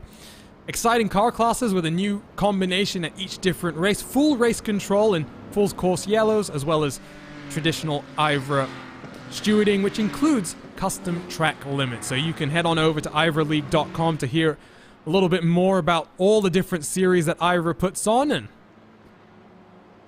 I believe sign-ups open very soon for the first of these 24-hour races, because can you believe it? We're already in February of 2021, Jonathan, and July is really not going to be that far away. Remember when January of 2020 lasted forever? It did. Because I do. I'm surprised I'm in February at the moment. Wait, are you sure we're in February 21 and not 20? Because the last I remember, it was, what, March yesterday? Yeah, last time I stepped out of my house with the intention of meeting people, it was March of 2020, so I have a feeling that maybe we've traveled back in time, but caution still underway, and I believe pit lane will be open this time around. And I think, Sommel, it's time for RaceSpotTV's Sommel safety car spot. Yeah, you nailed it this time out. Okay, very, very simple in this case. Nothing to worry about. When the caution is called out, the safety car comes out and picks up, listen carefully, the overall leader. The car who's leading the overall class, which in this case is the Hellraiser's Gluttony car, the one of Stefan Lidberg. So, after that happens, right, there might be a case where there are a couple of cars who are up ahead of the class leaders. So those slower cars who are, let's say, lapped or something like that, they're given a wave around. That's called the first wave around, where they're allowed to go past the safety car and join the back of the field if they are between, and if they are ahead of their class leaders, essentially. Then after that, the pit lane will only open manually, right? So iRacing may tell you pit lane is open, but as you see on the left, this has happened after race control told them that, okay, pit lane is open, you can go ahead and now pit. That is when they go pit, right? That is when they go pit. That's when they come out once again. There may be a second wave round if there are some cars that are still up ahead of the class leaders. That usually does not happen. That is all you need to know in this particular situation. There are further complications of, oh, what if I'm in the pit lane when the safety car is called? Well, in that case, you're all clean, take your stop and leave. But if you are committed to the pit lane, And that is when the safety car is called, which is less of a problem in Suzuka and more of a problem in Road America. In that case, you take a drive-through, but you do not make a pit stop. That is what happens. So that's the situation. The overall leader has been picked up. The pit window has been manually opened, and that is why we're seeing all these stops that we saw around 10 seconds ago. Well, interestingly, looks like not many of your Porsche Cup cars came down the pit lane. About half of the contenders in GT4, maybe a bit less than that, came down the pit lane. Jan Boll gets behind the wheel of the Team Hoisingveld 148, taking over from Lennart Hardenberg. And then in TCR, more than half of the cars have come down the pit lane to take a pit stop, leaving the likes of Team Hoisingveld, Impulse Racing, effectively, Jonathan, a lot of the cars that extended the first stint of the race out there on track, everyone else down on the pit lane, and driver changes then for Full Send Racing. Yeah, I mean, you might as well get the driver change done in a full service now while you're under caution, less time lost. But this is a really interesting case for both GT4 and TCR, a very split strategy from a lot of like the big contenders. The Hoisingveld car staying out in TCR, but then the car pitting from the lead in Porsche 4, almost going to the outside the top 10. So it's really going to be kind of interesting to see how this plays out in everyone's favor. A lot of championship contenders and fast cars are now cycled to the back of the field with fresh tires and full service, while some of these guys have to try and milk it to the end and get a short stop if they can. So you can see the pit stop lap for each of the Cup class drivers right now. You'll see the top 10, top 11 last pitted on lap 24-25. And you go back to Impulse Racing, the first of the contenders to come down the pit lane this time around. Turn that picture over to GT4, you'll see everyone down to Hella Media has stayed out on track. SRN Motorsports, though, now jump past Jan Boll in the 148 car. However, Jan Boll has just done the driver change. McGarvey changed over the last time they came down pit road. Be an interesting battle of pace to see how quick Jan Boll is in comparison to his teammate Lennart Hardenberg. Final class then is TCR as the cars slowly work their way down in towards the spoon corner. And there you'll see Full Send Racing in the 285. First of the cars have come down the pit lane. Team Hoisingveld, the 248 out front, has 6 cars in between them and the Full Send Racing 285. So a bit of a split strategy here, and I always like this. This is what endurance racing is meant to be about, Sommel. It's meant to be about overall pace, out-and-out pace, strategy, passing, all of these things coming together to crown the best drivers on the day. Absolutely, Arjuna. And the one thing that we can also add to it, and I think it's the most underrated part at times, is the human stories. Because these races are long. Trust me, even though it may seem to the outside world like, oh, it's just a video game where they're driving for 3 hours, but seriously, the amount of professionalism, the amount of time, effort, emotion that goes into a league like this one, we don't quite document it in the best way possible, and that is one really important thing that makes IVRA competition. It's just the amount of effort and emotion all the drivers and teams put in. And that is what makes it such a fun thing in the end. And yes, endurance racing is just I won't say perfect, because there's always edges that have to be sharpened out, but a really good amalgamation of just that. And having it on the sim just makes it accessible for many more people. So I think it's just the best thing you can watch and the best thing you can be involved in. Really heartwarming all the way through. You talk about the stories. We'd be able to talk about them a little bit more if they use the hashtag IVRA League, because other than Fiercely Forward, it doesn't appear as though anyone's really been using this hashtag. So unfortunately, yes, it's not been the perfect race so far for the Fiercely Forward team, but lights are off on the pace car already. I'd expected a couple more laps under caution, but we're going back to green flag racing already. The pace car down onto the safety of the pit road. Cars are getting stacked up very, very, very early as they want to get racing.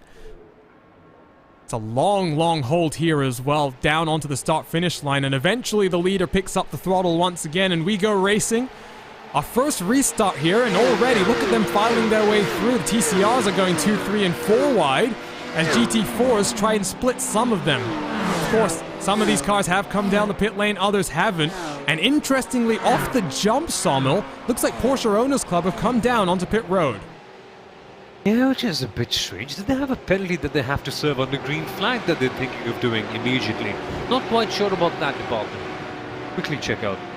Doesn't look like it, so that's a bit of an interesting call there as we get back up to green flag racing and TCR cars coming up the hill in towards this left-hand uphill that runs you in towards the Degner corner.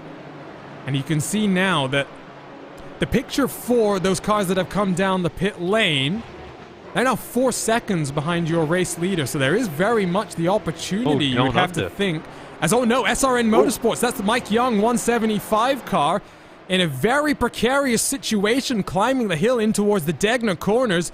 He's going to be safe just about as your championship leader 124 car just about manages to round them safely, but that was a close call, and Sommel, take a look at this. Getting close to the SRN car, wanting to get a lap around the TCR car, but oh. And the worst part is he loses control, but then gets that small tap around from the back. So all the amount of air downforce that he might be creating with that inexistent diffuser, it must be even worse because they're now carrying damage at the back. Hopefully it's not too much. So this pit window has really shaken things up because now championship battles in your GT4 class. Here comes second place, Huge Ass. We were talking about this being damage limitation for them in their BMW M4, but now looking at a potential race victory in this class. And if you turn your attention to the 911 Cup class, here goes. Team Down Under have found themselves in the race lead and starting to break away from the rest of the pack. Hell Racers in second, NAB Racing in third, Alpine Stars in fourth, and then Team Bergen in fifth. So 911 Cup class, we're expecting 2 more pit stops, I think, here still, Jonathan. Not sure exactly when we'll see them come down. Yeah, not sure exactly when, and not sure how they're going to time that out and try and cycle back out. Team Down Under tried to get that undercut done on the 26, but did not work under green. And some of these guys do still need driver changes, and we're getting to that point in the race where it's cutting it close. And I'm wondering if actually, when that car came down at the end, I believe you said the Porsche Owners Club, I'm wondering if they hadn't done a driver change yet and went, oh no, we need to get that done now. Yeah, you're right. They have done a driver change. Jacob Abrams has gotten behind the wheel for Porsche Owners Club, but look at the strain of 911 Cup class. They didn't come down the pit lane, and because the safety car picks up the overall race leader and waves around every other car, it's now a train of Cup cars that's now being blocked effectively by Stellan Lindenberg.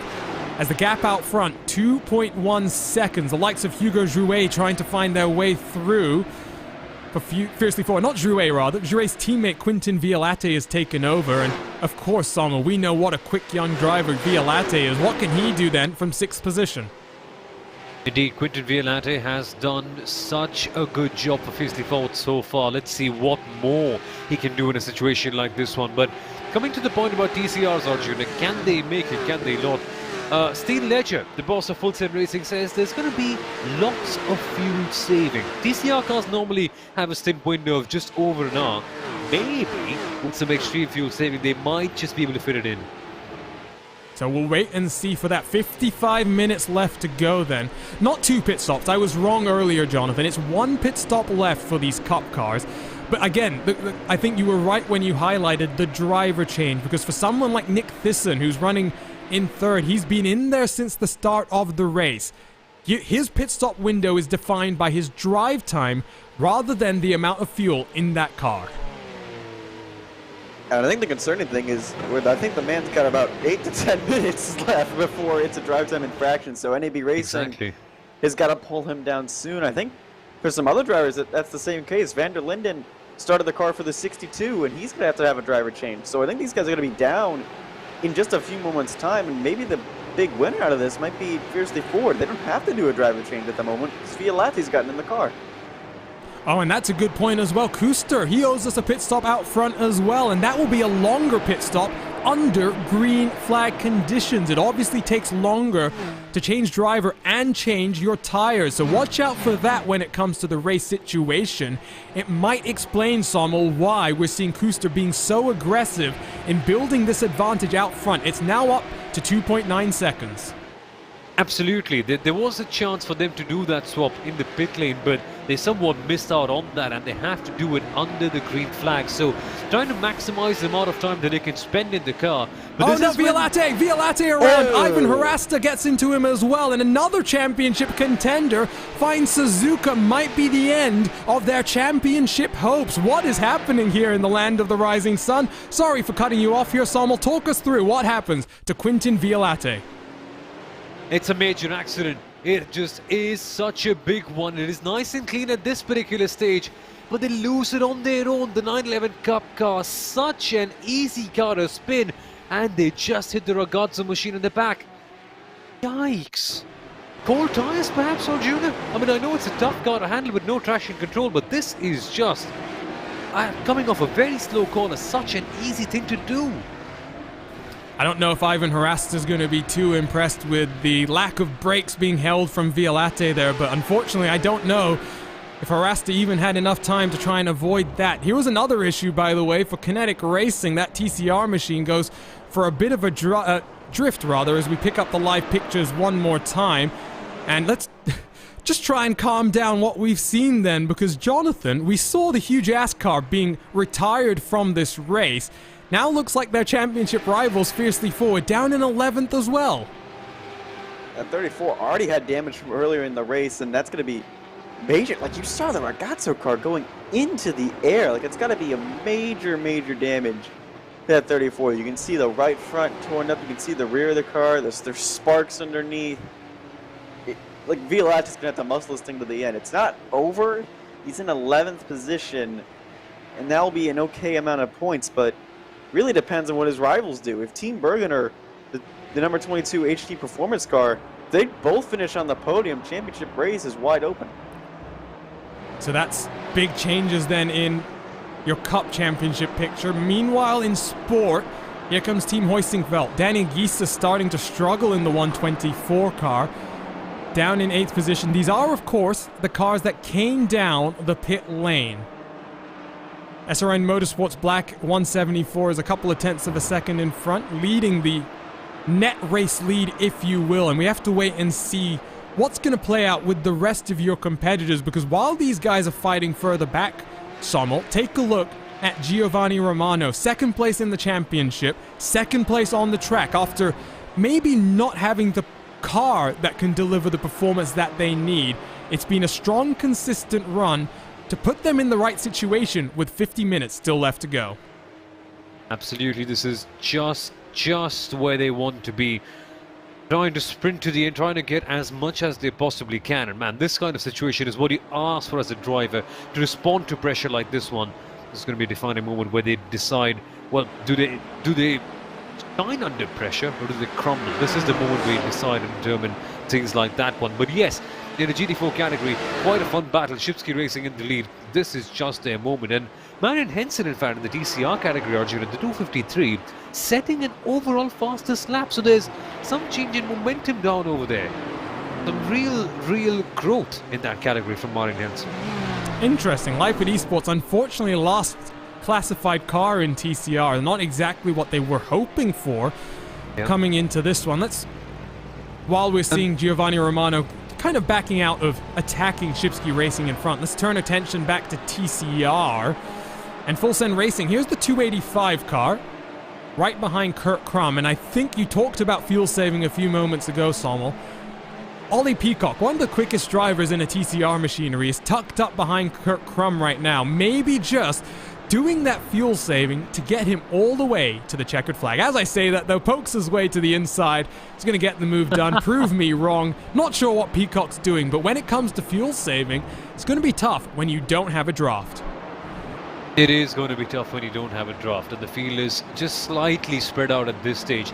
Peacock was enjoying that draft, but the ultimate aim is not to sit behind someone, but it's actually to go ahead and gain as many positions as you can. So it's going to be a little bit tight towards the end by not getting the draft, but still he backs his chances.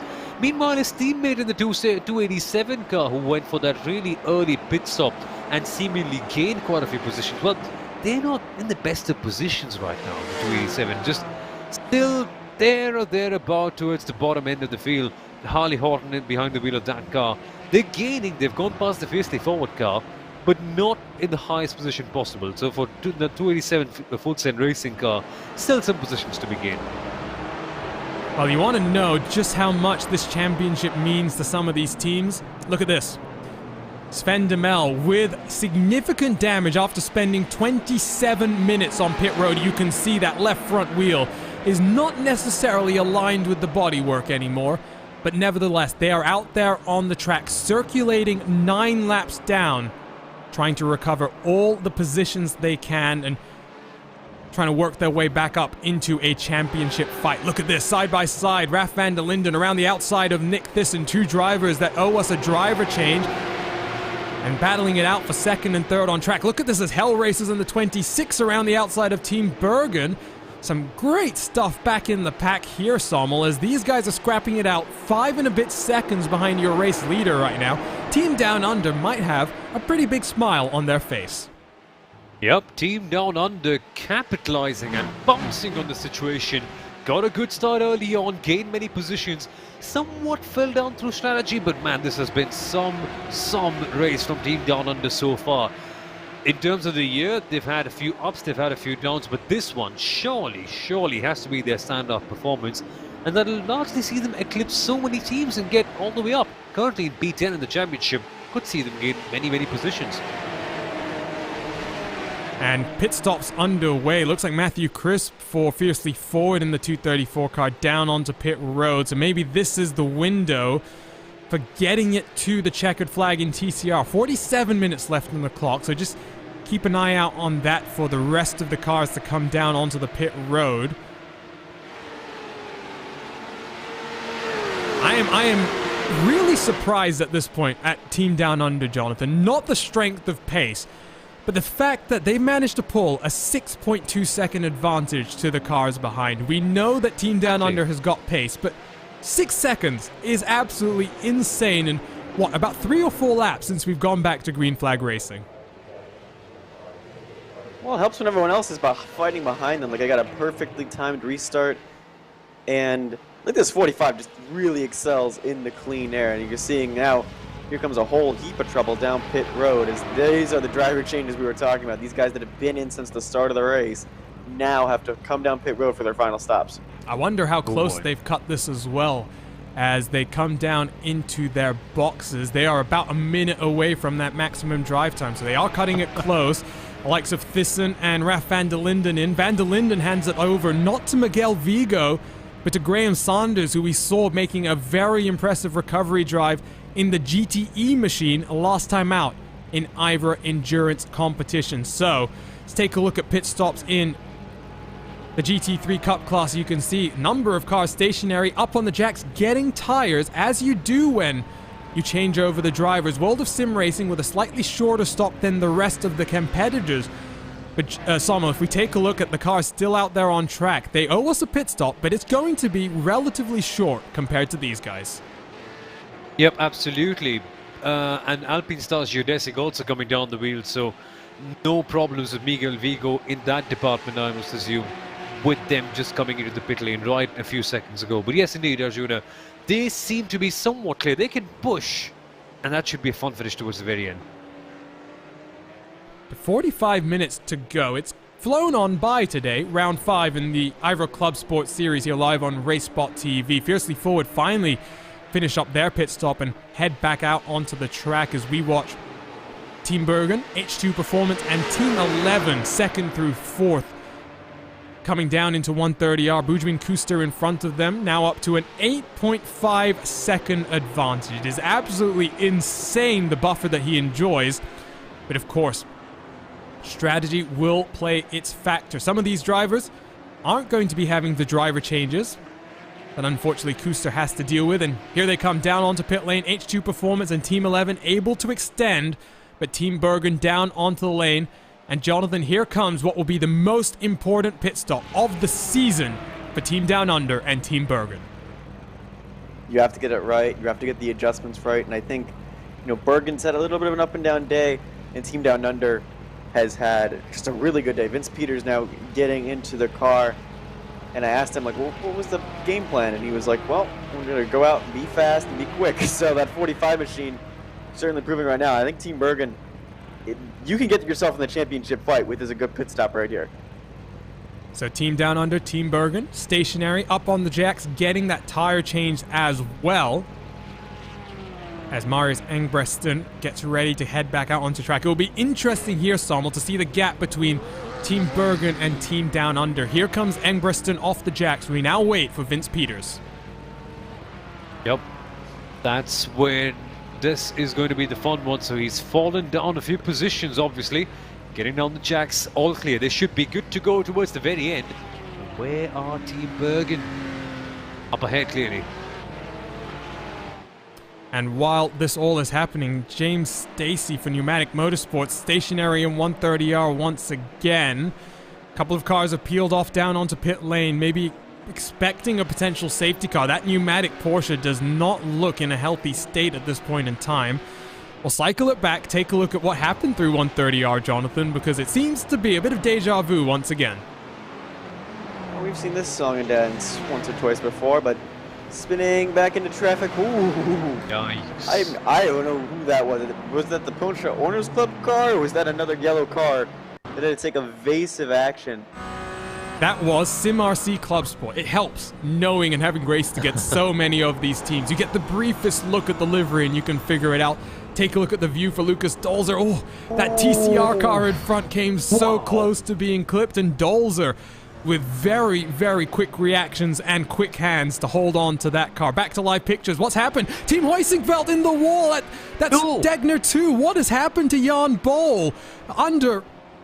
While we were under replay, something has happened here, Sommel, and it's a big, big drama just as they get around their TCR sister car. And they're no longer in the lead. Heusingfeld GT4 are no longer in the lead, and that is after they had it on the 30-odd second gap in the early part of the race. Can you imagine the drama? And this just in the championship. Oh boy, this is going to be big. Heusingfeld had the chance to eclipse so many teams and go up top. Not to the top, but at least in the top 3. But goodness me, that is going to be a big one. And Shipsky Racing, well, their chance has become an even bigger chance now. Oh boy, this is going to be too good, isn't it? This is just going to open everything up. Well, the huge ass frustrating thing was the team car was right behind them. Well, the huge ass championship leader has pitted last lap ago. They've fallen down to 7, so Shipsky Racing down onto pit lane. They'll hand over the lead in this class for now to Albert Jones, but Albert Jones has yet to pit as well. Stephen McGarvey, 9 laps into his stint, might just have found himself the perfect strategy here, Sommel, after an impressive qualifying performance for the 174. The race pace has tailed off very slightly, but they may be in the perfect position now to find themselves getting to the checkered flag first. And here they go into the race lead. They will take it away from Albert Jones. Yeah, I just got a bit confused with strategy right there. But yes, SRM Motorsport bouncing on the chance once again. And lots of potential in that team. As you mentioned, Arjuna, you've raced against them. You know exactly how good of a team they are. Just a case of grabbing those opportunities by both hands. Here, they just seem to be doing just that. At the same time as well, Danny Gisa has come down the pit lane this last time, around 10 seconds stationary for the 124. That's dropped them down to 7th, so they found themselves 2 positions behind their championship rivals. And guess what? Giovanni Romano, I think, is sniffing out a podium position here potentially, as he tries to get on to the back of James Stacey in the Pneumatic Motorsports car that obviously owes us a pit stop. And he's going to inherit a position here, Jonathan, when Albert Jones comes down the pit road. So this GT4 title fight, as I think James Stacey has just had a bit of an issue and run wide, I think heading into this final round of the season, it's going to be a 3-way fight. And the problem is, we've got these halfway points to think about as well.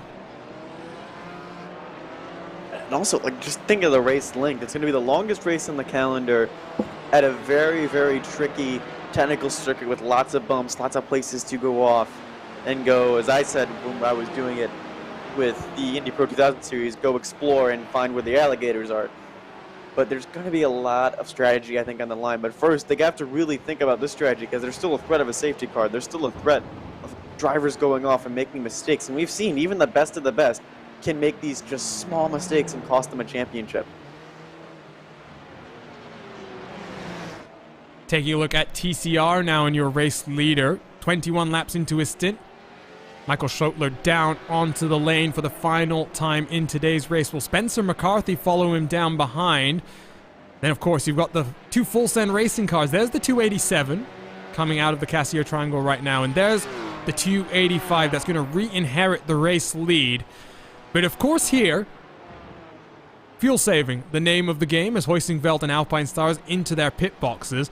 And I'm starting to wonder as the 285's connection continues to act up and the lag switch that Ollie Peacock has built to propel him into the race lead is very effectively working. But again, Jonathan, this is now a fuel save race for these guys.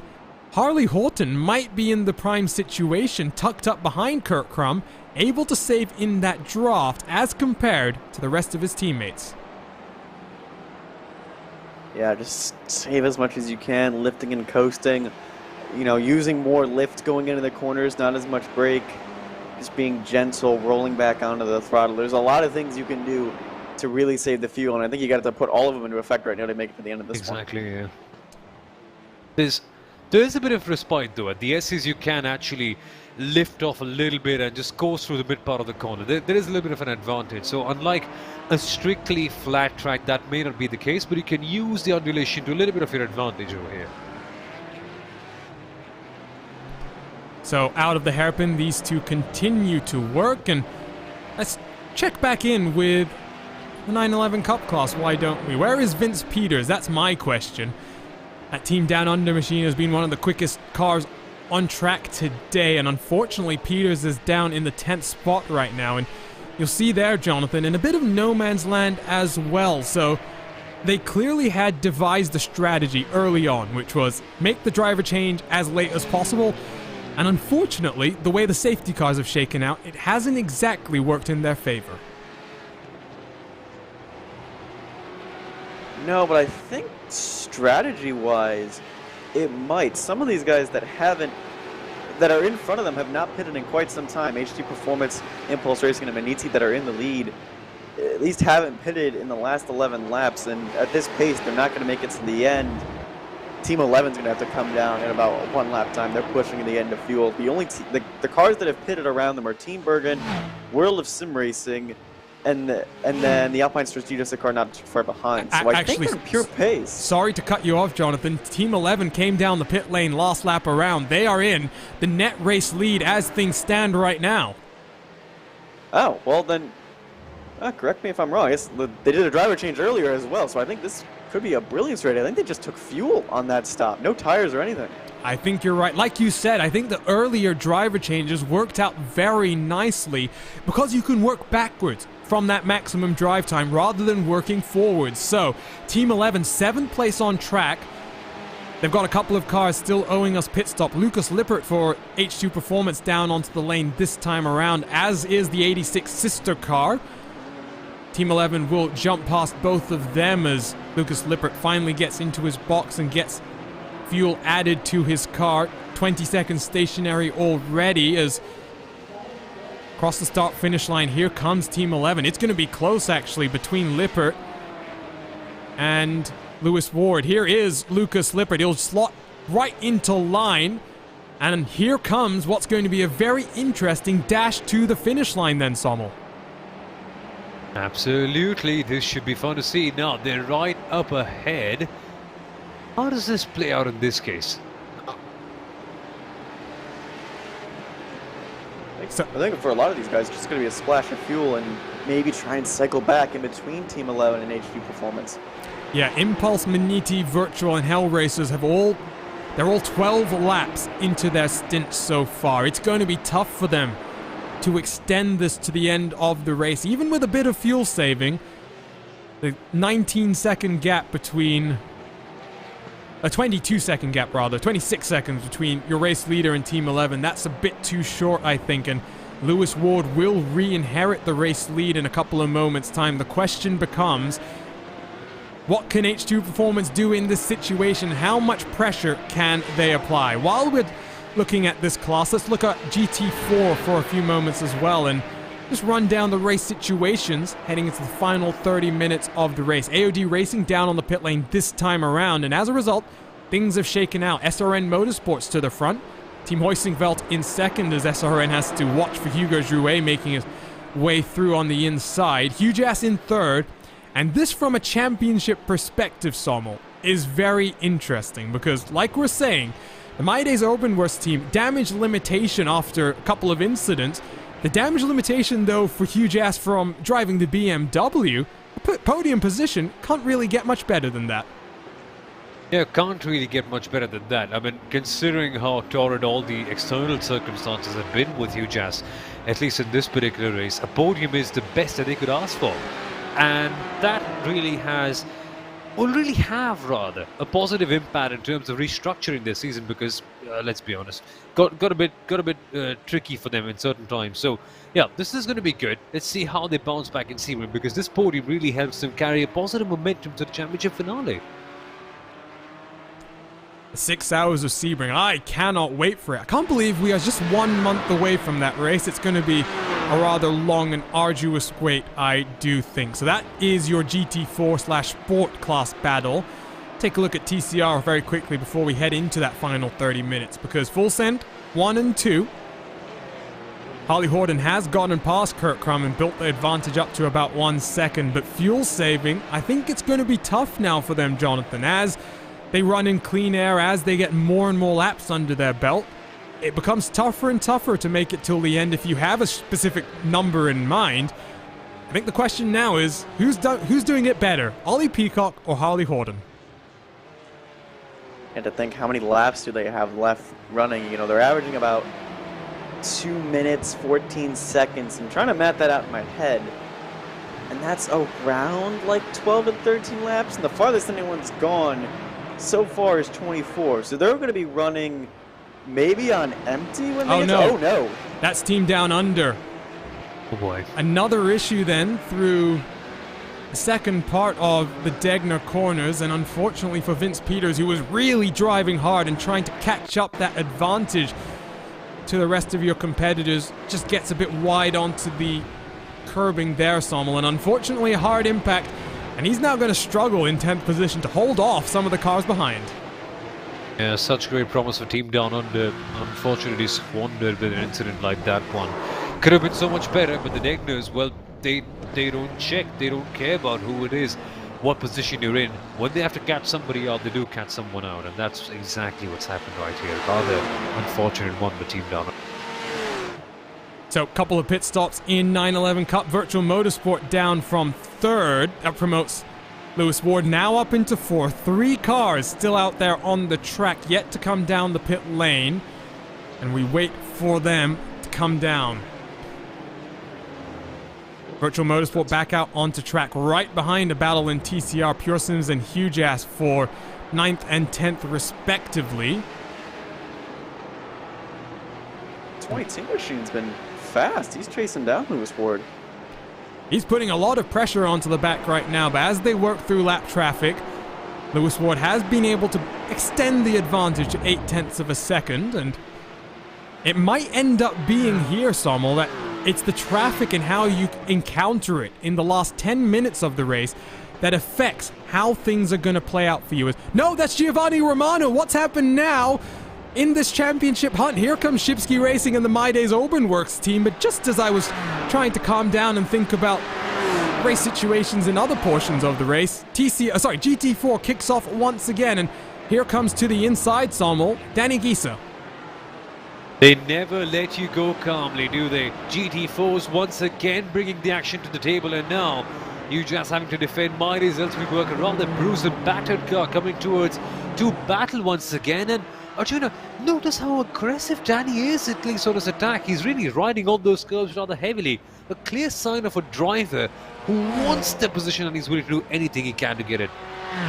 Romano's going to try and get past Shipsky Racing, though, back up into 4th at the very least. As down into turn 1 side by side.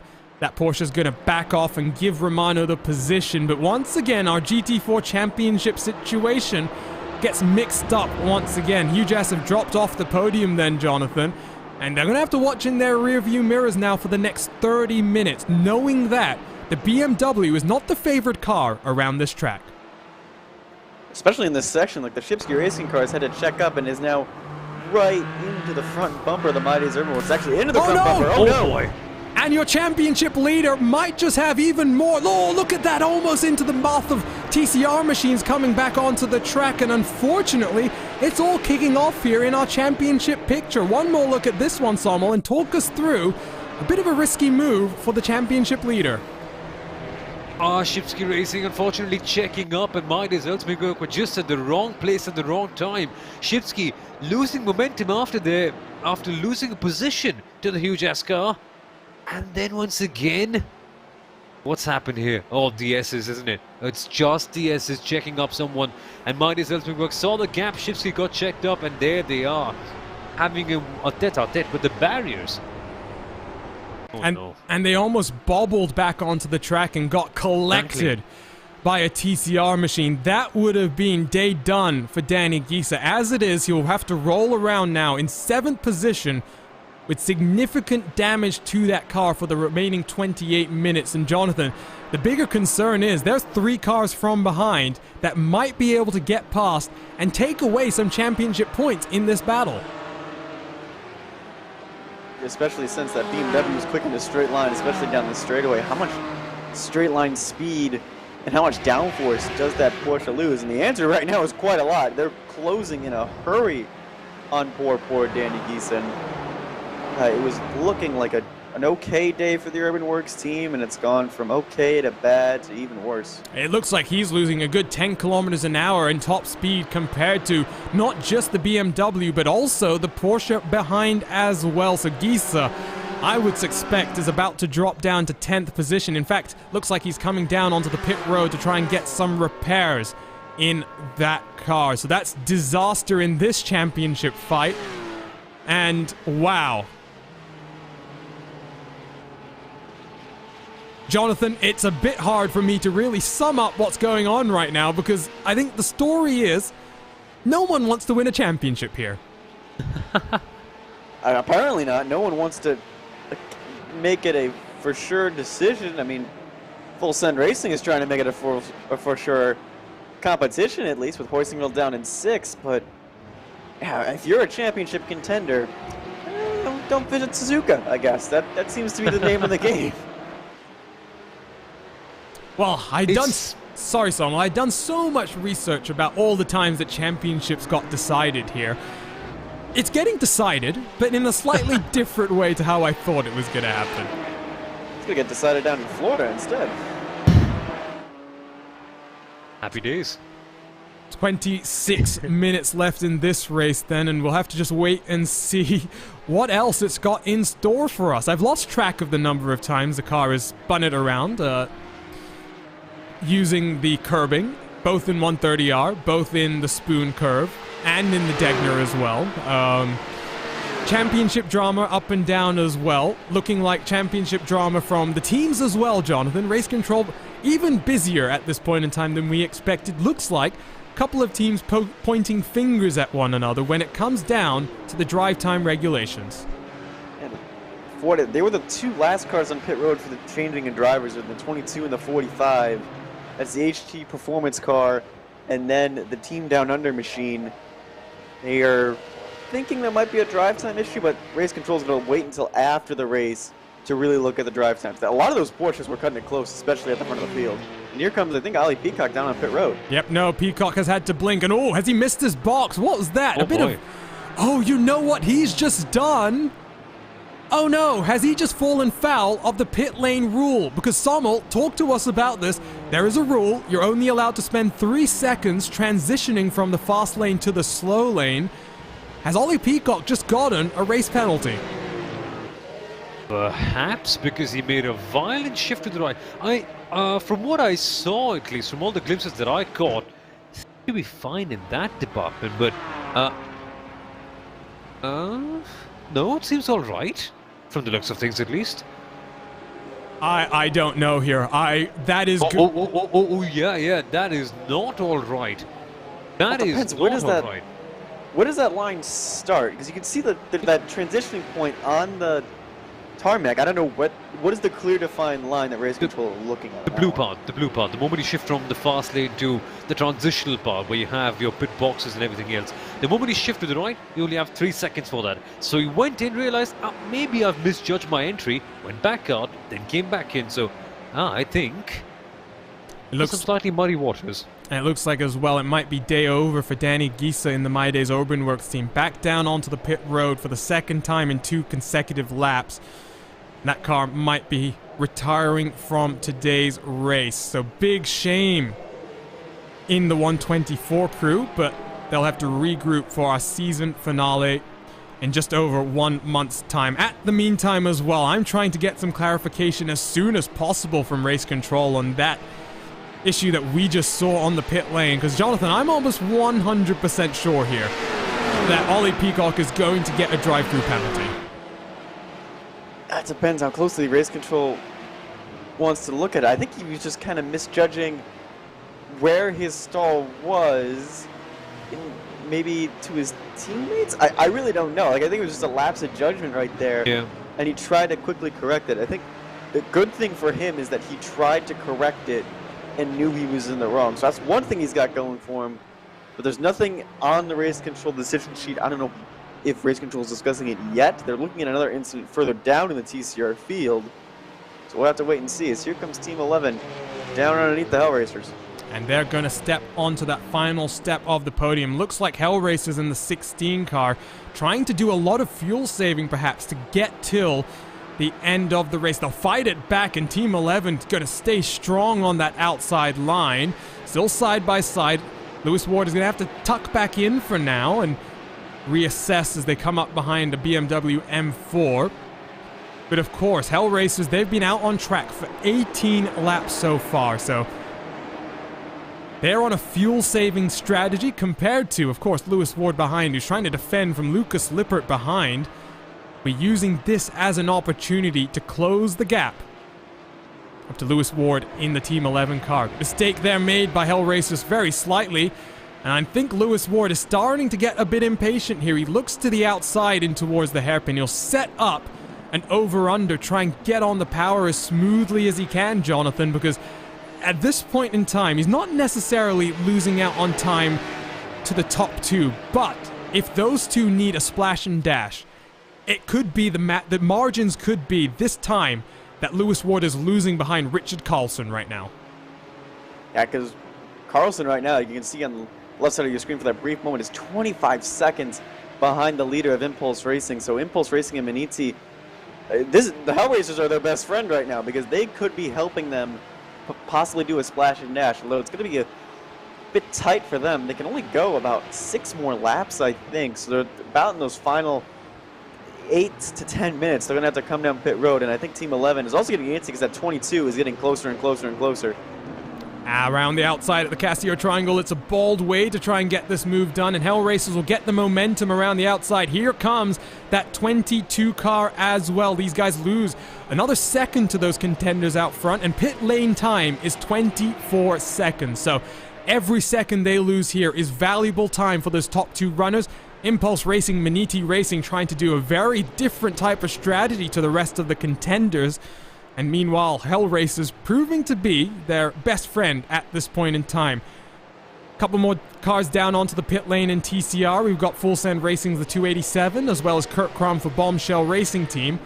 Looks like, though, Ollie Peacock down onto the pit lane. Looks like he must have that penalty. And unfortunately, what looked like it might have been the perfect strategy for Full Send Racing has come unstuck. And now we've got a new race leader. Bombshell Racing Team looking like they may be on course for their first ever race win.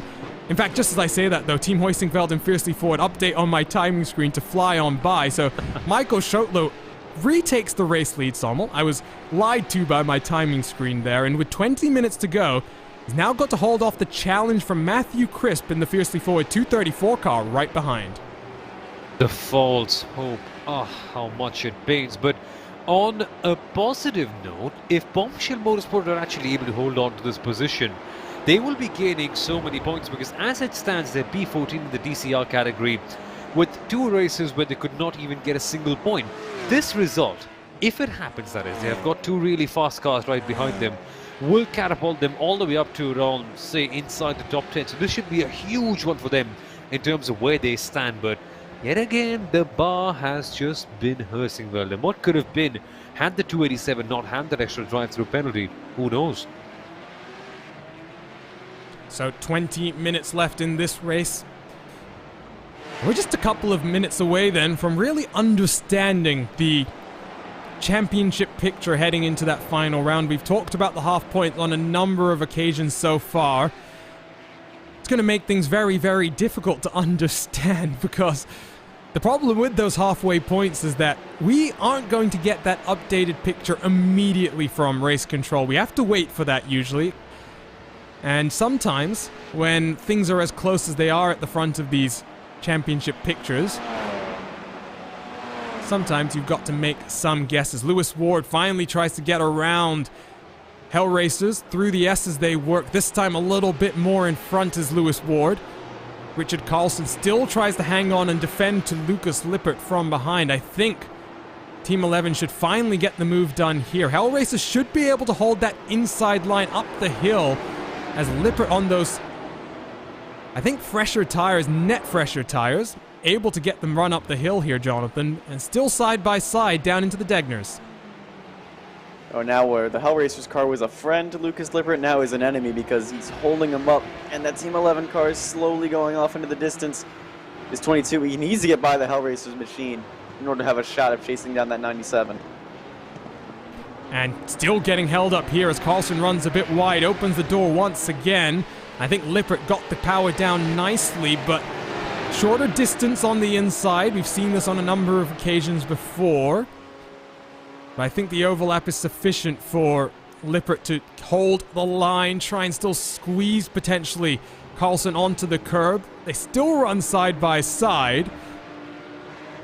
And as the track falls away from them, still side by side, and Sommel, I'm getting a bit worried about them going side by side through 130R now. It takes 2 to tango, and they're doing it so well. Almost coming to an end right there with an ill-timed stunt. No, they're still going side by side. See, this is what happens when the competitors respect each other. That right there, ladies and gentlemen, is how you battle. Incredible stuff. Yes, but the problem was, as incredible as it was, Lippert, Jonathan, now finds himself 2.5 seconds behind Lewis Ward in front, and he's still got to defend from behind. So at this point in time, net race lead well and truly in the hands of Team 11. And Hellracers decides to make it difficult and just stick it around the outside. I think Carlson still has to come down pit road. What a move around the outside of turns 1 and 2. He's clear again. Wow. First off, the Sterling defense, and then now he just immediately goes back on offense. The speed is insane.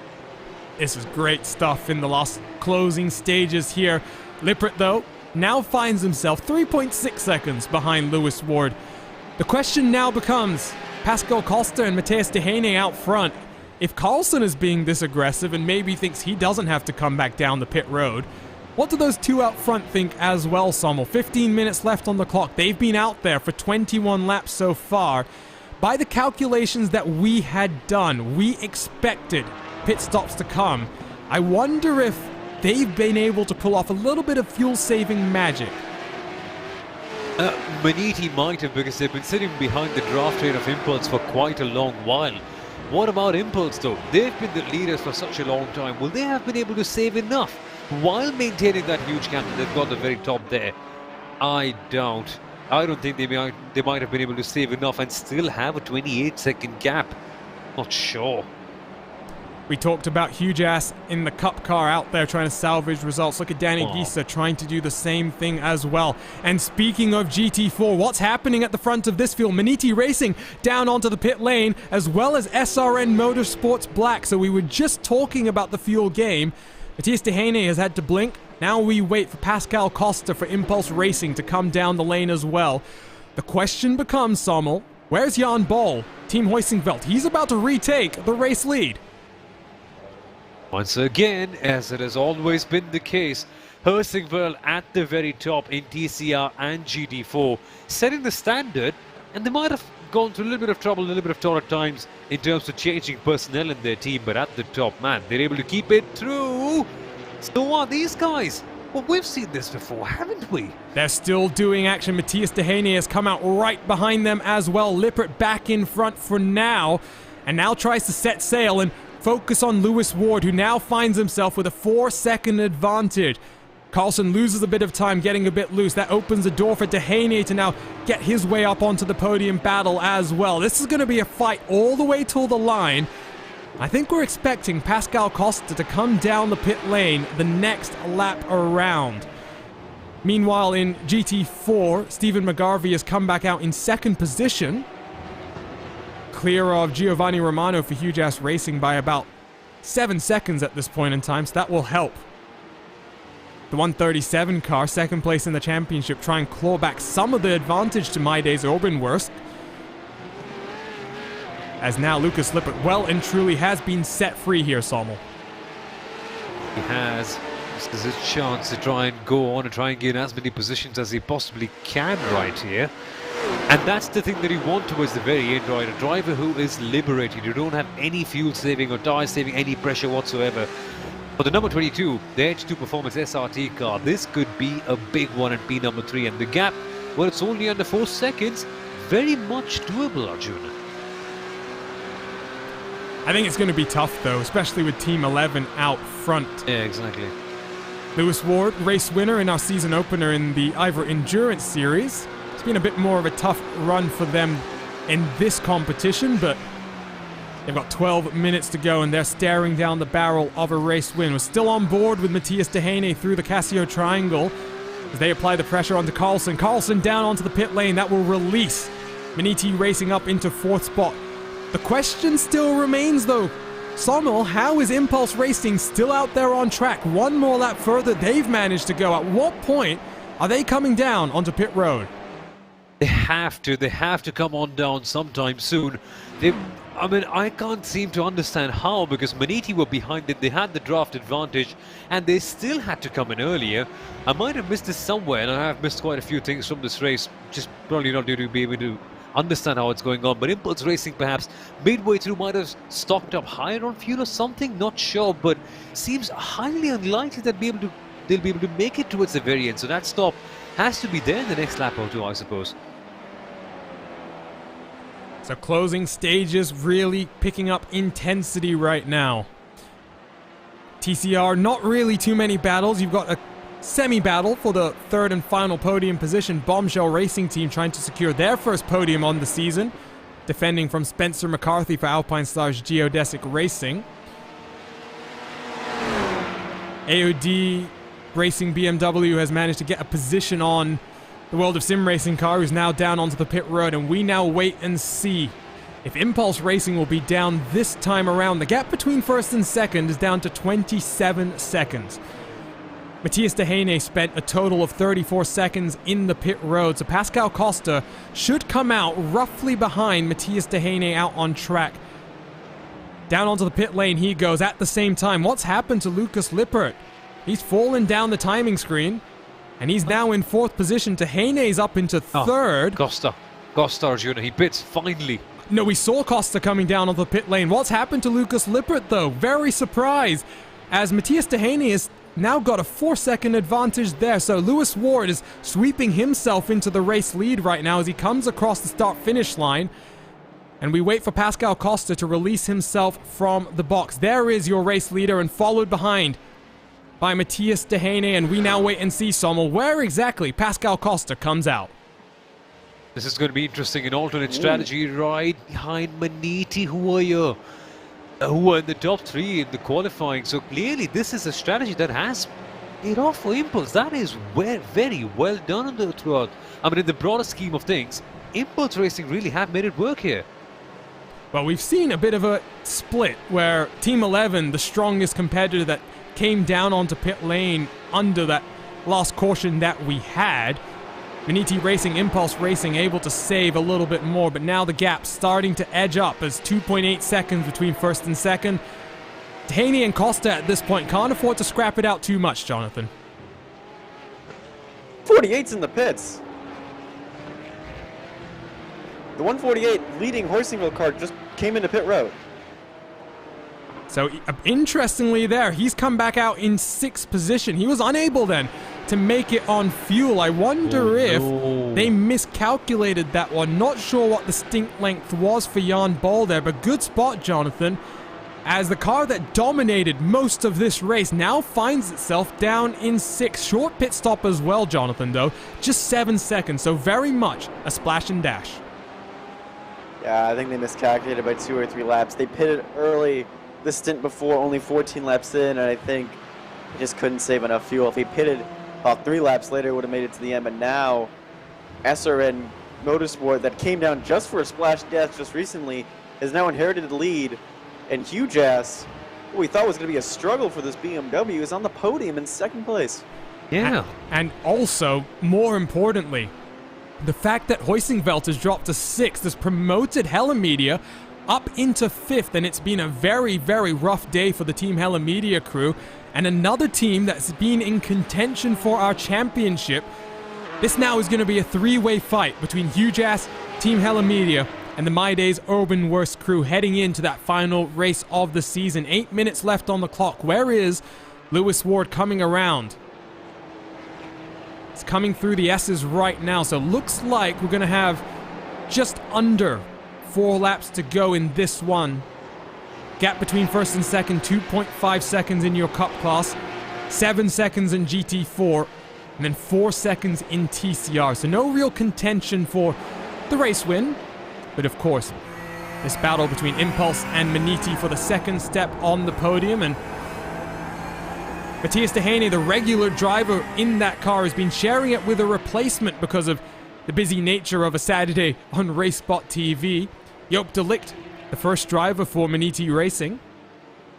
And of course, after qualifying on the pole position, Sommel, we saw that car in the wrong direction, pointing in the wrong direction in Spoon. It's been a good fight back from Matthias Dehaney and his teammate to get back up onto the podium. It has. It really has. And Maniti Racing have been through quite a fair bit in this season and also in the Endurance Championship too, and they know they've been through scenarios like this one. And that's, I think, a good example of, I think not a good example, but that's a good proving ground, because when you've been in situations like this one, you know how to react mentally, at least in terms of your skills. There are differing circumstances. Say, do you attack more, do you defend more, and all the different I'll come to that later on. This is huge. It's been an awful day for the My Days Urban Worst team, and they've just gotten mixed up with the Bombshell Racing team, who are on course for a very significant 4th place finish. RaceSpotTV replay, and I think this might be another unfortunate issue for Danny Giese. You see the TCR machines from behind, and unfortunate there for the GT4 car, Jonathan, to be involved at no cost of its own. We're going to pick this one up later, though. Back to live pictures. Pascal Costa pointing in the wrong direction in the Casio triangle. So that's the battle for 2nd done and dusted, as unfortunately it looks like through traffic, just a little bit too aggressive from Pascal Costa, who was trying to get around TCR machines and just gets checked up. And they're battling hard, too.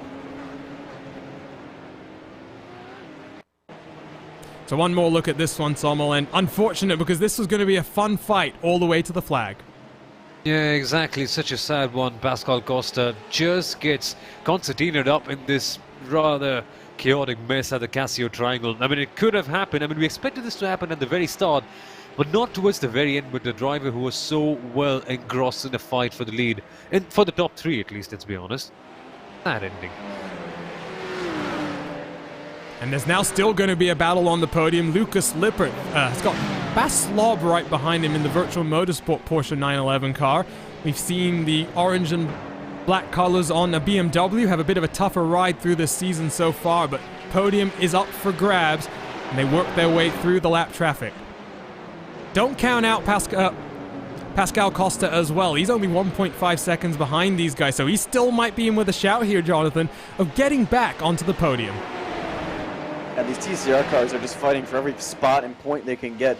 Like midfield TCR battles that these Porsches are getting through. And remember, when we get down to the end of time, there's no give or take. It's a lot of take and a no give, so that's why we've seen a few of these issues. But right now for this 22, a team that told me, we don't look at big picture. They stay on the podium, they inherit the championship lead going into the final round at Sebring. So this is actually a really, really big battle. So what you're saying is maybe they should start paying attention to the big picture. Gap to Pascal Costa, 1.8 seconds now. It's opened up as these two cars come down into the Casio Triangle. Oh, someone's around in the background. That looks like it might be the VEC TCR machine. We'll pick that up in a few moments' time. Where's Lewis Ward? Across the line he goes. So 2 laps to go. Will be white flag in the air next time around.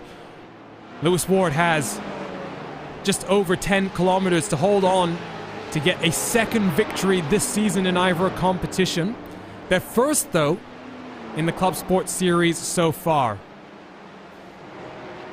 Looks like Jacob Abrams is around in the Porsche Owners Club 718 Cayman. We've seen a number of issues in the real world through that final corner before. Unfortunately, he's become the latest victim of that, able to hold on to it. So we're going to finish this under green flag conditions. And it does mean then, Sommel, we're going to have this fight all the way till the end. And that is exactly what we want to see. IVRA competition delivering with on-track action. And the best part is, Arjuna, we've only had one caution. One throughout the whole day. It has opened up the opportunity for so many incredible battles and so many chaotic strategy calls that have made this race so intriguing on its own. This is the kind of racing what we want to see. Hopefully, this becomes a template for more IVRA competition races. We did say coming into this weekend that this was going to be a track where passing through traffic is a little bit easier. It's more defined, the moves that need to be made. And so I think that has been borne out in what we've seen with the cautions. But here we go then. 2 minutes left on the clock as we ride on board with Bas Slob. They get stuck behind. That's the Impulse Racing TCR car. This will help that virtual motorsport Porsche set up a nice run out of the Spoon complex. But Lucas Lippert does a good job to get the momentum down into 130R, and it's going to be white flag that waves this time around. Gap out front, by the way, down to just 1 second. So Dehaney has been able to reel in that gap to Lewis Ward, but it's a little bit too little too late at this point in time. White flag does wave as those two cars come across the start-finish line. But we keep our attention turned, Sommel, to these two. Yep, they've been battling hard against each other, and this is fun to see. A titanic battle that goes on towards the very end. But coming back also to the reductions and cautions, Arjun, as we go to the final lap of the race, it is also perhaps because there have been more cautious in terms of where they reset. We've seen incidents, there's been no shortage of that one, but just luckily at the right places as they come ever so closer now once again. Good stuff. That TCR car decided to get out of the way as much as possible. That's Ollie Peacock in the 285. Through the S's we work then.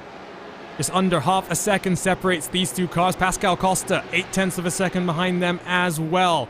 Oh, Team Down Under, unfortunately, is now pointed in the wrong direction on this last lap of the race. And there's Boosted Motorsport that gets mixed up in their issue. It's been a race of attrition in a lot of ways where cars have had to work their way around incidents that unfold in front of them. Maniti Racing now 0.4 of a second behind the race leader as well as they continue to close on up. Look at this battle for third as well. Just 0.2 of a second separate them.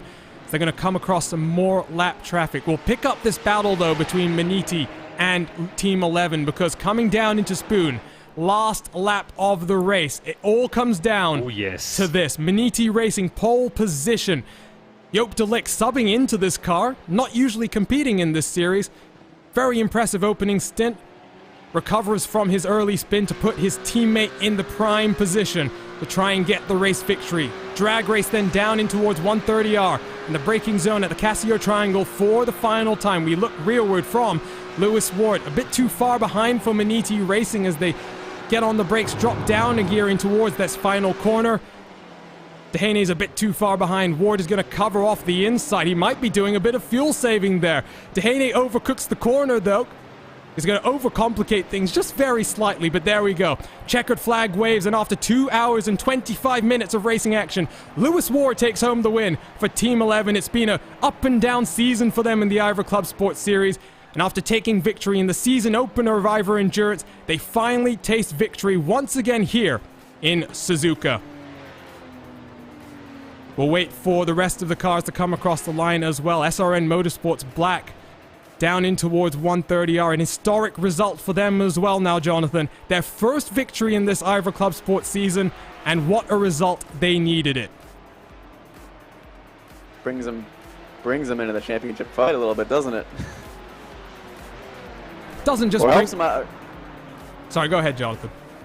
Or helps them out. The orange car is the one in the championship fight. This black car has had a lot of trouble, unfortunately. First podium for the 174 compared to its teammate that's already had 2. Exactly. So with all of that disappointment in 2020, the second race in 2021, a nice step up for SRN Motorsports. Team Hoisingveld already apparently across the finish line, and they'll start celebrating their victory here in TCR. It was an up and down race for them somewhat. Pole position, down the order, back up through the order, and then Ollie Peacock with that late race penalty, I think effectively gave the 248 the race win, but nevertheless, totally chaotic racing, that's what we got. Absolutely. I guess when Team Hersing will look back on it, they can very much say that is a day's worth of work well done, because that, Arjuna, was proper hard work. Yes, assisted in part because Full Send Racing had that really unfortunate penalty towards the very end, but they will take what they get, and this one just plays right in their hands. So they are yet to come across the line. They will be one of the final cars to finally come across the line here at the Suzuka International Circuit. 3 different races, and they've all delivered in very entertaining ways. Team Hoisingveld will come across the line, flash the lights, and begin the celebrations, but they won't go on for too long, as some of those drivers have to regroup tomorrow for the IVRA GT Sprint Series. So all the cars across the line then, we can finally take a look at our race results. Lewis Ward takes home their first win of the season in the ClubSport Series for Team 11. Maniti Racing 2 seconds behind, a fight all the way to the flag. Lucas Lippert holds off Bas Slob for 3rd position, with Pascal Costa recovering to 5th, with World of Sim Racing and Team Bergen scrapping it out to the line. Vince Peters comes home for Team Down Under in 8th position, World of Sim Racing in 9th, and Graham Saunders, second weekend here in IVRA competition, after a very impressive drive in GT's last time in IVRA Endurance, recovers that car to the edge of the top 10. The Hell Racers number 26 car that was showing promise early on drops to 11th, with NAB Racing in 12th. Number 16 of Richard Carlson down to 13th late in the race, with Bernd Ziebel, Quinton Vialate, the last 2 cars on the lead lap. Nicholas Holland for Wraith Energy Racing, the only car to finish 1 lap down, and then a number of cars with big issues. Sven Demel, your championship leader, coming into the weekend 9 laps down, along with Ivan Harasta and Justin Rem not completing today's race.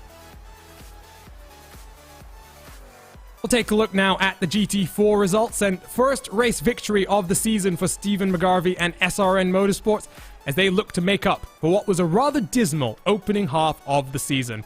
Giovanni Romano, I think he would have told you were lying if you told him he was going to finish second in the BMW in today's race, but they recover from second place in the championship and claw back that gap to the My Days Urban Works team, with Christopher Pays 3rd step on the podium. Matthias Havdal for Heli Media recovers from very big drama for that car, and they're also looking strong in that championship fight, with Damien Owen Harris in the BMW in 5th. Pole position sitter Jan Bol drops to 6th due to a late race stop, with Albert Jones in 7th and James Stacey, the last car on the lead lap. World of Sim Racing and Sim RC ClubSport, 2 cars that finished 1 lap down, along with Jacob Abrams. And there you can see Danny Gieser, championship leader, recovering to finish 5 laps down, along with Mike Young, Niels Van Payne, and Michael Pollard, who didn't finish today's race. One more class to work our way through then, and it's not the Cup class, it's the TCR classes. In this one, Team Hoisingveld did take home the win. Matthew Cripps, the only car to finish on the lead lap, 5 seconds behind, with Spencer McCarthy for Alpine-Stars Geodesic Racing finishing off the podium. Full Send Racing, the first of their finishes, in 4th position for the 287. Another race where FSR does not see a representative on the TCR podium. They'll be looking to bounce back in a couple of weeks' time. Pure Sims in 5th, Kurt Crum in 6th with that late race drama, Ollie Peacock in 7th, along with Impulse, Liper, and Boosted Motorsport rounding out the top 10. Only one car with damage, and that's Lyndon Swaby. 10 laps down for Kinetic Racing, a second consecutive result with damage, unfortunately for the Kinetic Motorsport team. So we'll now wait and see if we're going to be joined by any of our post-race finishers, because to be completely honest here, Sommel, if they're as tired as we are in the commentary booth, I think some of them are going to need a bit of a break to recover from the race that just happened. Seriously, it was so good. And by so good, I mean there were so many different strategies to count, and I'll be honest, I couldn't quite get a hang of all of them. But imagine that from the perspective of those who are going out to execute it, those who actually have to plan, practice, go out ahead. And if the result was on their side, man, this must be so satisfying. And even if there wasn't, man, you need a break after after a race like this one. But we're back again tomorrow, aren't we?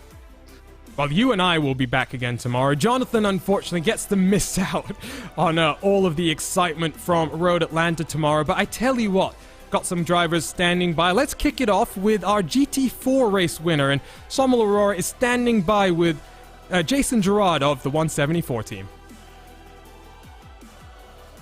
Jason, mate, very firstly, many congratulations on this big win for you. Just how satisfying must this be?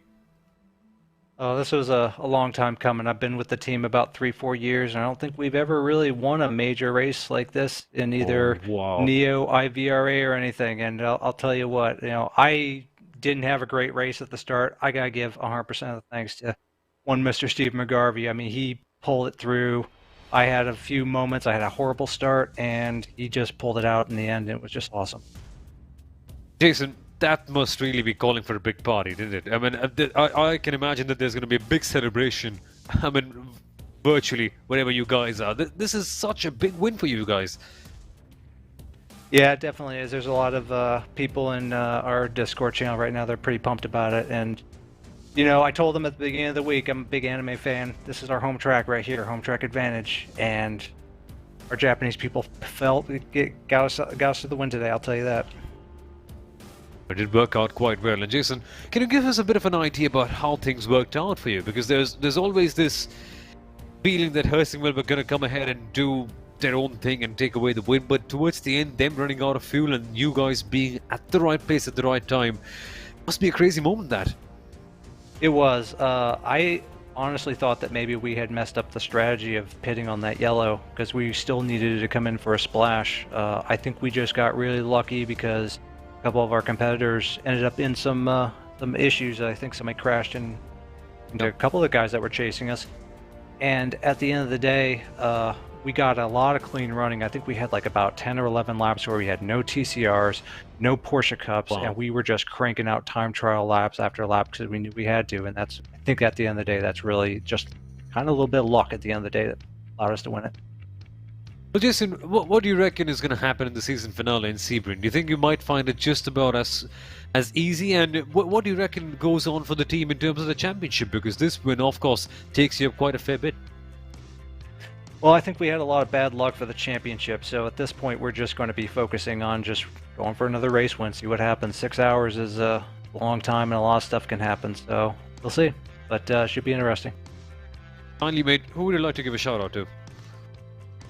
I just want to give a shout out to all my SRN teammates, man. Ryan Huff, Steve McGarvey, Scott McGarvey, Mike Young, Dan Gralty, Tim McLeish, everybody. It was all team effort here today, and it was awesome. Many congratulations, Jason. What a pleasure it is to talk to you, and just enjoy it. Have a good time, mate. This is really good stuff. Oh, well, thank you a lot. Thanks a lot. So that was Jason Gerard, part of the 174 SRN Motorsports crew that took home, apparently, their first ever major victory. I thought it was just their first victory of the season, but apparently not.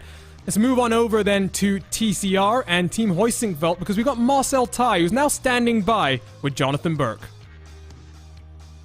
Hey Marcel, I remember I talked to you a little bit yesterday about what the strategy was this weekend. You said, well, didn't really want to take an early championship, but you were happy to take it, and I think with this win here, you really solidified that lead. Yeah, I think we need to do some math there, but so it's theoretically it's still not over yet, I guess. But it's obviously it's a huge step towards the championship today. Yes. And just talk us through like a bit of the strategy there. It got that one caution flag that we had really threw everyone for a loop. How did you guys like kind of handle it and manage it with your drive time strategy and your tire strategy? Yeah, I think for us it wasn't too good, the caution, because it brought back a couple of guys from the back again. But we knew that if we stay out, we need to do our regular stop towards the end, and we also knew that everyone else who was pitting during the caution, they wouldn't make it to the end if there won't be another caution. So we were basically just hoping that this will stay the only caution in the race, and then we probably are good to the end. And how does this feel as well? Your third win with this TCR machine, the fourth just in ClubSport for Hoisingveld. How does this show how really strong this team is? Yeah, it's great for us, obviously, and a bit unfortunate that our GT4 car again struggled a bit with strategy in the end and couldn't bring the pace home there. But yeah, for the TCR guys, that's an amazing effort for us, and we are very happy with that win today. And also shout out to Fabian, who had his first race today with us. Brilliant job done there with pole position, and then also good job during the race. So yeah, we're pretty happy. My first time racing with you guys, gets pole position. I say he's a pretty good driver. Any shout outs you want to give, Marcel, before we let you go? Yeah, obviously to the whole team, to the guys from Hoisingveld, and yeah, that's it for today. Thanks, guys. All right, congratulations on the win, and don't worry, I'll calculate the math for you and see how big the championship lead is for you heading into the final round. Yeah, we'll do that. Cheers, guys. So that was Marcel Tai, and unfortunately, it doesn't look as though we are being joined by any representatives of Team 11 just yet. So we'll give them a couple more minutes for Lewis Ward and PJ Claessens to maybe step on over into the booth. Before we do that, though, we'll take one more look at our series schedule because, wow, that's about all I can say, Sommel, about what we just saw. It really sets up March 6th, a championship showdown across all three classes. And then when you think about the fact that we've got the IVRA Club Cup as well, and all the drama that we saw there, I mean, if you want drama, you don't need to go and watch a movie anymore. Just come and show up to RaceSpotTV March 6th, and we've got everything for you then. Small question, Arjuna. Wasn't this implicit from the very beginning? Of course, if you want drama, if you want some good racing action, you know the place to be. RaceSpotTV. If you haven't already, which I think is not going to be the case, but still, if you haven't, subscribe. Why not? Because we've got IVRA competition, Sports Car Open, so many other big events. This is the place to be in. And coming more specifically to the championship finale at Sebring, Arjuna, seriously, all the stories that are going to come towards the very end. I thought, just as you did, that this is going to be a race where we get a lot more definitive answers. Clearly, it's all coming down to Sebring. And just a reminder, you can follow us for more sim racing action across YouTube, Twitter, Facebook, Twitch, and Instagram. Always great when Sommel remembers to do the plugs as well, and I don't have to be the only man remembering. I tell you what, though, I think we have PJ Claessens standing by, the race winner for Team 11. And PJ, do we have a copy on you? Yeah, hello, good evening, guys. Good evening, first of all, and congratulations, PJ, because I think it's fair to say that this series, the IVRA ClubSport Series, has not been fun for you guys. You've had a bit more success in the IVRA Endurance Series so far this year, winning that first round and then having your own difficulties, but what a result this was. Strategy was there, the pace was there, and a race win finally for your crew. Yeah, well, it's like you say, the ClubSport Championship wasn't really our best championship so far with IVRA, and we really didn't go into this race with high expectations, to be fair. And well, I didn't have the best quali with P11, I think, and also I spun on lap 1, which put us dead last in the first lap. And from then on, it was just, yeah, trying to get up the field. we weren't, or I wasn't that much faster than all the other guys. But of course, this win is thanks to Lewis. Lewis was just so fast today.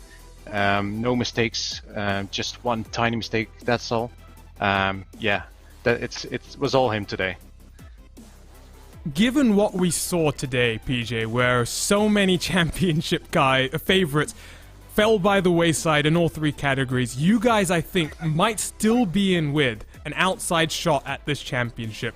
Next time out, Sebring, 6 hours, halfway points. What are the key points that you think are going to be the one chance that you guys might have for fighting for this championship? Is it going to be focusing on the halfway point, setting up for that final portion of the race, or do you guys really not look at these halfway points when it comes down to race strategy? To be fair, like for this championship specifically, I'm not quite sure what our championship position is, so I'm not sure if we really are with a chance at winning. But when we are in the race with halfway points, we tend to go for it, as it's like some sort of just getting points with half the race to go and not knowing what could still happen. So just take the points and be happy with that instead of making a strategy call rather, and miss out on them. So yeah, we tend to pick on the halfway points just to be certain we have points at least. Well, I'll give you this update. My math is usually not great when I'm under pressure, but you came into this race weekend about 55 points behind H2 Performance. Fiercely Forward had issues. Huge Ass had issues. So those two cars will have lost points. I think you guys will still be about 30 points behind Lucas Lippert and H2 Performance. There's still a shot here going into Sebring. I want to ask you a slightly different question, though. You guys are one of these teams involved in multiple series. You've got IVRA Endurance, IVRA ClubSport. How are you guys going to balance the run to the end for both of them? Because you are in and around the top 5 in the championship, and you always want to finish these championships in the best way possible. Well, yeah, it's basically it was only one race where the two championships were on the same weekend, but other than that, we always have at least 1 week to prepare ourselves, and it's then just 1 full week of preparation, working on the setup. So it's just at least 1 week of full focus to get the car ready. And we both, Lewis and me, both drive both of the cars in official races as well. I tend to focus more on the RSR, while Lewis is more driving the Cup car. And yeah, that balances it a bit. It's also good to have like Lewis a bit the leading driver in this car, and I'll try to do my best in the RSR, and that helps to prepare for the both championships. Oh, it sounds like you guys have a great working relationship as well. Other than your teammate Lewis, who of course drove you to the checkered flag, who else do you guys need to thank for today's incredible race win? Well, first of all, I would like to thank you guys for the great broadcast.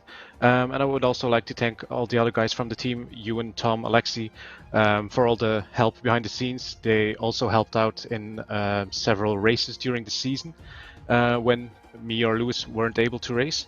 And they're also always helping with setups and stuff. So yeah, a shout out to the team. So that was PJ Claessens. And PJ, we'll see you then in 1 month's time, where hopefully you'll be fighting for a championship. Yeah, hopefully. See you guys later. So, race winner, and dramatic race winner indeed as well, Sommel. He said it. He was at the tail end of the field on lap number 1. But all of the drama that we got to see, it played itself out perfectly. And as a result, they took the race win. And like I said, they'll be about 30 points or 35 points behind H2 Performance in the SRT machine. It's going to be interesting. Team 11 is not out of the championship fight just yet. I quite clearly just have to say, IVRA competition. We get to see stories like this one come out of every single one of the IVRA races. It's just such an amazing thing. And honestly, I really didn't expect Team 11 to go out there and get the win, but they did. They just made their own luck. And they are in a good position coming into Sebring next time on. Should be a crackerjack of a one. And Jonathan, I'll ask you this one now, because we've got one race weekend left for this.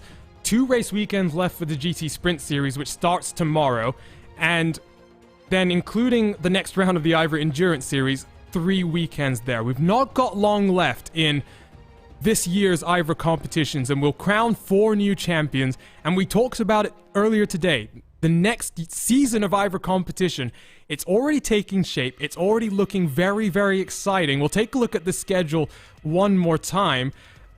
It's such a great series. I've enjoyed covering it with the both of you so much over the past couple of months, and as we head into a new year of competition, can't wait to do it all over again. Yeah, maybe we get some new teams, new faces, drivers moving around, teams moving around, teams that maybe have something to prove coming back and showing what they're made of. There's been a lot of teams and strong drivers in club sport, in endurance, and in the GT Sprint that maybe have just left a little bit on the table, and I think seeing what next year can bring, I think that's encouraging for many of these drivers, and maybe a sign of things to come, that maybe we can go out and get another championship if this year's already done and dusted for them. Oh, you talk about another championship. I think it's only fair that before we wrap up, we talk one more time about the IVRA Triple Crown, because it's a first in sim racing, I think in some ways, Sommel, but it's also going to be, I think, one of these ways that as an endurance community, over the course of the winter, we're going to be able to come together, go out racing, and ultimately have a great time while handing out $13,000 worth of prize money. And $13,000 it's not some easy money. $13,000 is quite a fair bit, even more so in sim racing terms. We've got such limited cash prizes in certain events, but this one I've been very generous, but generosity will only exist when the level, what I mean to say is the competition is high.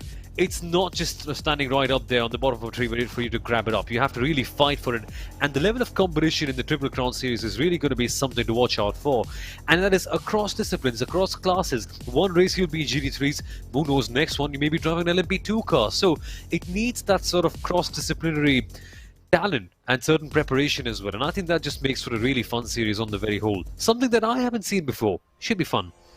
Well, we've got to cover a few 24-hour series live on RaceSpot, apart from the special events, and we're looking forward to doing it 3 more times over 12 months, and it starts then in July. But before we get there, still got a couple of championships to hand out, a couple of champions to be crowned. In exactly 1 month's time, we'll be back live on RaceSpotTV with the 6 hours of Sebring and our final 2 rounds of the IVRA Club Cup. Halfway points will be on offer, and it's going to be one that you don't want to miss live on RaceSpotTV. But before then, don't forget, more IVRA action coming tomorrow. The IVRA GT Sprint Series heads to Road Atlanta for rounds 9 and 10 of its championship, with 1 weekend left afterwards at the Canadian Tire Motorsports Park. Take a week off next week and recharge our batteries, but we'll be back the week after that with the IVRA Endurance Series and the 5 hours of VIR. That's one that I know Sommel and myself were talking about coming into the start of this season, and I'm excited that we're finally getting ready to watch that happen. Just a reminder as well, you can follow us for more sim racing action across YouTube, Twitter, Facebook, Twitch, and Instagram, all at RaceSpotTV to stay in touch with us, to stay connected every single time we go live with great sim racing action. You've been watching live on RaceSpotTV coverage of round 5 of the IVRA ClubSport Series. My name is Arjuna Kenkipati. I've been joined by Jonathan Burke and Sommel Aurora for today's action, with TV cameras from Istvan Ballo and TrackCams22.com and car cameras from Tyler Maxson. We'll see you then in a couple of weeks' time as we get ready to conclude our first ever IVRA ClubSport season and crown 4 different champions.